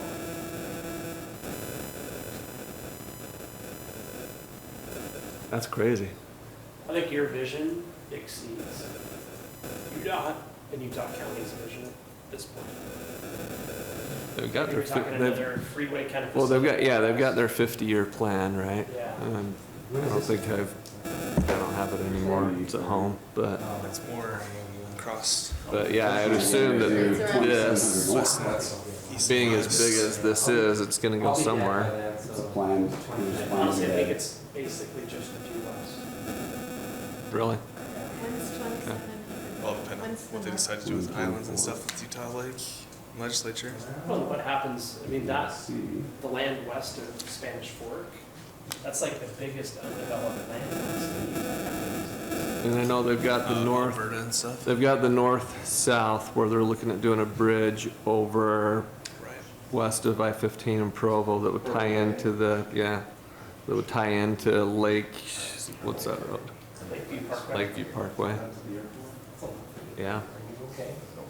The change is this road was originally a 3-lane. It's basically at the border of being a 3 or 5. We consulted another firm and got wanting to go to 5, but then it's 3 here, which is always planned to be 3. We just thought it would be 3 up here, but this traffic along this stretch is a lot more than this one. Who is going to be presenting to us on the Wasatch pallets? Peg. Who is it? Peg. Peg? So Brandon, Henry, Jared. No, that's GWC. Yeah, so like it'll be Soren or Cameron that'll come in and talk to us. I didn't ask, I was gonna ask and I forgot. Do a lot of pro. Fritzi's, who's developing that? Probably Red Rock, so these gentlemen that were here that didn't speak much, and they've talked about Arrive Homes doing the townhomes and maybe the single family stuff. Yeah, because Arrive has a sign on the corner. Is that doesn't have anything to do with it? All right, where are we at, Are Mike? you good with this one? Yep. We're good. Let's make the road a little bigger. This one is, there's a lot of annexation interest in trying to finalize where exactly these roads are going to end up. So the dark blue is what we've added, and you can't really see the light blue because the projector's not bright enough. But we've brightened up a little bit. Anyway, obviously we can't come straight because we can't be that close to this railroad, so you have to bump it out. Again, these are broad brush. Obviously, we're not gonna probably have these intersect like that, but generally this traffic, we need to be able to get down to here, this traffic there. So. Anyway, these are really the changes, the light, this dash blue to the darker blue.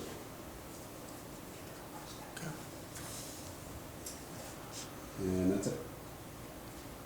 Okay, let's go ahead and move into public hearing. Is there anyone that would like to comment on the general plan amendment for the transportation master plan? They are beautiful. Looks great. Okay, seeing none, we will move out of public hearing. Chairman, I'd like to make a motion that we approve the revisions to the transportation master plan. Got a motion? Recommend approval. Got a motion, I've got a second. All in favor? Aye. Any opposed? That gave me so much happiness to say. Great. Okay, agenda item number 8, construction standards, which will also be a public hearing. These are almost as exciting, but there's not a lot of pictures. It's okay, just focus. Actually, set up the juice box.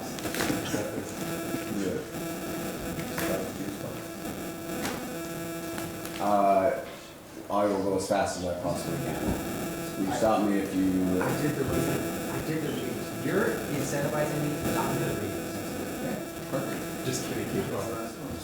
If everyone read it, then we just have to be good. All of a sudden, everybody read it, right? I read it, and I'm good. I read it too. Let's be done. Let's get out of here.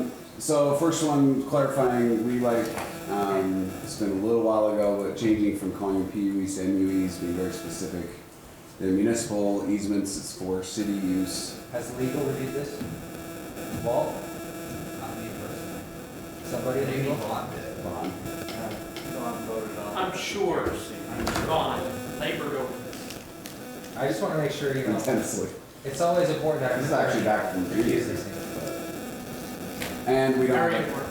PUE or an MUE in this case on all sides. An older standard would you have 10 feet of PUE or MUE on all sides of residential property. And we don't put utilities in the back anymore, but it was an issue when people wanted to do swimming pools or other things.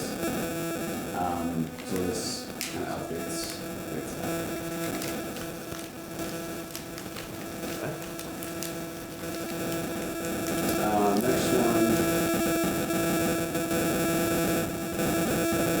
Next one.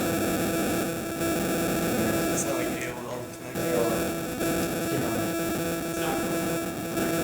It's from Beet.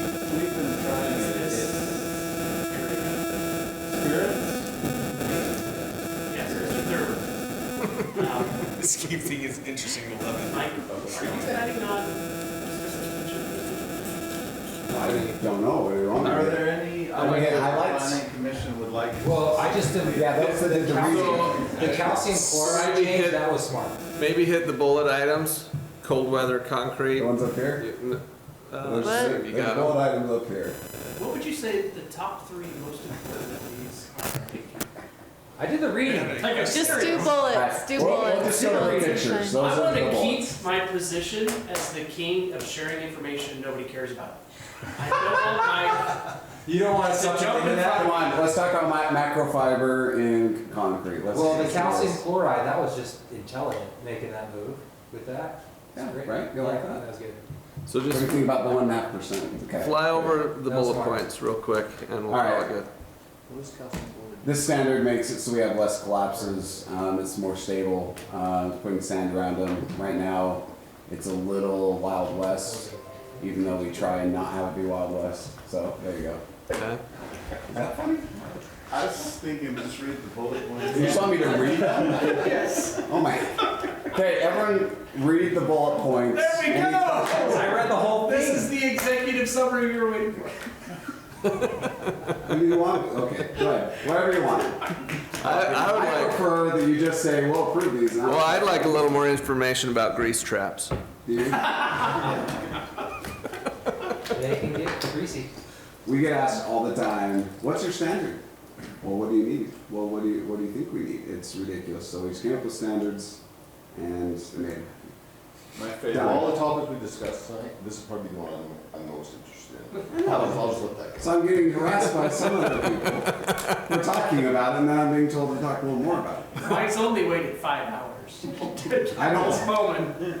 Very excited about this. For our trail system, we want 10-foot trail on one side, not sidewalk.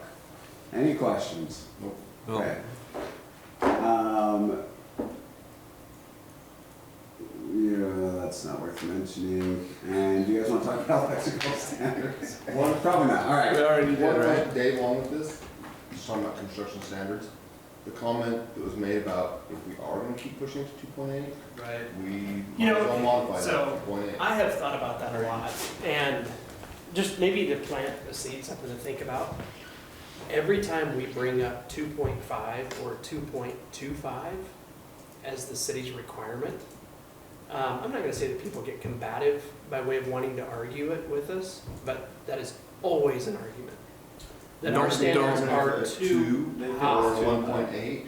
Yes. It's always gonna be an argument. They think it should be 1.5. When I remember Or- doing the research. Because they don't live there. Yeah, I would say don't bring it up with them. Higher We standard pass it, and on then Any city I around. think 2.8. Yeah, city county. They're still gonna build here. Right.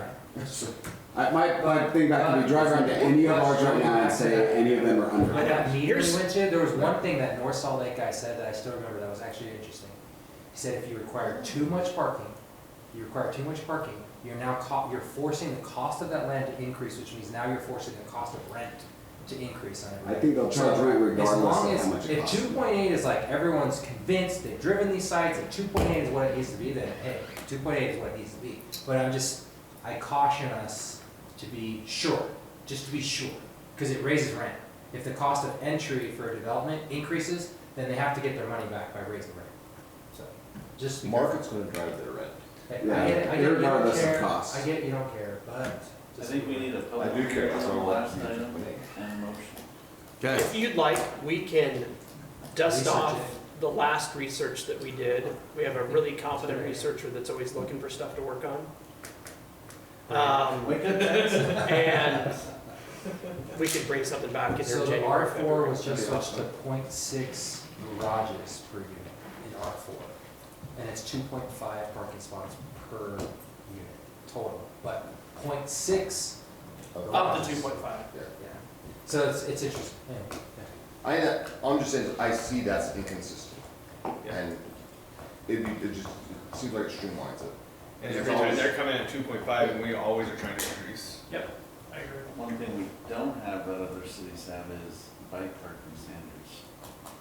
Bike Very parking true. standards? Lehigh made us put a bike rack at the car wash that we're building. Yeah, did I say bike?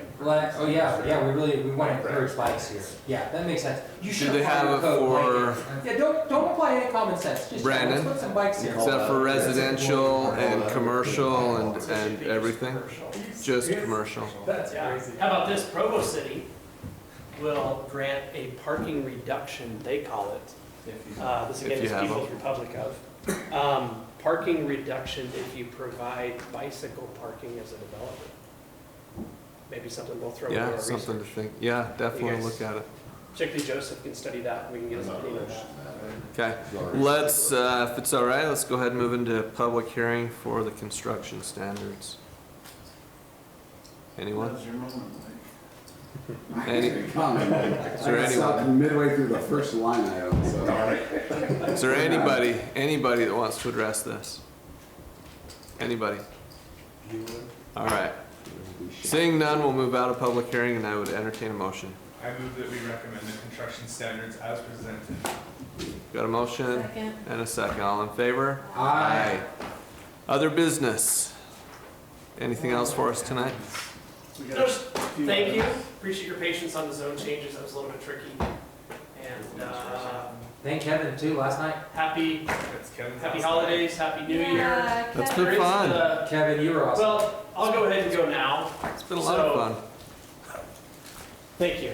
You're Really. welcome. I hope it has been fun. Thank you. You've certainly it's spent been a awesome. You lot made of it fun for time. us. Yes, that's true. It is He did a true. great job as chairman. Well, you guys are all Good great. job. Every one of you are great to work with. It's been a quick 4.5 years. It really has. It's gone by really fast. That's crazy. Yeah, it's been awesome. So thank you. Enjoyed every minute. That's the end game for all of you.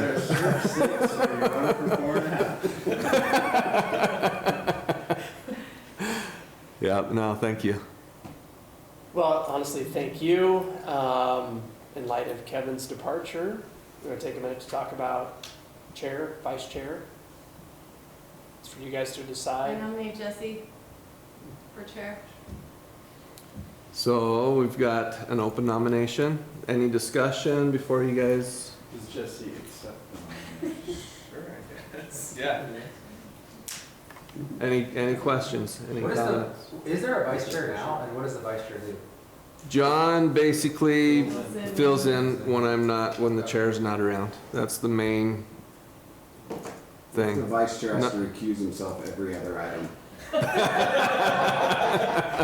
a 2-hour Then the break. vice chair is doing okay in the day job. Do we do them together or do we do them separate? However you want. Okay, so I've got a motion on the floor to nominate Jesse Carden as Planning Commission Chair. Do I have a second for that motion? Got a second for the motion. All in favor? Aye. Any opposed? Jesse? Aye. No, I'm saying, are you opposed? No. Everybody's in favor. Okay, so we've got our new Planning Commission Chair. Congratulations. You'll do great. Vice Chair, so we've already, Stay as vice chair? he could, if that's, he's not here, you guys can nominate him. Nominated. I nominate John as the vice chair. Second. Okay, we've got a motion and a second to nominate John Mendenhall as the Vice Chair. All in favor? Aye. Aye. Any opposed? Okay, that's taken care of. Anything else before we adjourn? See all of you in one capacity or another in January. For sure. I move that we adjourn. January as well. Second. Motion to adjourn, second, all in favor? Aye. Aye. Okay, meeting adjourned. Dave just said this.